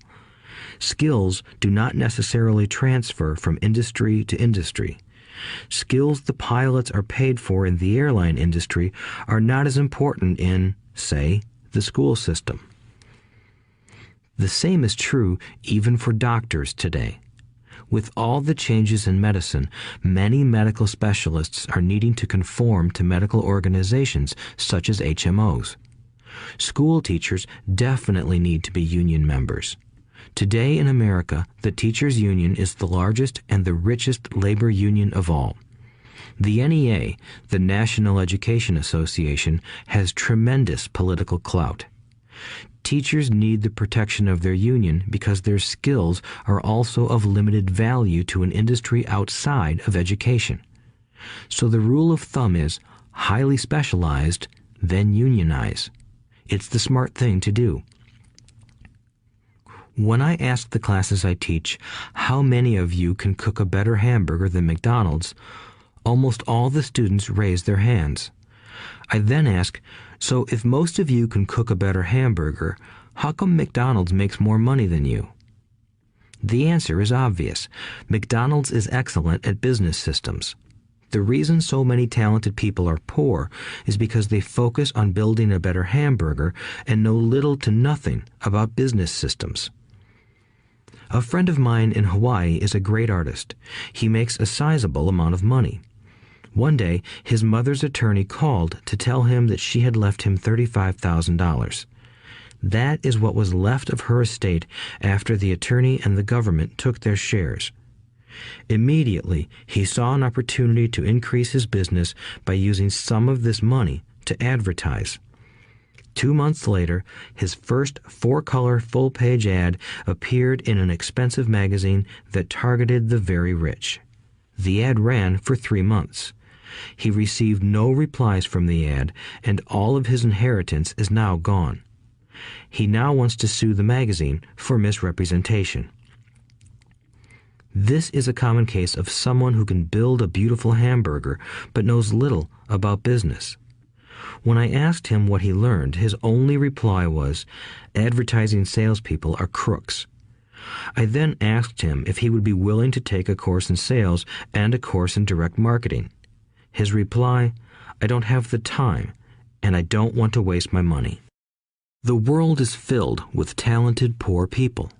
All too often, they're poor or struggle financially or earn less than they are capable of, not because of what they know, but because of what they do not know. They focus on perfecting their skills at building a better hamburger rather than the skills of selling and delivering the hamburger. Maybe McDonald's does not make the best hamburger, but they are the best at selling and delivering a basic average burger. Poor Dad wanted me to specialize. That was his view on how to be paid more. Even after being told by the governor of Hawaii that he could no longer work in state government, my educated dad continued to encourage me to get specialized. Educated Dad then took up the cause of the teachers' union, campaigning for further protection and benefits for these highly skilled and educated professionals. We argued often, but I know he never agreed that over-specialization is what caused the need for union protection. He never understood that the more specialized you become, the more you are trapped and dependent on that specialty. Rich Dad advised that Mike and I groom ourselves. Many corporations do the same thing. They find a young, bright student just out of business school and begin grooming that person to someday take over the company. So these bright young employees do not specialize in one department. They are moved from department to department to learn all the aspects of business systems. The rich often groom their children or the children of others. By doing so, their children gain an overall knowledge of the operations of the business and how the various departments interrelate. For the World War II generation, it was considered bad to skip from company to company. Today, it is considered smart. Since people will skip from company to company rather than seek greater specialization in skills, why not seek to learn more than to earn? In the short term, it may earn you less, but it will pay dividends in the long term. The main management skills needed for success are 1. Management of cash flow, 2. Management of systems, 3. Management of people. The most important specialized skills are sales and marketing. The ability to sell, to communicate to another human being, be it a customer, employee, boss, spouse, or child, is the base skill of personal success. Communication skills such as writing, speaking, and negotiating are crucial to a life of success. These are skills I work on constantly, attending courses or buying educational resources to expand my knowledge. As I have mentioned, my educated dad worked harder and harder the more competent he became. He also became more trapped the more specialized he got. Although his salary went up, his choices diminished. Soon after he was locked out of government work, he found out how vulnerable he really was professionally. It is like professional athletes who suddenly are injured or are too old to play. Their once high-paying position is gone, and they have limited skills to fall back on. I think that is why my educated dad sided so much with the unions after that. He realized how much a union would have benefited him. Rich Dad encouraged Mike and me to know a little about a lot. He encouraged us to work with people smarter than we were and to bring smart people together to work as a team. Today, it would be called a synergy of professional specialties.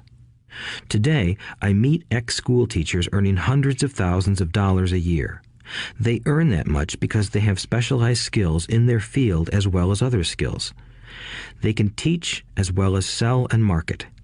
I know of no other skills to be more important than selling and marketing. The skills of selling and marketing are difficult for most people, primarily due to their fear of rejection. The better you are at communicating, negotiating, and handling your fear of rejection, the easier life is. Just as I advise that newspaper writer who wanted to become a best-selling author, I advise anyone else today. Being technically specialized has its strengths as well as its weaknesses. I have friends who are geniuses, but they cannot communicate effectively with other human beings, and, as a result, their earnings are pitiful. I advise them to just spend a year learning to sell. Even if they earn nothing, their communication skills will improve, and that is priceless. In addition to being good learners, sellers, and marketers, we need to be good teachers as well as good students. To be truly rich, we need to be able to give as well as to receive. In cases of financial or professional struggle, there is often a lack of giving and receiving. I know many people who are poor because they are neither good students nor good teachers. Both of my dads were generous men. Both made it a practice to give first. Teaching was one of their ways of giving. The more they gave, the more they received. One glaring difference was in the giving of money. My rich dad gave lots of money away. He gave to his church, to charities, and to his foundation. He knew that to receive money, you had to give money. Giving money is the secret to most great wealthy families. That is why there are organizations like the Rockefeller Foundation and the Ford Foundation. These are organizations designed to take their wealth and increase it, as well as give it away in perpetuity. My educated dad always said, "When I have some extra money, I'll give it." The problem was that there was never any extra. So he worked harder to draw more money in rather than focus on the most important law of money. Give and you shall receive. Instead, he believed in receive and then you give. In conclusion, I became both dads. One part of me is a hardcore capitalist who loves the game of money making money. The other part is a socially responsible teacher who is deeply concerned with this ever-widening gap between the haves and have-nots. I personally hold the archaic educational system primarily responsible for this growing gap. Chapter 7. Overcoming Obstacles. The primary difference between a rich person and a poor person is how they manage fear. Once people have studied and become financially literate, they may still face roadblocks to becoming financially independent. There are 5 main reasons why financially literate people may still not develop abundant asset columns that could produce a large cash flow. The 5 reasons are: 1. Fear. 2. Cynicism. 3. Laziness. 4. Bad habits. 5. Arrogance. Overcoming fear. I have never met anyone who really likes losing money. And in all my years, I have never met a rich person who has never lost money. But I have met a lot of poor people who have never lost a dime. Investing, that is. The fear of losing money is real. Everyone has it, even the rich. But it's not having fear that is the problem. It's how you handle fear. It's how you handle losing. It's how you handle failure that makes the difference in one's life. The primary difference between a rich person and a poor person is how they manage that fear. It's okay to be fearful. It's okay to be a coward when it comes to money. You can still be rich.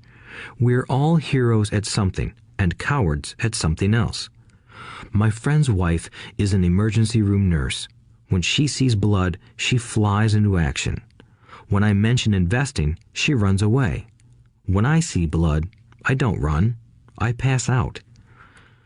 My rich dad understood phobias about money. Some people are terrified of snakes. Some people are terrified about losing money. Both are phobias, he would say. So his solution to the phobia of losing money was this little rhyme. If you hate risk and worry, start early. If you start young, it's easier to be rich. I won't go into it here, but there is a staggering difference between a person who starts investing at age 20 versus age 30. The purchase of Manhattan Island is said to be one of the greatest bargains of all time. New York was purchased for $24 in trinkets and beads. Yet if that $24 had been invested at 8% annually, that $24 would have been worth more than $28 trillion by 1995. Manhattan could be repurchased with money left over to buy much of Los Angeles. But what if you don't have much time left or would like to retire early? How do you handle the fear of losing money? My poor dad did nothing. He simply avoided the issue, refusing to discuss the subject. My rich dad, on the other hand, recommended that I think like a Texan. I like Texas and Texans, he used to say. In Texas, everything is bigger. When Texans win, they win big. And when they lose, it's spectacular. They like losing? I asked. That's not what I'm saying. Nobody likes losing. Show me a happy loser, and I'll show you a loser, said Rich Dad. It's a Texan's attitude toward risk, reward, and failure I'm talking about. It's how they handle life. They live it big. Not like most of the people around here, living like roaches when it comes to money, terrified that someone will shine a light on them and whimpering when the grocery clerk shortchanges them a quarter. Rich Dad went on, "What I like best is the Texas attitude. They're proud when they win, and they brag when they lose. Texans have a saying, if you're going to go broke, go big. You don't want to admit you went broke over a duplex." He constantly told Mike and me that the greatest reason for lack of financial success was because most people played it too safe. People are so afraid of losing that they lose, were his words. Fran Tarkenton, a one-time great NFL quarterback, says it still another way. Winning means being unafraid to lose. In my own life, I've noticed that winning usually follows losing. Before I finally learned to ride a bike, I first fell down many times. I've never met a golfer who has never lost a golf ball. I've never met people who have fallen in love who have never had their heart broken. And I've never met someone rich who has never lost money. So for most people, the reason they don't win financially is because the pain of losing money is far greater than the joy of being rich. Another saying in Texas is, everyone wants to go to heaven, but no one wants to die. Most people dream of being rich, but are terrified of losing money, so they never get to heaven. Rich Dad used to tell Mike and me stories about his trips to Texas. If you really want to learn the attitude of how to handle risk, losing, and failure, go to San Antonio and visit the Alamo. The Alamo is a great story of brave people who chose to fight, knowing there was no hope of success. They chose to die instead of surrendering. It's an inspiring story worthy of study. Nonetheless, it's still a tragic military defeat. They got their butts kicked. So, how do Texans handle failure? They still shout, "Remember the Alamo." Mike and I heard this story a lot. He always told us this story when he was about to go into a big deal and he was nervous. After he had done all his due diligence and it was time to put up or shut up, he told us this story. Every time he was afraid of making a mistake or losing money, he told us this story. It gave him strength, for it reminded him that he could always turn a financial loss into a financial win. Rich Dad knew that failure would only make him stronger and smarter. It's not that he wanted to lose. He just knew who he was and how he would take a loss. He would take a loss and make it a win. That's what made him a winner and others losers. It gave him the courage to cross the line when others backed out. That's why I like Texans so much, he would say. They took a great failure and turned it into inspiration, as well as a tourist destination that makes them millions. But probably his words that mean the most to me today are these. Texans don't bury their failures. They get inspired by them. They take their failures and turn them into rallying cries. Failure inspires Texans to become winners. But that formula is not just the formula for Texans. It is the formula for all winners. I've said that falling off my bike was part of learning to ride. I remember falling off only made me more determined to learn to ride, not less. I also said that I have never met a golfer who has never lost a ball. For top professional golfers, losing a ball or a tournament provides the inspiration to be better, to practice harder, to study more. That's what makes them better. For winners, losing inspires them. For losers, losing defeats them. I like to quote John D. Rockefeller, who said, "I always tried to turn every disaster into an opportunity." And being Japanese American, I can say this. Many people say that Pearl Harbor was an American mistake. I say it was a Japanese mistake. From the movie Tora, Tora, Tora, a somber Japanese admiral says to his cheering subordinates, "I am afraid we have awakened a sleeping giant." Remember Pearl Harbor became a rallying cry. It turned one of America's greatest losses into the reason to win. This great defeat gave America strength, and America soon emerged as a world power. Failure inspires winners, and failure defeats losers. It is the biggest secret of winners. It's the secret that losers do not know. The greatest secret of winners is that failure inspires winning. Thus, they're not afraid of losing. Repeating Fran Tarkenton's quote, "Winning means being unafraid to lose." People like Fran Tarkenton are not afraid of losing because they know who they are. They hate losing, so they know that losing will only inspire them to become better. There is a big difference between hating losing and being afraid to lose. Most people are so afraid of losing money that they lose. They go broke over a duplex. Financially, they play life too safe and too small. They buy big houses and big cars, but not big investments. The main reason that over 90% of the American public struggles financially is because they play not to lose. They don't play to win. They go to their financial planners or accountants or stockbrokers and buy a balanced portfolio. Most have lots of cash in CDs, low-yield bonds, mutual funds that can be traded within a mutual fund family, and a few individual stocks. It is a safe and sensible portfolio, but it is not a winning portfolio. It is a portfolio of someone playing not to lose.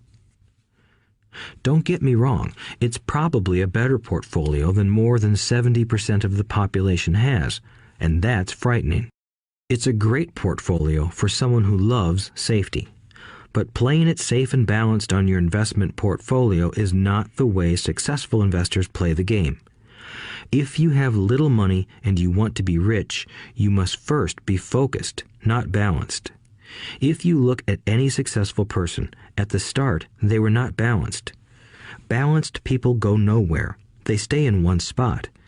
To make progress, you must first go unbalanced. Just look at how you make progress walking.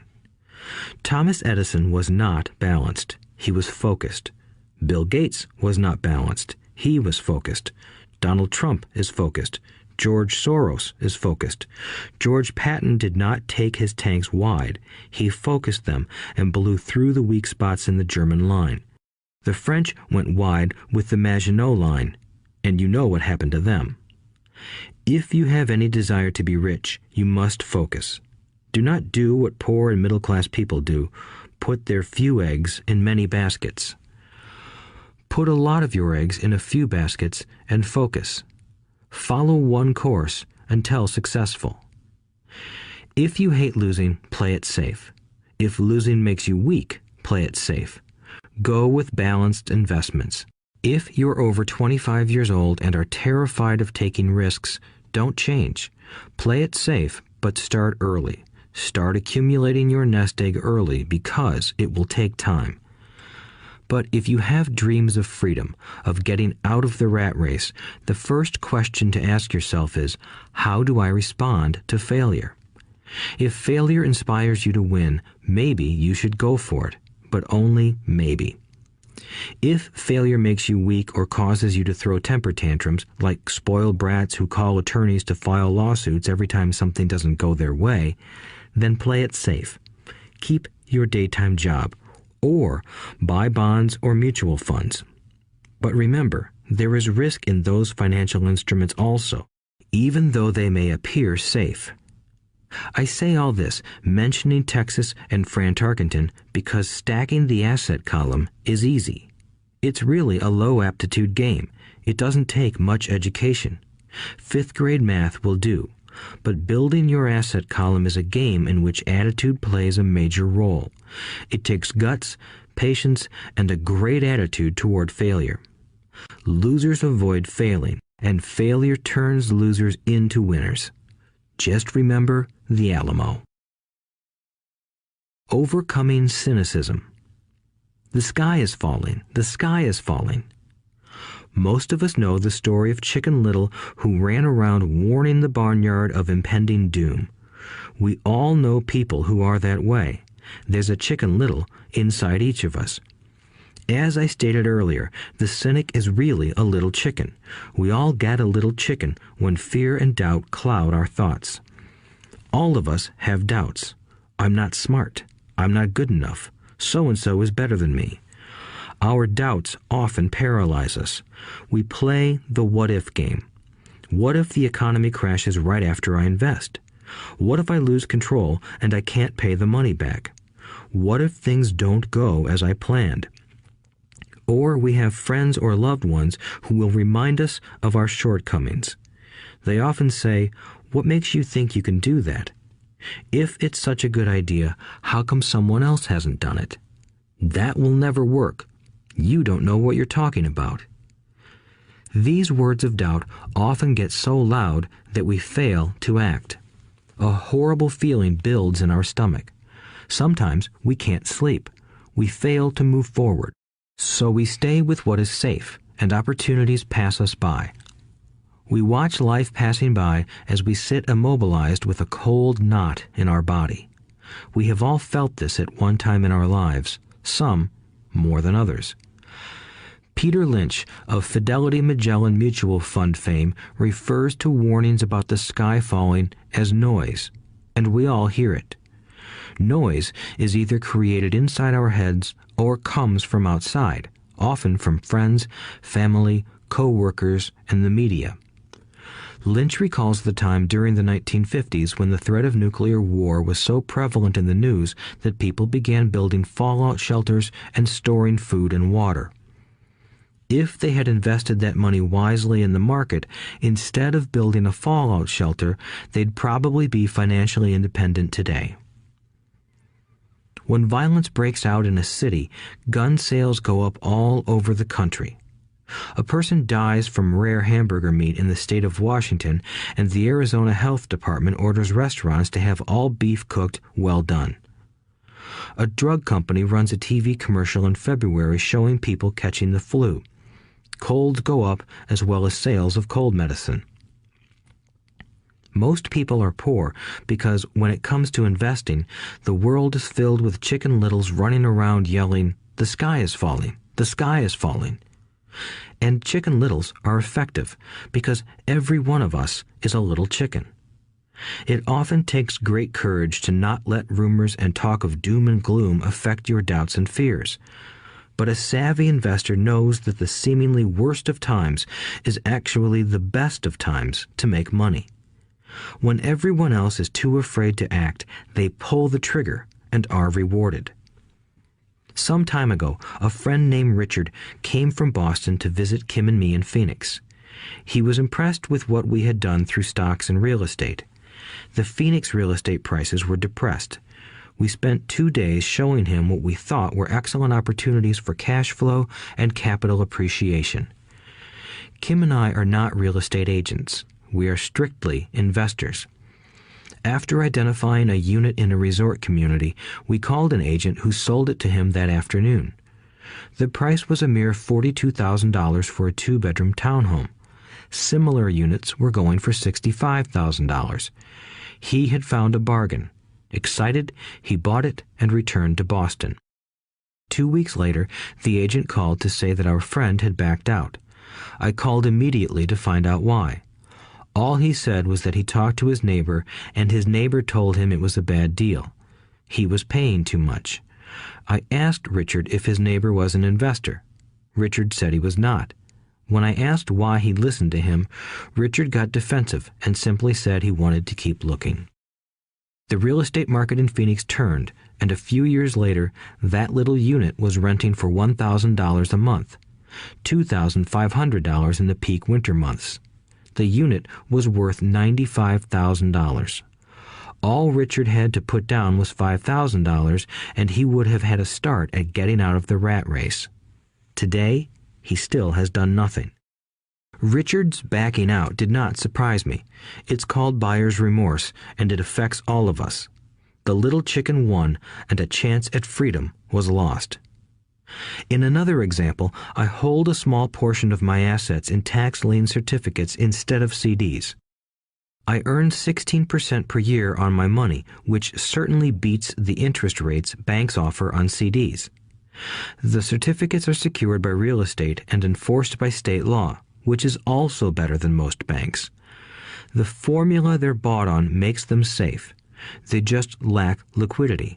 So I look at them as 2 to 7 year CDs. Almost every time I tell someone that I hold my money this way, especially if they have money in CDs, they will tell me it's risky. They tell me why I should not do it. When I ask them where they get their information, they say from a friend or an investment magazine. They've never done it, and they're telling someone who's doing it why they shouldn't. The lowest yield I look for is 16%, but people who are filled with doubt are willing to accept a far lower return. Doubt is expensive. My point is that it's those doubts and cynicism that keep most people poor and playing it safe. The real world is simply waiting for you to get rich. Only a person's doubts keep them poor. As I said, getting out of the rat race is technically easy. It doesn't take much education, but those doubts are cripplers for most people. Cynics never win, said Rich Dad. Unchecked doubt and fear creates a cynic. Cynics criticize and winners analyze was another of his favorite sayings. Rich Dad explained that criticism blinded while analysis opened eyes. Analysis allowed winners to see that critics were blind and to see opportunities that everyone else missed. And finding what people miss is key to any success. Real estate is a powerful investment tool for anyone seeking financial independence or freedom. It is a unique investment tool.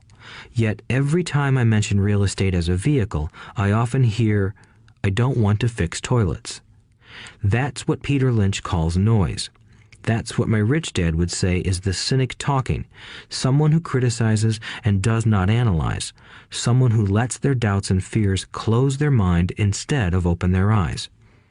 So when someone says, "I don't want to fix toilets, I want to fire back," what makes you think I want to? They're saying a toilet is more important than what they want.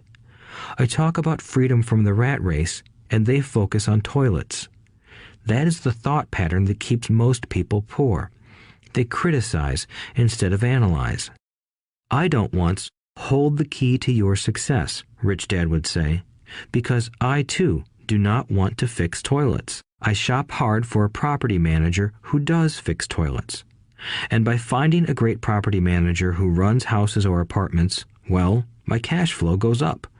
But more importantly, a great property manager allows me to buy a lot more real estate since I don't have to fix toilets. A great property manager is key to success in real estate. Finding a good manager is more important to me than the real estate. A great property manager often hears of great deals before real estate agents do, which makes them even more valuable. That is what Rich Dad meant by, I don't once hold the key to your success. Because I do not want to fix toilets either, I figured out how to buy more real estate and expedite my getting out of the rat race. The people who continue to say, I don't want to fix toilets, often deny themselves the use of this powerful investment vehicle. Toilets are more important than their freedom. In the stock market, I often hear people say, I don't want to lose money. Well, what makes them think I or anyone else likes losing money? They don't make money because they choose to not lose money. Instead of analyzing, they close their minds to another powerful investment vehicle, the stock market. I was riding with a friend past our neighborhood gas station. He looked up and saw that the price of gas was going up and thus the price of oil. My friend is a worrywart, or a Chicken Little. To him, the sky is always going to fall, and it usually does, on him. When we got home, he showed me all the stats as to why the price of oil was going to go up over the next few years, statistics I had never seen before, even though I already owned substantial shares of an existing oil company.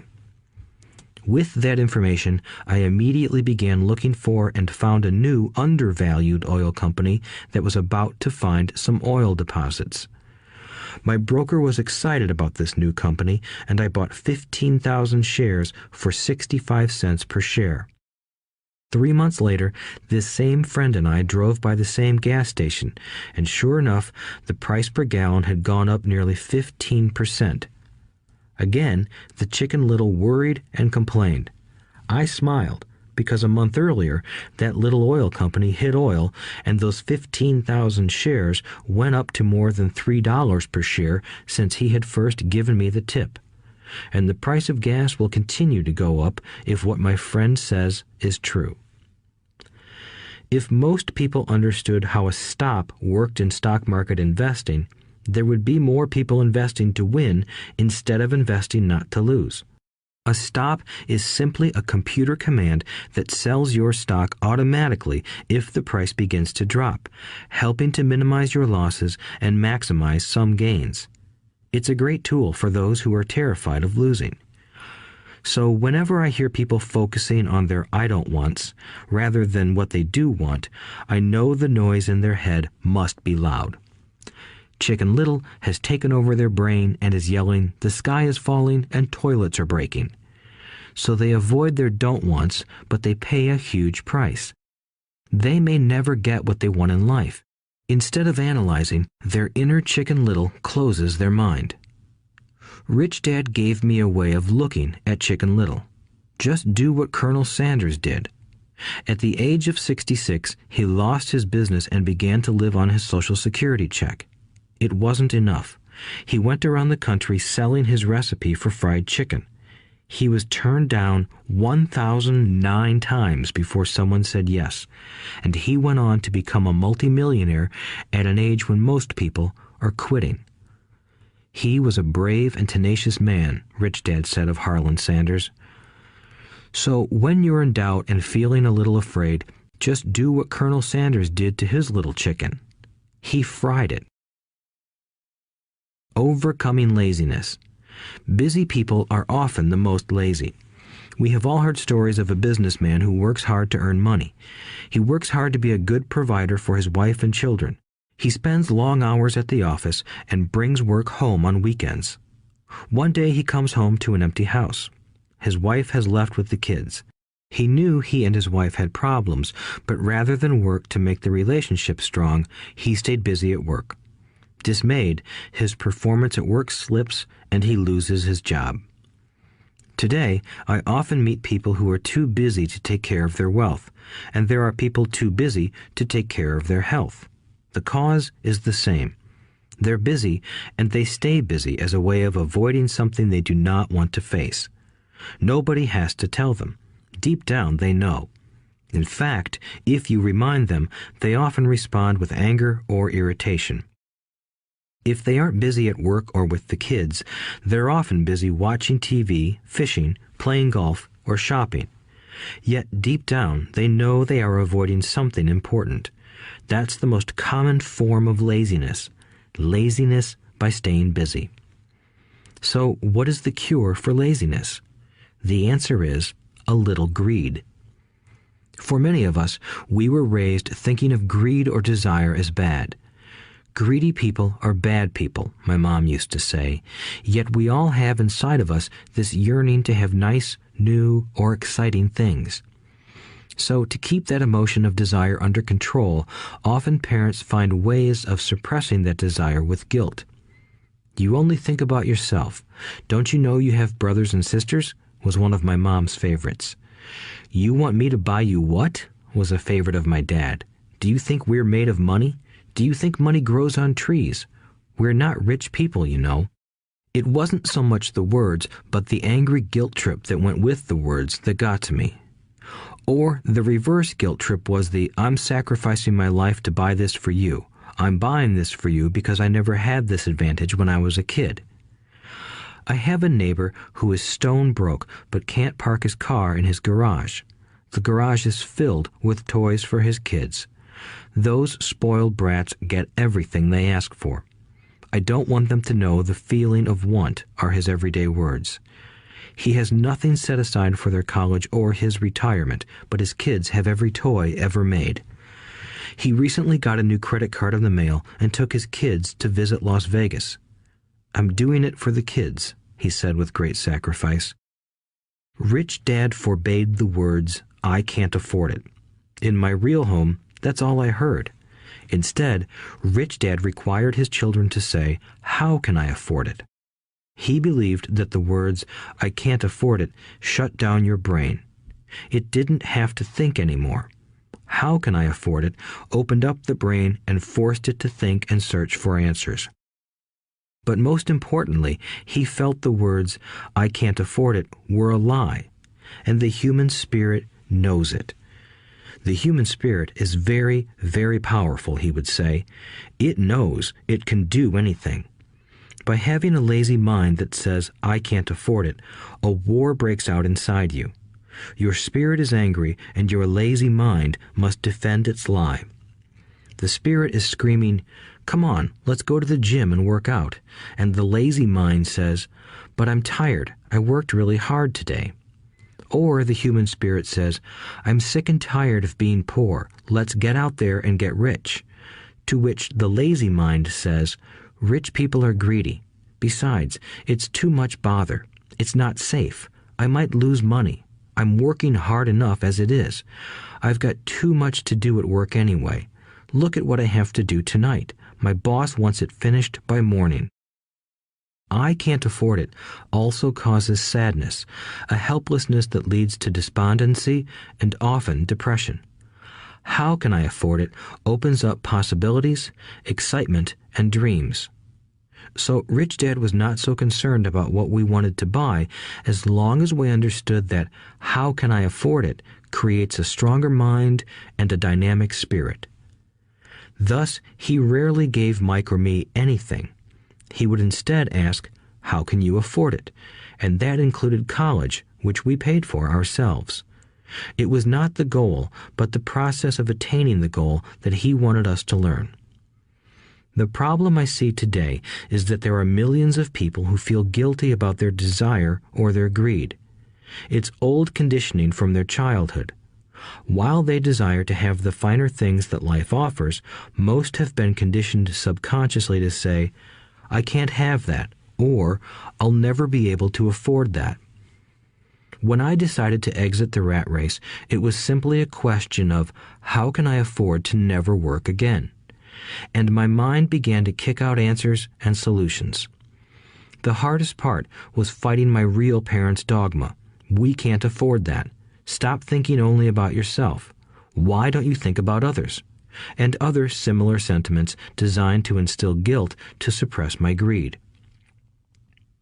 So, how do you beat laziness? Once again, the answer is a little greed. It's that radio station WIIFM, which stands for What's in it for me? A person needs to sit down and ask, what would my life be like if I never had to work again? What would I do if I had all the money I needed? Without that little greed, the desire to have something better, progress is not made. Our world progresses because we all desire a better life. New inventions are made because we desire something better. We go to school and study hard because we want something better. So whenever you find yourself avoiding something you know you should be doing, then the only thing to ask yourself is, what's in it for me? Be a little greedy. It's the best cure for laziness. Too much greed, however, as anything in excess can be, is not good. But just remember what Michael Douglas said in the movie Wall Street. Greed is good. Rich Dad said it differently. Guilt is worse than greed, for guilt robs the body of its soul. I think Eleanor Roosevelt said it best. Do what you feel in your heart to be right, for you'll be criticized anyway. You'll be damned if you do, and damned if you don't. Overcoming bad habits. Our lives are a reflection of our habits more than our education. After seeing the movie Conan the Barbarian, starring Arnold Schwarzenegger, a friend said, "I'd love to have a body like Schwarzenegger." Most of the guys nodded in agreement. "I even heard he was really puny and skinny at one time," another friend added. "Yeah, I heard that too," another one said.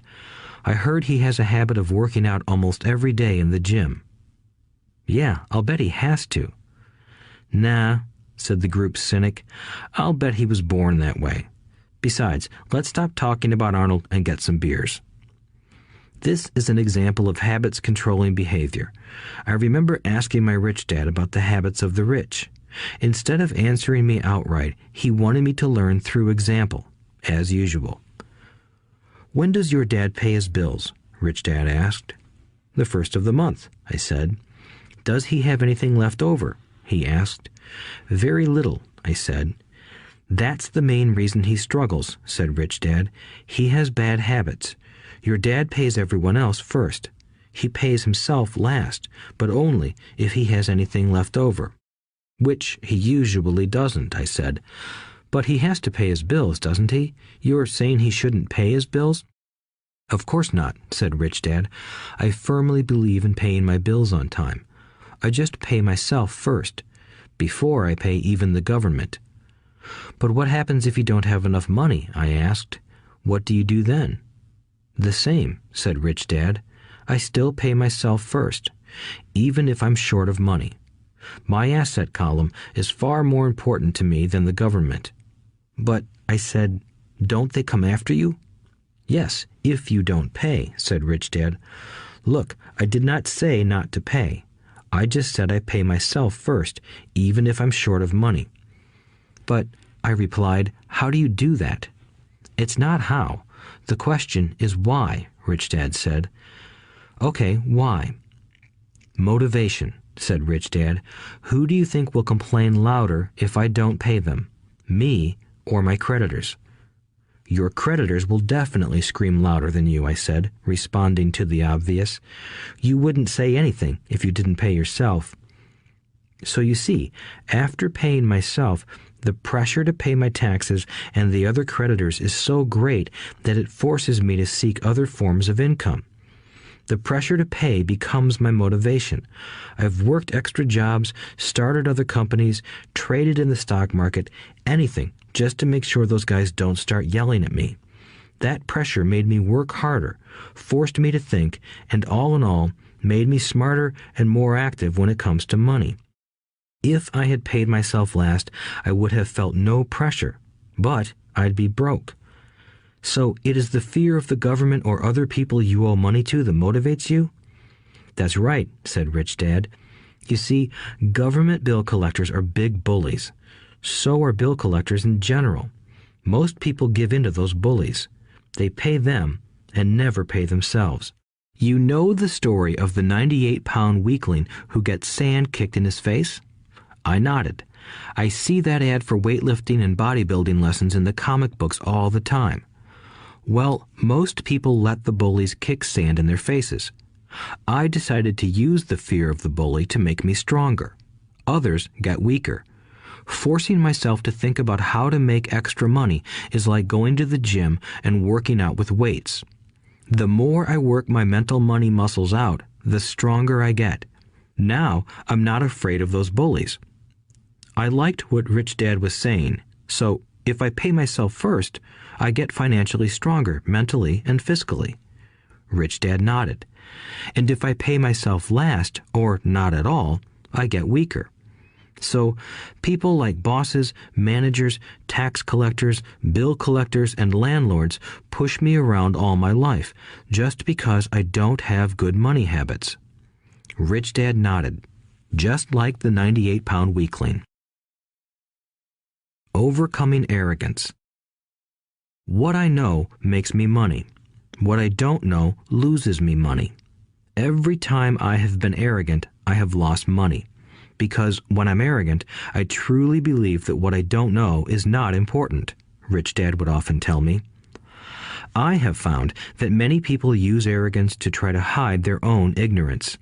It often happens when I am discussing financial statements with accountants or even other investors. They try to bluster their way through the discussion. It is clear to me that they don't know what they're talking about. They're not lying, but they are not telling the truth.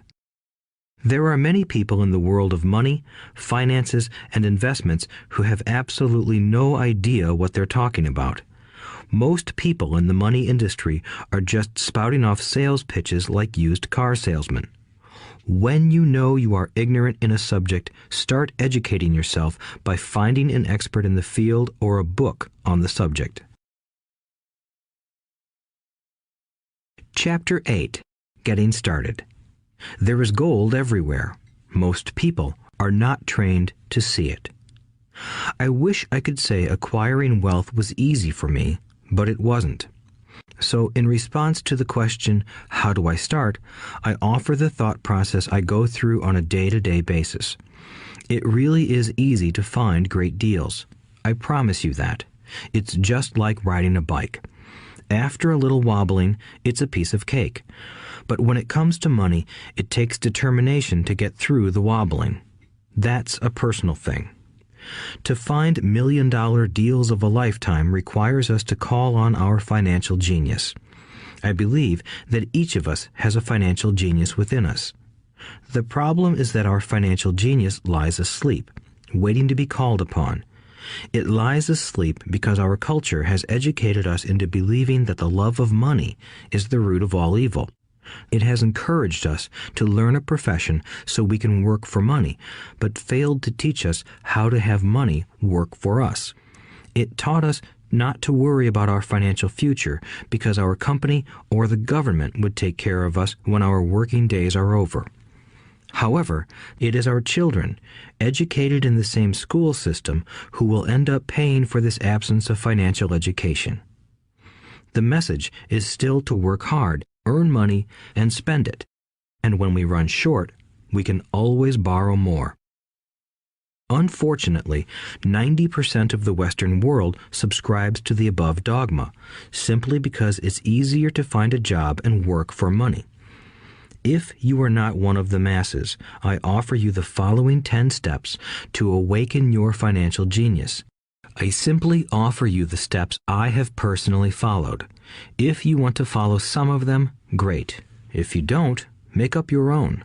Your financial genius is smart enough to develop its own list.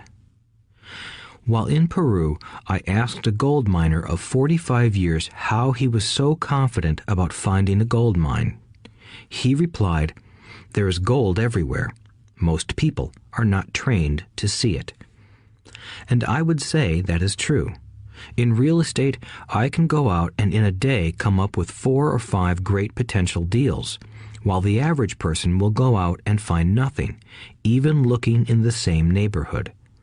The reason is that they have not taken the time to develop their financial genius.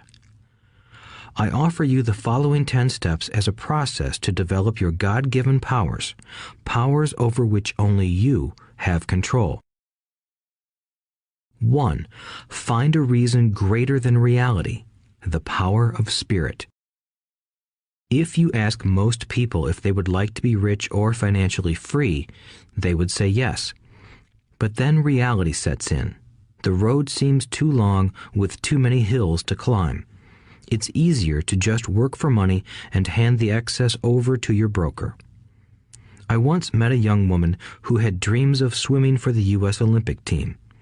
The reality was that she had to get up every morning at 4 o'clock to swim for 3 hours before going to school. She did not party with her friends on Saturday night. She had to study and keep her grades up, just like everyone else. When I asked her what fueled her superhuman ambition and sacrifice, she simply said, "I do it for myself and the people I love. It's love that gets me over the hurdles and sacrifices." A reason or a purpose is a combination of wants and don't wants. When people ask me what my reason for wanting to be rich is, I tell them that it is a combination of deep emotional wants and don't wants. I will list a few. First, the don't wants, for they create the wants. I don't want to work all my life. I don't want what my parents aspired for, which was job security and a house in the suburbs. I don't like being an employee. I hated that my dad always missed my football games because he was so busy working on his career. I hated it when my dad worked hard all his life and the government took most of what he worked for at his death. He could not even pass on what he worked so hard for when he died. The rich don't do that. They work hard and pass it on to their children. Now, the wants. I want to be free to travel the world and live in the lifestyle I love. I want to be young when I do this. I want to simply be free. I want control over my time and my life. I want money to work for me. Those are my deep-seated emotional reasons. What are yours? If they are not strong enough, then the reality of the road ahead may be greater than your reasons. I have lost money and been set back many times, but it was the deep emotional reasons that kept me standing up and going forward. I wanted to be free by age 40, but it took me until I was 47, with many learning experiences along the way. As I said, I wish I could say it was easy. It wasn't, but it wasn't that hard either. I've learned that without a strong reason or purpose, anything in life is hard. If you do not have a strong reason, there is no sense listening further. It will sound like too much work. 2. Make daily choices. The power of choice. Choice is the main reason people want to live in a free country. We want the power to choose. Financially, with every dollar we get in our hands, we hold the power to choose our future, to be rich, poor, or middle class. Our spending habits reflect who we are. Poor people simply have poor spending habits. The benefit I had as a boy was that I loved playing Monopoly constantly. Nobody told me Monopoly was only for kids, so I just kept playing the game as an adult. I also had a rich dad who pointed out to me the difference between an asset and a liability. So a long time ago, as a little boy, I chose to be rich, and I knew that all I had to do was learn to acquire assets, real assets. My best friend, Mike, had an asset column handed to him, but he still had to choose to learn to keep it.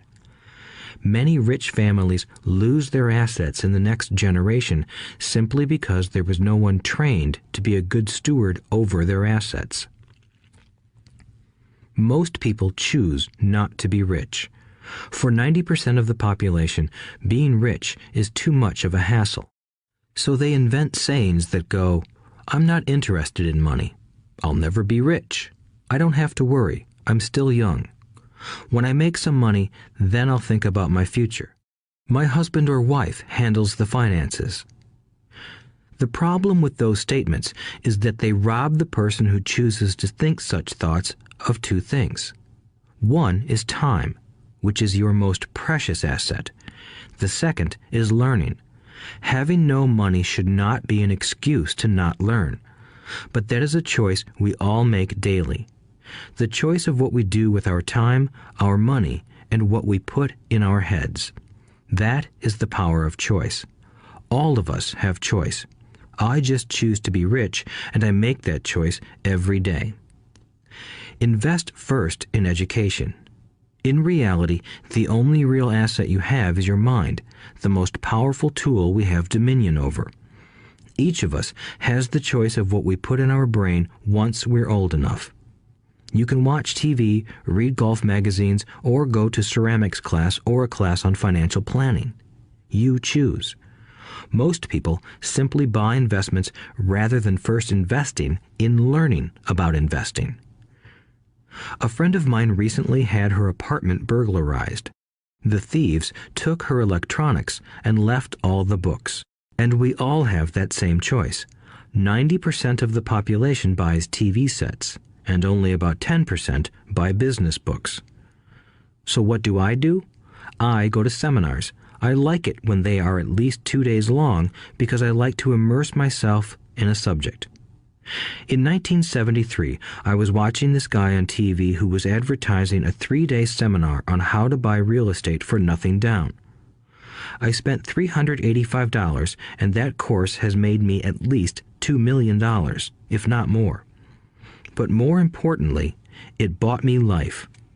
I don't have to work for the rest of my life because of that one course. I go to at least 2 such courses every year. I love CDs and audiobooks. The reason? I can easily review what I just heard. I was listening to an investor say something I completely disagreed with. Instead of becoming arrogant and critical, I simply listened to that 5-minute stretch at least 20 times, maybe more. But suddenly, by keeping my mind open, I understood why he said what he said. It was like magic. I felt like I had a window into the mind of one of the greatest investors of our time. I gained tremendous insight into the vast resources of his education and experience. The net result? I still have the old way I used to think, and I now have a new way of looking at the same problem or situation. I have 2 ways to analyze a problem or trend, and that is priceless. Today, I often say, how would Donald Trump do this, or Warren Buffett, or George Soros? The only way I can access their vast mental power is to be humble enough to read or listen to what they have to say. Arrogant or critical people are often people with low self-esteem who are afraid of taking risks. That's because if you learn something new, you are then required to make mistakes in order to fully understand what you have learned. If you have listened this far, arrogance is not one of your problems. Arrogant people rarely read or listen to experts. Why should they? They are the center of the universe. There are so many intelligent people who argue or defend when a new idea clashes with the way they think. In this case, their so-called intelligence combined with arrogance equals ignorance. Each of us knows people who are highly educated or believe they are smart, but their balance sheet paints a different picture. A truly intelligent person welcomes new ideas, for new ideas can add to the synergy of other accumulated ideas. Listening is more important than talking. If that were not true, God would not have given us 2 ears and only 1 mouth. Too many people think with their mouth instead of listening in order to absorb new ideas and possibilities. They argue instead of asking questions. I take a long view on my wealth. I do not subscribe to the get-rich-quick mentality most lottery players or casino gamblers have. I may go in and out of stocks, but I am long on education. If you want to fly an airplane, I advise taking lessons first. I am always shocked at people who buy stocks or real estate but never invest in their greatest asset, their mind. Just because you bought a house or two does not make you an expert at real estate. 3. Choose friends carefully. The power of association. First of all, I do not choose my friends by their financial statements. I have friends who have actually taken a vow of poverty, as well as friends who earn millions every year. The point is that I learn from all of them. Now, I will admit that there are people I have actually sought out because they had money. But I was not after their money. I was seeking their knowledge. In some cases, these people who had money have become dear friends.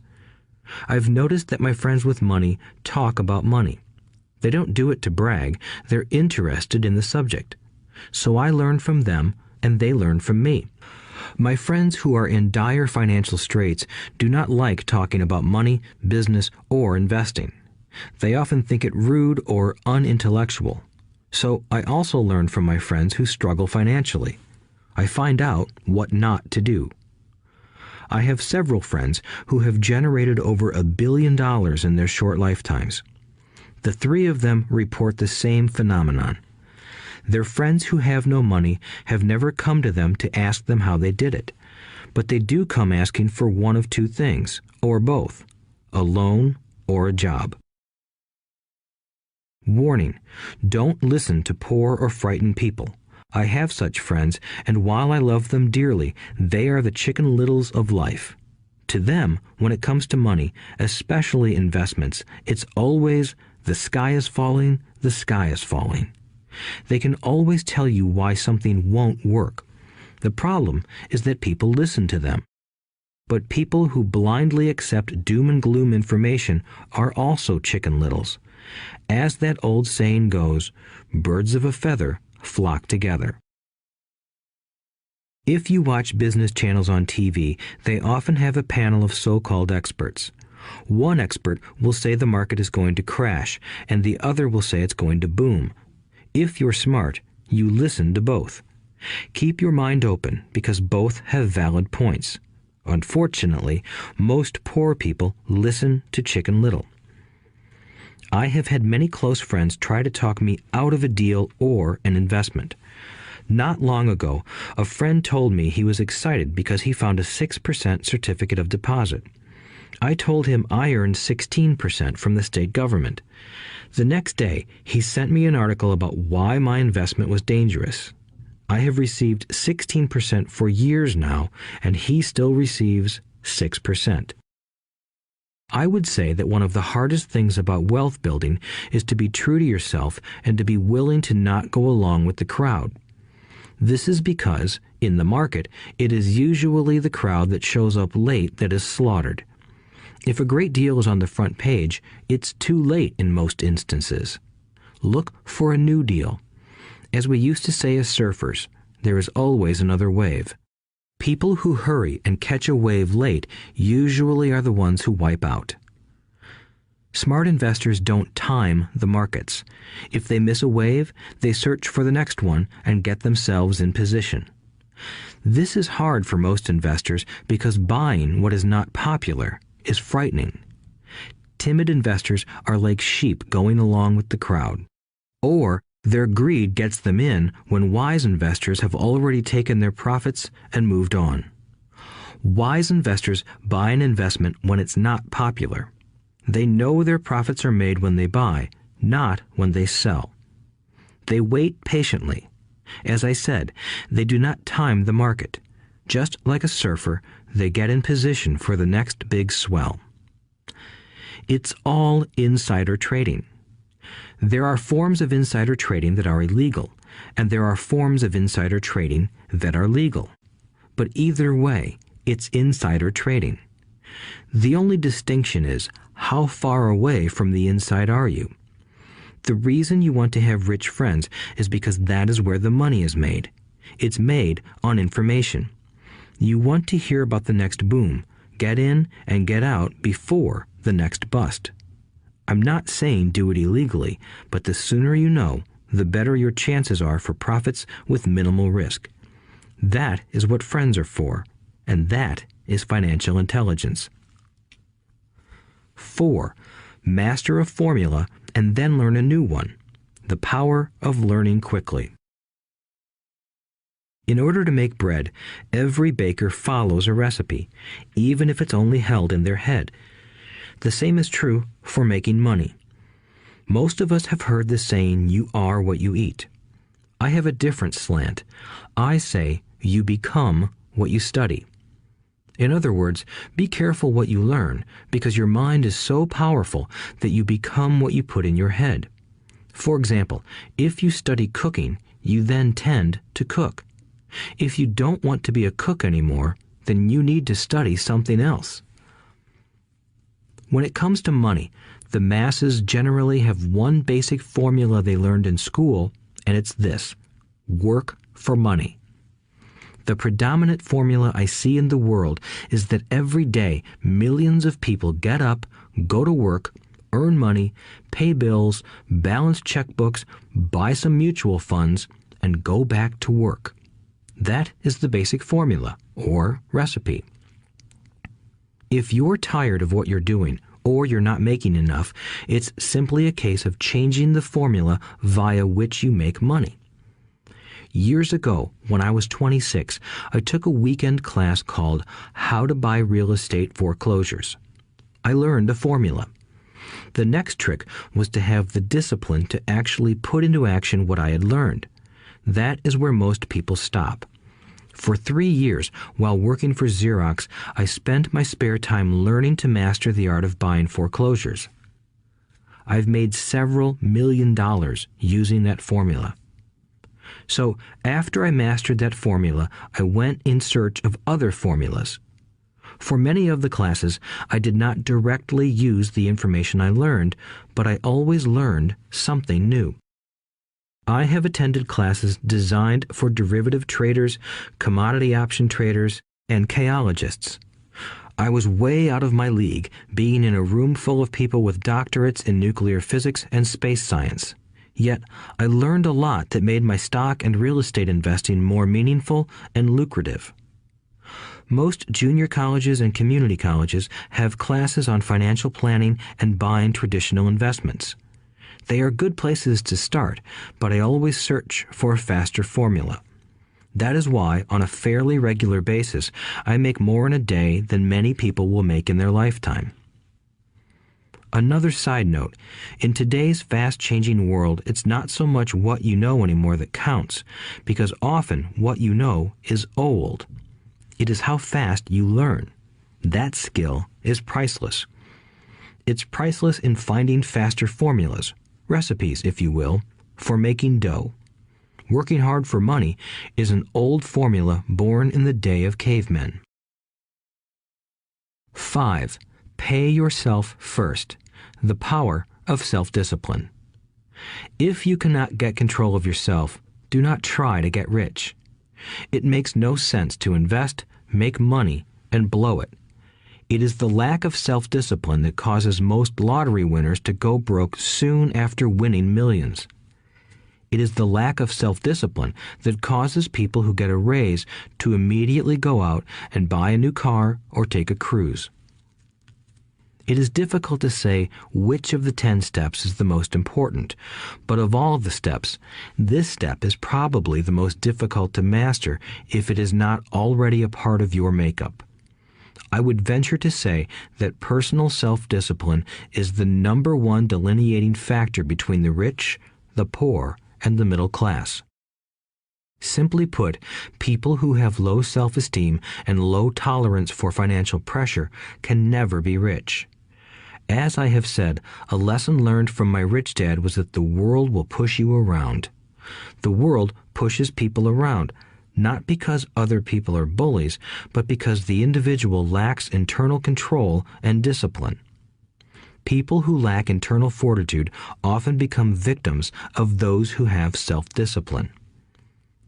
In the entrepreneur classes I teach, I constantly remind people to not focus on their product, service, or widget, but to focus on developing management skills.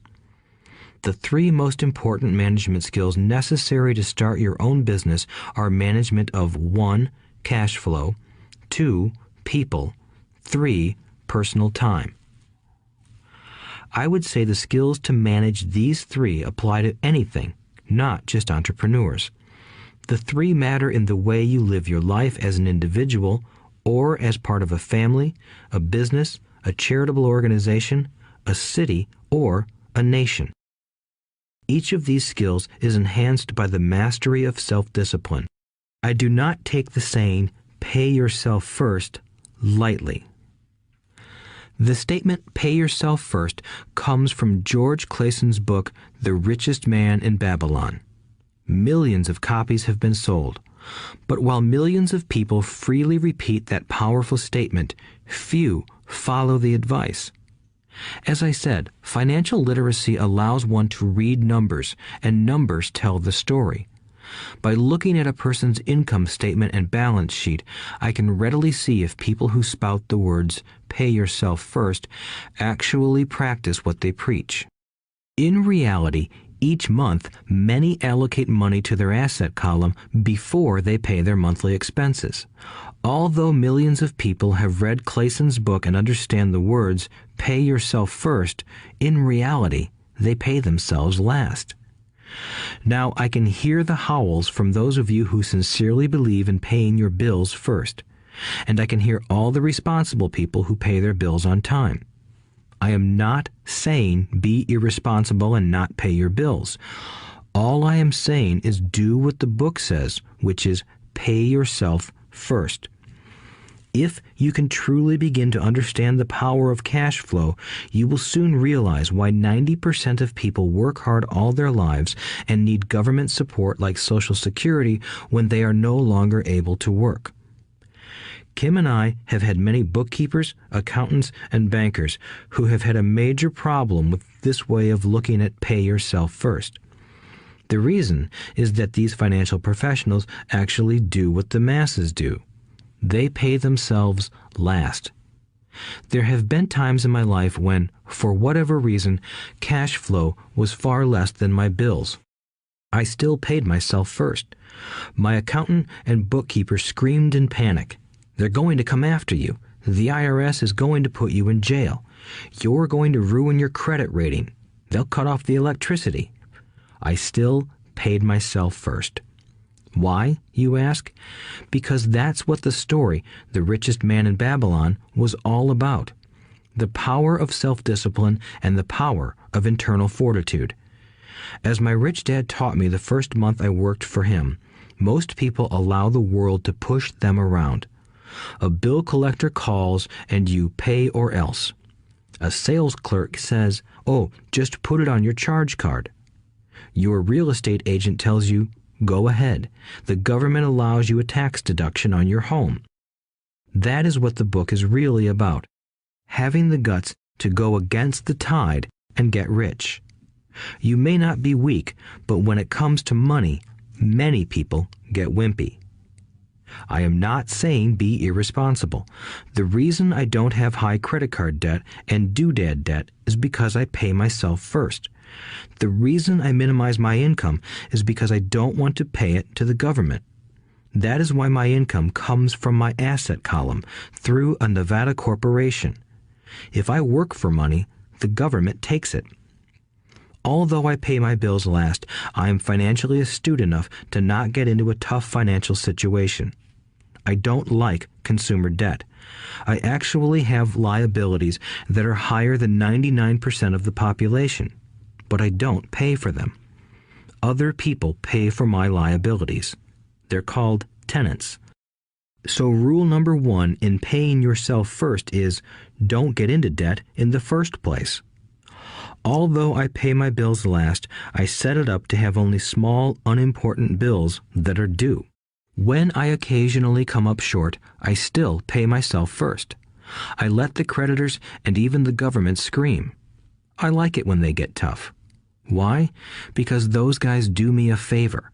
They inspire me to go out and create more money. So I pay myself first, invest the money, and let the creditors yell. I generally pay them right away anyway. Kim and I have excellent credit. We just don't cave into pressure and spend our savings or liquidate stocks to pay for consumer debt. That is not too financially intelligent. To successfully pay yourself first, keep the following in mind. 1. Don't get into large debt positions that you have to pay for. Keep your expenses low. Build up assets first, then buy the big house or nice car. Being stuck in the rat race is not intelligent. 2. When you come up short, let the pressure build and don't dip into your savings or investments. Use the pressure to inspire your financial genius to come up with new ways of making more money and then pay your bills. You will have increased your ability to make more money as well as your financial intelligence. So many times I have gotten into financial hot water and used my brain to create more income while staunchly defending the assets in my asset column. My bookkeeper has screamed and dived for cover, but I was like a good soldier defending the fort. Fort assets. Poor people have poor habits.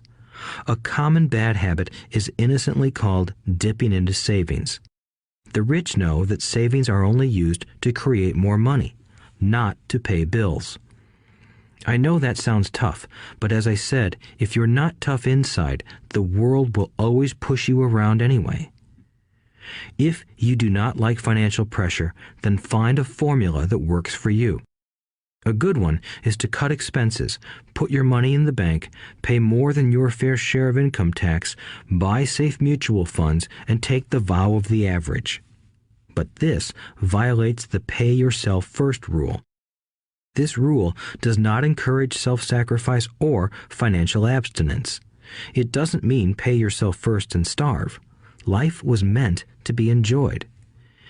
If you call on your financial genius, you can have all the goodies of life, get rich, and pay bills. And that is financial intelligence. 6. Pay your brokers well. The power of good advice. Sometimes I see people posting a sign in front of their house that says, "For sale by owner," or I see people on TV claiming to be discount brokers. My rich dad taught me to take the opposite approach. He believed in paying professionals well, and I have adopted that policy also. Today, I have expensive attorneys, accountants, real estate brokers, and stockbrokers. Why? Because if, and I do mean if, the people are professionals, their services should make you money. And the more money they make, the more money I make. We live in the information age. Information is priceless. A good broker should provide you with information as well as take the time to educate you. I have several brokers who do that for me. Some taught me when I had little or no money, and I am still with them today. What I pay a broker is tiny in comparison with what kind of money I can make because of the information they provide. I love it when my real estate broker or stockbroker makes a lot of money because that usually means I made a lot of money. A good broker saves me time in addition to making me money. Like when I bought the vacant land for $9,000 and sold it immediately for over $25,000 so I could buy my Porsche quicker. A broker is my eyes and ears in the market. They're there every day, so I do not have to be.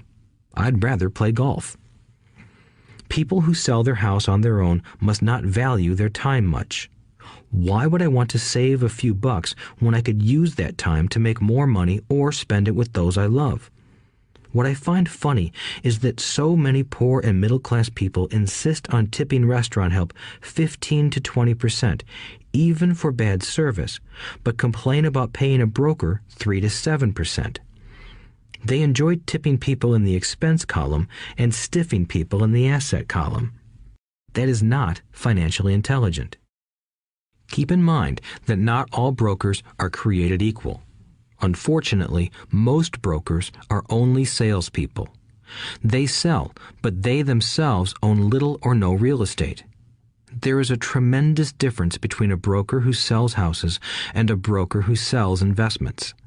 The same is true for stock, bond, mutual fund, and insurance, brokers who call themselves financial planners. When I interview any paid professional, I first find out how much property or stocks they personally own and what percentage they pay in taxes. And that applies to my tax attorney as well as my accountant. I have an accountant who minds his own business. His profession is accounting, but his business is real estate. I used to have an accountant who was a small business accountant, but he had no real estate. I switched because we did not love the same business. Find a broker who has your best interests at heart. Many brokers will spend the time educating you, and they could be the best asset you find. Just be fair, and most of them will be fair to you. If all you can think about is cutting their commissions, then why should they want to help you? It's just simple logic. As I said earlier, one of the management skills is the management of people. Many people only manage people they feel smarter than and they have power over. Many middle managers remain middle managers, failing to get promoted because they know how to work with people below them, but not with people above them. The real skill is to manage and reward the people who are smarter than you in some technical area. That is why companies have a board of directors. You should have one too. That is financial intelligence. 7. Be an Indian giver. The power of getting something for nothing. When the first European settlers came to America, they were taken aback by a cultural practice some American Indians had. For example, if a settler was cold, the Indian would give the person a blanket. Mistaking it for a gift, the settler was often offended when the Indian asked for it back. The Indians also got upset when they realized that settlers did not want to give it back. That is where the term Indian giver came from, a simple cultural misunderstanding. In the world of the asset column, being an Indian giver is vital to wealth. The sophisticated investor's first question is, how fast do I get my money back? They also want to know what they get for free, also called a piece of the action. That is why the ROI, or return on investment, is so important. For example, I found a small condominium that was in foreclosure a few blocks from where I lived. The bank wanted $60,000 and I submitted a bid for $50,000, which they took simply because, along with my bid, was a cashier's check for $50,000. They realized I was serious. Most investors would say, "Aren't you tying up a lot of cash? Would it not be better to get a loan on it?" The answer is, not in this case. My investment company uses this condominium as a vacation rental in the winter months when the snowbirds come to Arizona. It rents for $2,500 a month for 4 months out of the year. For rental during the off-season, it rents for only $1,000 a month. I had my money back in about 3 years. Now I own this asset, which pumps money out for me, month in and month out. The same is done with stocks. Frequently, my broker calls and recommends I move a sizable amount of money into the stock of a company that he feels is just about to make a move that will add value to the stock, like announcing a new product. I will move my money in for a week to a month while the stock moves up. Then I pull my initial dollar amount out and stop worrying about the fluctuations of the market because my initial money is back and ready to work on another asset. So my money goes in, and then it comes out, and I own an asset that was technically free. True, I have lost money on many occasions, but I only play with money I can afford to lose. I would say, on an average 10 investments, I hit home runs on 2 or 3, while 5 or 6 do nothing, and I lose on 2 or 3. But I limit my losses to only the money I have in at that time. People who hate risk put their money in the bank. In the long run, safe savings are better than no savings. But it takes a long time to get your money back, and, in most instances, you don't get anything for free with it. On every one of my investments, there must be an upside, something for free, like a condominium, a mini storage, a piece of free land, a house, stock shares, or an office building. And there must be limited risk or a low-risk idea. There are books devoted entirely to this subject, so I will not talk about it here. Ray Kroc, of McDonald's fame, sold hamburger franchises, not because he loved hamburgers, but because he wanted the real estate under the franchise for free. So wise investors must look at more than ROI. They look at the assets they get for free once they get their money back. That is financial intelligence. 8. Use assets to buy luxuries. The power of focus. A friend's child has been developing a nasty habit of burning a hole in his pocket. Just 16, he wanted his own car. The excuse? All his friends' parents gave their kids cars. The child wanted to go into his savings and use it for a down payment. That was when his father called me and then came to see me. Do you think I should let him do it, or should I just buy him a car?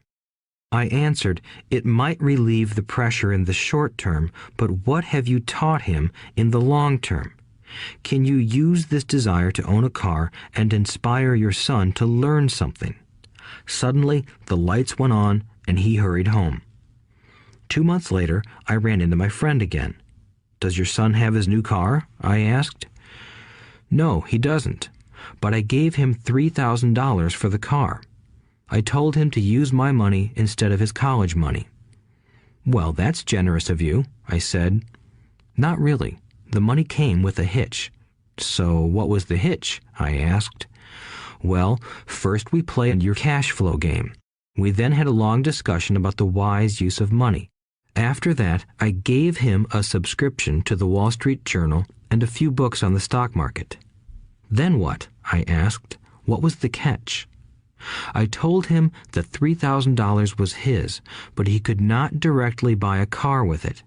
He could use it to find a stockbroker and buy and sell stocks. Once he had made $6,000 with the $3,000, the money would be his for the car, and the $3,000 would go into his college fund. And what are the results? I asked.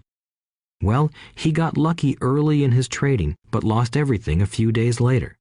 Then he really got interested. Today, I would say he is down $2,000, but his interest is up. He has read all the books I bought him, and he's gone to the library to get more. He reads the Wall Street Journal voraciously, watching for indicators. He's only got $1,000 left, but his interest and learning are sky high. He knows that if he loses that money, he walks for 2 more years. But he does not seem to care. He even seems uninterested in getting a car because he's found a game that is more fun. What happens if he loses all the money? I asked. We'll cross that bridge when we get to it. I'd rather have him lose everything now than wait till he's our age to risk losing everything. And besides, that is the best $3,000 I've ever spent on his education. What he is learning will serve him for life, and he seems to have gained a new respect for the power of money. As I said earlier, if a person cannot master the power of self-discipline, it is best not to try to get rich. I say this because although the process of developing cash flow from an asset column is easy in theory, what's hard is the mental fortitude to direct money to the correct use. Due to external temptations, it is much easier in today's consumer world to simply blow money out the expense column. With weak mental fortitude, that money flows into the paths of least resistance. That is the cause of poverty and financial struggle. The following example illustrates the financial intelligence needed to direct money to make more money. If we give 100 people $10,000 at the start of the year, I believe that at the end of the year, 80 would have nothing left. In fact, many would have created greater debt by making a down payment on a new car, refrigerator, electronics, or a holiday. 16 would have increased that $10,000 by 5 to 10%. 4 would have increased it to $20,000 or into the millions. We go to school to learn a profession so we can work for money. It is my opinion that it's just as important to learn how to have money work for you. I love my luxuries as much as anyone else. The difference is I don't buy them on credit. It's the keep up with the Joneses trap. When I wanted to buy a Porsche, the easy road would have been to call my banker and get a loan. Instead of choosing to focus in the liability column, I chose to focus in the asset column. As a habit, I use my desire to consume to inspire and motivate my financial genius to invest. Too often today, we focus on borrowing money to get the things we want instead of focusing on creating money. One is easier in the short term, but harder in the long term. It's a bad habit that we as individuals and as a nation have gotten into. Remember, the easy road often becomes hard, and the hard road often becomes easy. The earlier you can train yourself and those you love to be masters of money, the better. Money is a powerful force. Unfortunately, people use the power of money against themselves. If your financial intelligence is low, money will run all over you. It will be smarter than you. If money is smarter than you will work for it all your life. To be the master of money, you need to be smarter than it. Then money will do as it is told. It will obey you. Instead of being a slave to it, you will be the master of it. That is financial intelligence. 9. Choose heroes. The power of myth. When I was a kid, I greatly admired Willie Mays, Hank Aaron, and Yogi Berra. They were my heroes, and I wanted to be just like them. I treasured their baseball cards. I knew their stats, the RBIs, the ERAs, their batting averages, how much they got paid, and how they came up from the minor leagues. As a 9-year-old kid, when I stepped up to bat or played first base or catcher, I wasn't me. I pretended I was a famous baseball player. It's one of the most powerful ways we learn, and we often lose that as adults. We lose our heroes. Today, I watch young kids playing basketball near my home.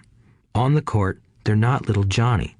They're pretending to be their favorite basketball hero. Copying or emulating heroes is true power learning. I have new heroes as I grow older. I have golf heroes, and I copy their swings and do my best to read everything I can about them. I also have heroes such as Donald Trump, Warren Buffett, Peter Lynch, George Soros, and Jim Rogers. I know their stats just like I knew the ERAs and RBIs of my childhood baseball heroes. I follow what Warren Buffett invests in, and I read anything I can about his point of view on the market and how he chooses stocks. And I read about Donald Trump, trying to find out how he negotiates and puts deals together. Just as I was not me when I was up to bat, when I'm in the market or I'm negotiating a deal, I am subconsciously acting with the bravado of Trump. Or, when analyzing a trend, I look at it as though Warren Buffett were doing it. By having heroes, we tap into a tremendous source of raw genius. But heroes do more than simply inspire us. Heroes make things look easy. Making it look easy convinces us to want to be just like them. If they can do it, so can I. When it comes to investing, too many people make it sound hard. Instead, find heroes who make it look easy. 10. Teach and you shall receive. The power of giving. Both of my dads were teachers. My rich dad taught me a lesson I have carried all my life, the necessity of being charitable or giving. My educated dad gave a lot of his time and knowledge, but almost never gave away money. He usually said that he would give when he had some extra money, but of course, there was rarely any extra. My rich dad gave money as well as education. He believed firmly in tithing. If you want something, you first need to give, he would always say. When he was short of money, he gave money to his church or to his favorite charity. If I could leave one single idea with you, it is that idea. Whenever you feel short or in need of something, give what you want first, and it will come back in buckets. That is true for money, a smile, love, or friendship. I know it is often the last thing a person may want to do, but it has always worked for me. I trust that the principle of reciprocity is true, and I give what I want. I want money, so I give money, and it comes back in multiples. I want sales, so I help someone else sell something, and sales come to me. I want contacts, and I help someone else get contacts. Like magic, contacts come to me. I heard a saying years ago that went, "God does not need to receive, but humans need to give." My rich dad would often say, poor people are more greedy than rich people. He would explain that if a person was rich, that person was providing something that other people wanted. In my life, whenever I have felt needy or short of money or short of help, I simply went out or found in my heart what I wanted and decided to give it first. And when I gave, it always came back. It reminds me of the story of the guy sitting with firewood in his arms on a cold, freezing night. He is yelling at the pot-bellied stove, "When you give me some heat, then I'll put some wood in you." And when it comes to money, love, happiness, sales, and contacts, all one needs to remember is to give first. Often, just the process of thinking of what I want and how I could give that to someone else breaks free a torrent of bounty. Whenever I feel that people aren't smiling at me, I simply begin smiling and saying hello. Like magic, the next thing I know, I'm surrounded by smiling people. It is true that your world is only a mirror of you. So that's why I say, teach and you shall receive. I have found that the more I teach those who want to learn, the more I learn. If you want to learn about money, teach it to someone else. A torrent of new ideas and finer distinctions will come in. There are times when I have given and nothing has come back, or what I have received is not what I wanted. But upon closer inspection and soul-searching, I was often giving to receive in those instances, instead of giving for the joy that giving itself brings. My dad taught teachers, and he became a master teacher. My rich dad always taught young people his way of doing business. In retrospect, it was their generosity with what they knew that made them smarter. There are powers in this world that are much smarter than we are. You can get there on your own, but it's easier with the help of the powers that be. You only need to be generous with what you have. Chapter 9. Still want more? Here are some to-dos.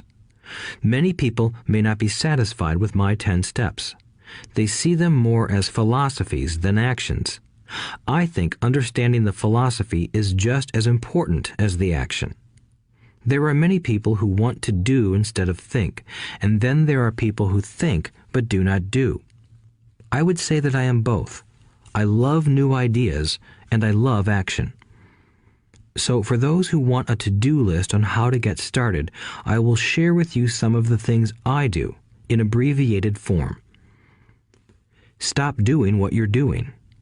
In other words, take a break and assess what is working and what is not working. The definition of insanity is doing the same thing over and over and expecting a different result. Stop doing what is not working and look for something new. Look for new ideas. For new investing ideas, I go to bookstores and search for books on different and unique subjects. I call them formulas. I buy how-to books on formulas I know nothing about. For example, in the bookstore I found the book The 16% Solution by Joel Moskowitz. I bought the book and read it, and the next Thursday I did exactly as the book said. Most people do not take action, or they let someone talk them out of whatever new formula they are studying. My neighbor told me why 16% would not work. I did not listen to him because he's never done it. Find someone who has done what you want to do. take them to lunch, and ask them for tips and tricks of the trade. As for 16% tax lien certificates, I went to the county tax office and found the government employee who worked in that office.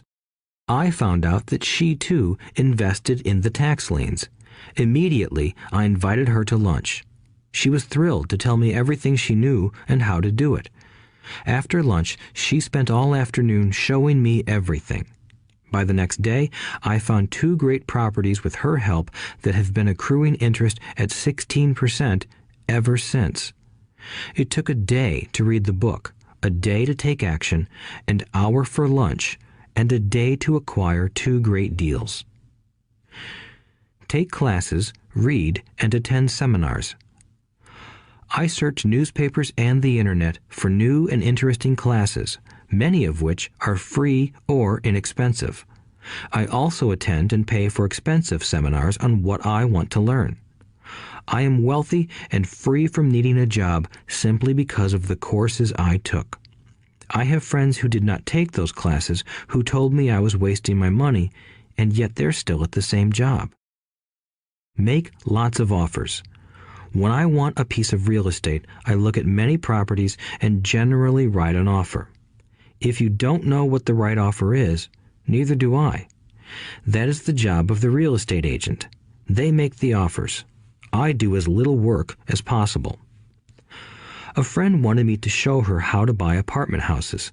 So one Saturday, she, her agent, and I went and looked at 6 apartment houses. 4 were dogs, but 2 were good. I said to write offers on all 6, offering half of what the owners asked for. She and the agent nearly had heart attacks. They thought it was rude and would offend the sellers, but I really don't think the agent wanted to work that hard. So they did nothing and went on looking for a better deal. No offers were ever made, and that person is still looking for the right deal at the right price. Well, you don't know what the right price is until you have a second party who wants to deal. Most sellers ask too much. It is rare that a seller asks a price that is less than something is worth. Moral of the story: make offers. People who are not investors have no idea what it feels like to try to sell something. I have had a piece of real estate that I wanted to sell for months. I would have welcomed any offer. They could have offered me 10 pigs and I would have been happy. Not at the offer, but just because someone was interested. I would have countered, maybe for a pig farm in exchange. But that's how the game works. The game of buying and selling is fun. Keep that in mind. It's fun and only a game. Make offers. Someone might say yes. I always make offers with escape clauses. In real estate, I make an offer with language that details subject to contingencies, such as the approval of a business partner. Never specify who the business partner is. Most people don't know that my partner is my cat. If they accept the offer, and I don't want the deal, I call home and speak to my cat. I make this ridiculous statement to illustrate how absurdly easy and simple the game is. So many people make things too difficult and take it too seriously. Finding a good deal, the right business, the right people, the right investors, or whatever is just like dating. You must go to the market and talk to a lot of people, make a lot of offers, counter-offers, negotiate, reject, and accept. I know single people who sit at home and wait for the phone to ring, but it's better to go to the market, even if it's only the supermarket. Search, offer, reject, negotiate, and accept are all parts of the process of almost everything in life. Jog, walk, or drive a certain area once a month for 10 minutes. I have found some of my best real estate investments doing this. I will jog a certain neighborhood for a year and look for change. For there to be profit in a deal, there must be 2 elements: a bargain and change. There are lots of bargains, but it's change that turns a bargain into a profitable opportunity. So when I jog a neighborhood I might like to invest in. It is the repetition that causes me to notice slight differences. I notice real estate signs that are up for a long time.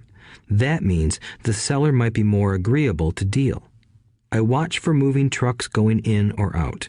I stop and talk to the drivers. I talk to the postal carriers. It's amazing how much information they acquire about an area. I find a bad area, especially an area that the news has scared everyone away from. I drive it for sometimes a year, waiting for signs of something changing for the better. I talk to retailers, especially new ones, and find out why they're moving in. It takes only a few minutes a month, and I do it while doing something else, like exercising or going to and from the store.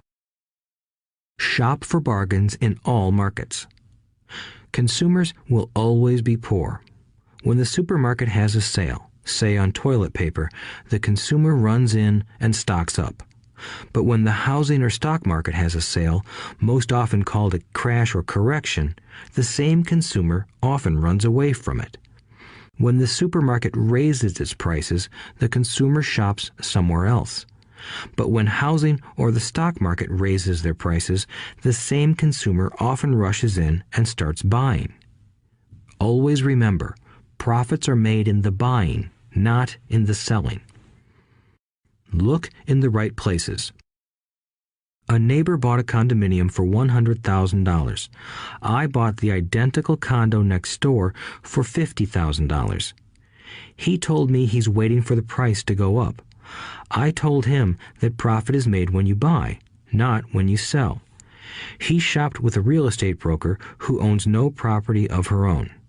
I shopped at the foreclosure auction. I paid $500 for a class on how to do this. My neighbor thought that the $500 for a real estate investment class was too expensive. He said he could not afford the money or the time. So he waits for the prices to go up.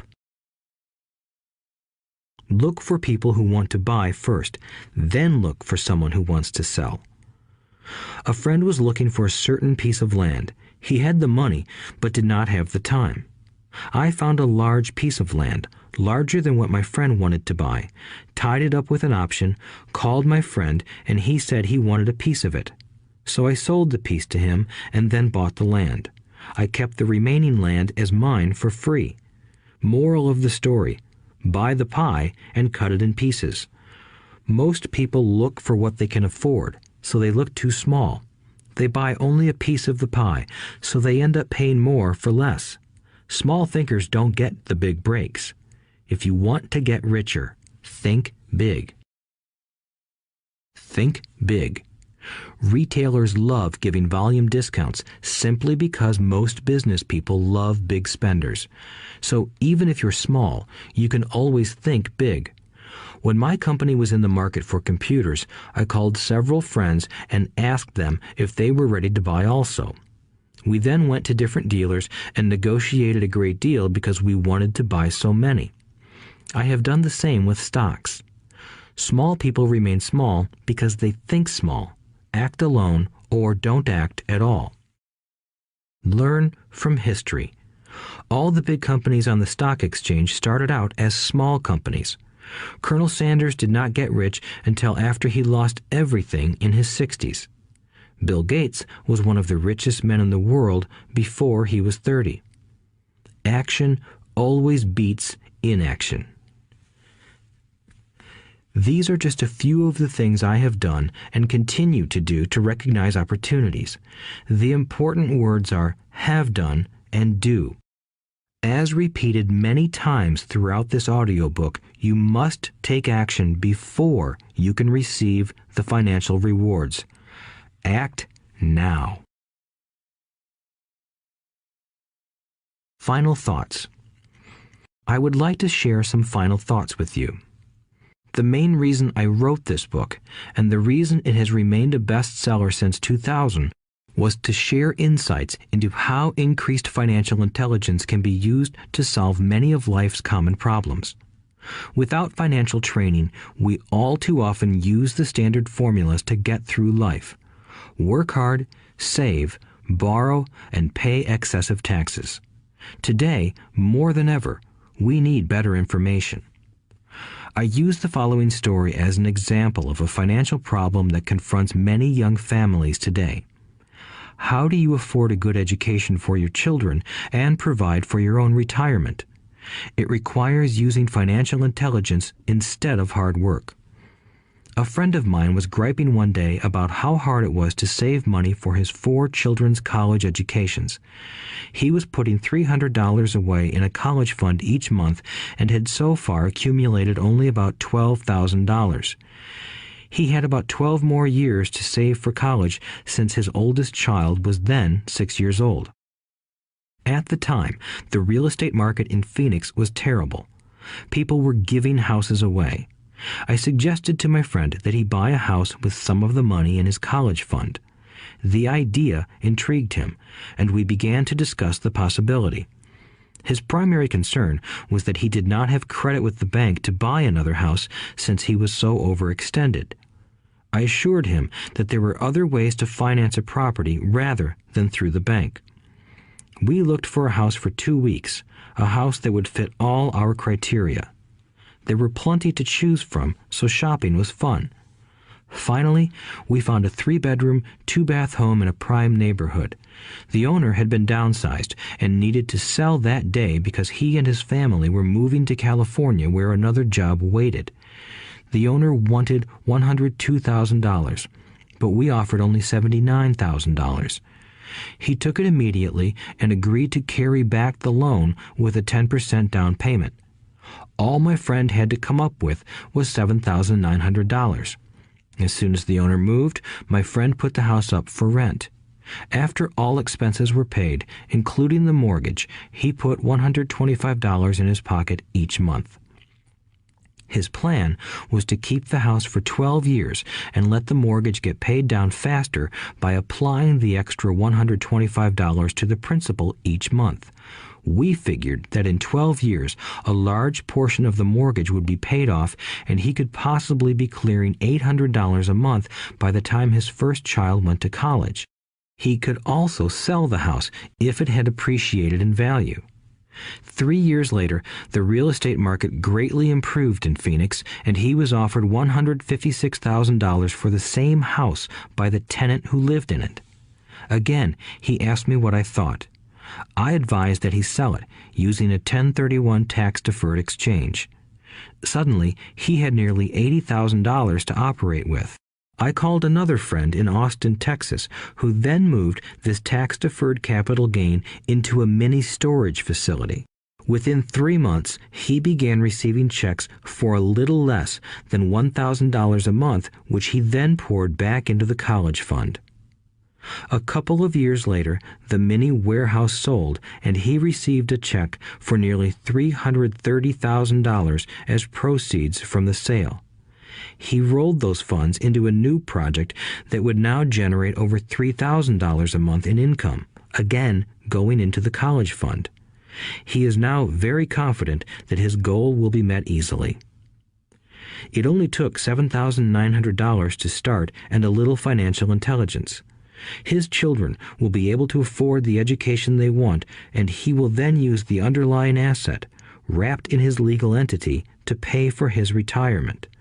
As a result of this successful investment strategy, he will be able to retire early. Thank you for listening to this audiobook.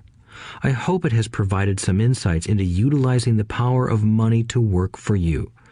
Today, we need greater financial intelligence to simply survive. The idea that it takes money to make money is the thinking of financially unsophisticated people. It does not mean that they're not intelligent. They have simply not learned the science of making money. Money is only an idea.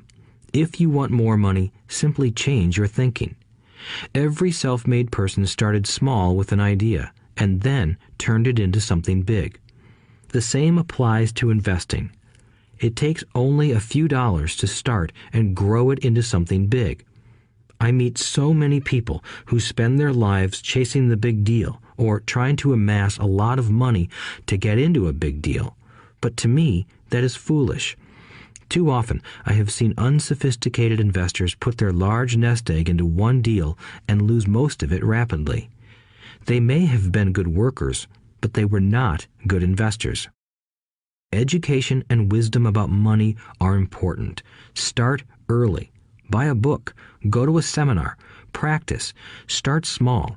I turned $5,000 cash into a $1 million asset, producing $5,000 a month cash flow in less than 6 years. But I started learning as a kid. I encourage you to learn because it's not that hard. In fact, it's pretty easy once you get the hang of it. I think I have made my message clear.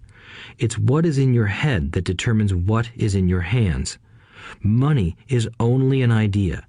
There is a great book called Think and Grow Rich.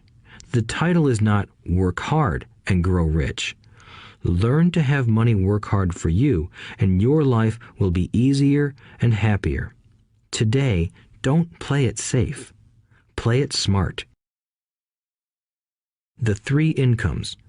In the world of accounting, there are 3 different types of income. 1. Ordinary earned. 2. Portfolio. 3. Passive. When my poor dad said to me, "Go to school, get good grades, and find a safe, secure job," he was recommending I work for earned income. When my rich dad said, "The rich don't work for money, they have their money work for them," he was talking about passive income and portfolio income. Passive income, in most cases, is income derived from real estate investments. Portfolio income is income derived from paper assets such as stocks and bonds. Portfolio income is the income that makes Bill Gates the richest man in the world, not earned income. Rich Dad used to say, the key to becoming wealthy is the ability to convert earned income into passive income or portfolio income as quickly as possible. He would say, taxes are highest on earned income. The least taxed income is passive income. That is another reason why you want your money working hard for you. The government taxes the income you work hard for more than the income your money works hard for. In my second book, Rich Dad's Cash Flow Quadrant, I explain the 4 different types of people who make up the world of business. They are E, employee, S, self-employed, B, business owner, and I, investor. Most people go to school to learn to be an E or an S. The cash flow quadrant is written about the core differences of these 4 types and how people can change their quadrant. In fact, most of our products are created for people in the B and I quadrants. In Rich Dad's Guide to Investing, book number 3 in the Rich Dad series, I go into more detail on the importance of converting earned income into passive and portfolio income. Rich Dad used to say, all a real investor does is convert earned income into passive and portfolio income. If you know what you're doing, investing is not risky. It's just common sense. The key to financial freedom. The key to financial freedom and great wealth is a person's ability to convert earned income into passive and/or portfolio income. My rich dad spent a lot of time teaching Mike and me this skill. Having this ability is the reason my wife Kim and I are financially free, never needing to work again. We continue to work because we choose to. Today, we own a real estate investment company for passive income and participate in private placements and initial public offerings of stock for portfolio income. We also went back to work to build a financial education company so that we can continue to create and publish books and games.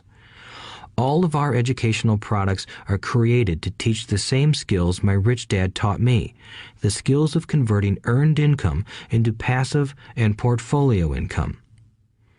The games we create are important because they teach what books cannot teach. For example, you would never learn to ride a bicycle by only reading a book.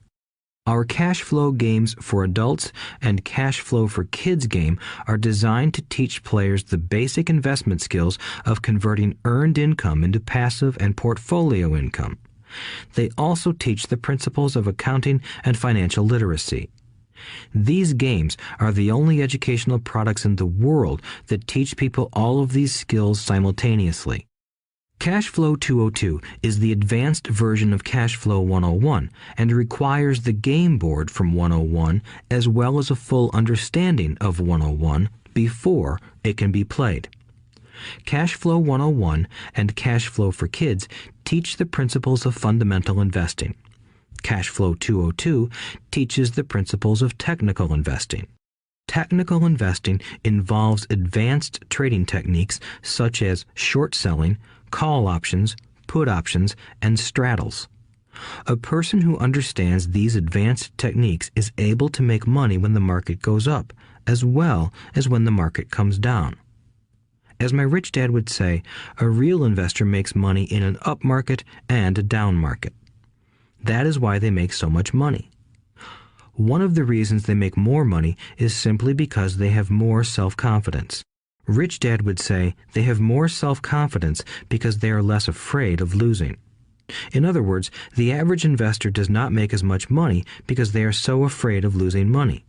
The average investor does not know how to protect themselves from losses, and that is what Cash Flow 202 teaches. Average investors think investing is risky because they have not been formally trained to be professional investors. As Warren Buffett, America's richest investor, says, risk comes from not knowing what you're doing. My board games teach the simple basics of fundamental investing and technical investing while people are having fun. I occasionally hear someone say, your educational games are expensive, which poses the question of ROI, the return on investment, or the value returned for the price paid. I nod my head and reply, yes, they may be expensive, especially when compared to entertainment board games. But my games are not as expensive as a college education, working hard all your life for earned income, paying excessive taxes, and then living in terror of losing all of your money in the investment markets. When someone walks away mumbling about the price, I can hear my rich dad saying, if you want to be rich, you must know what kind of income to work hard for, how to keep it, and how to protect it from loss. That is the key to great wealth. Rich Dad would also say, if you do not understand the differences in those three incomes and do not learn the skills on how to acquire and protect those incomes, you will probably spend your life earning less than you could and working harder than you should.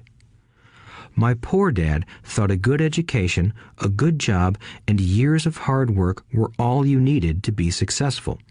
My rich dad also thought a good education was important. But to him, it was also important that Mike and I know the differences in the three incomes and what kind of income to work hard for. To him, that was basic financial education.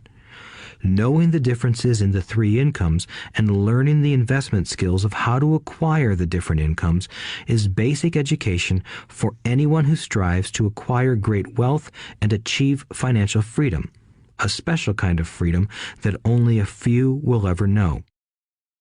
As Rich Dad states in lesson number 1, the rich do not work for money. They know how to have money work hard for them. Rich Dad said, earned income is money you work for, and passive and portfolio income is money working for you. Knowing that little difference has been significant in my life. Or, as Robert Frost ends his poem, and that has made all the difference. Take action. All of you were given two great gifts, your mind and your time. It is up to you to do what you please with both. With each dollar bill that enters your hand, you and only you have the power to determine your destiny. Spend it foolishly, and you choose to be poor. Spend it on liabilities, and you join the middle class. Invest it in your mind and learn how to acquire assets, and you will be choosing wealth as your goal and your future. The choice is yours, and only yours. Every day, with every dollar, you decide to be rich, poor, or middle class. Choose to share this knowledge with your children, and you choose to prepare them for the world that awaits. No one else will. You and your children's future will be determined by choices you make today. not tomorrow. I wish you great wealth and much happiness with this fabulous gift called life. Robert Kiyosaki.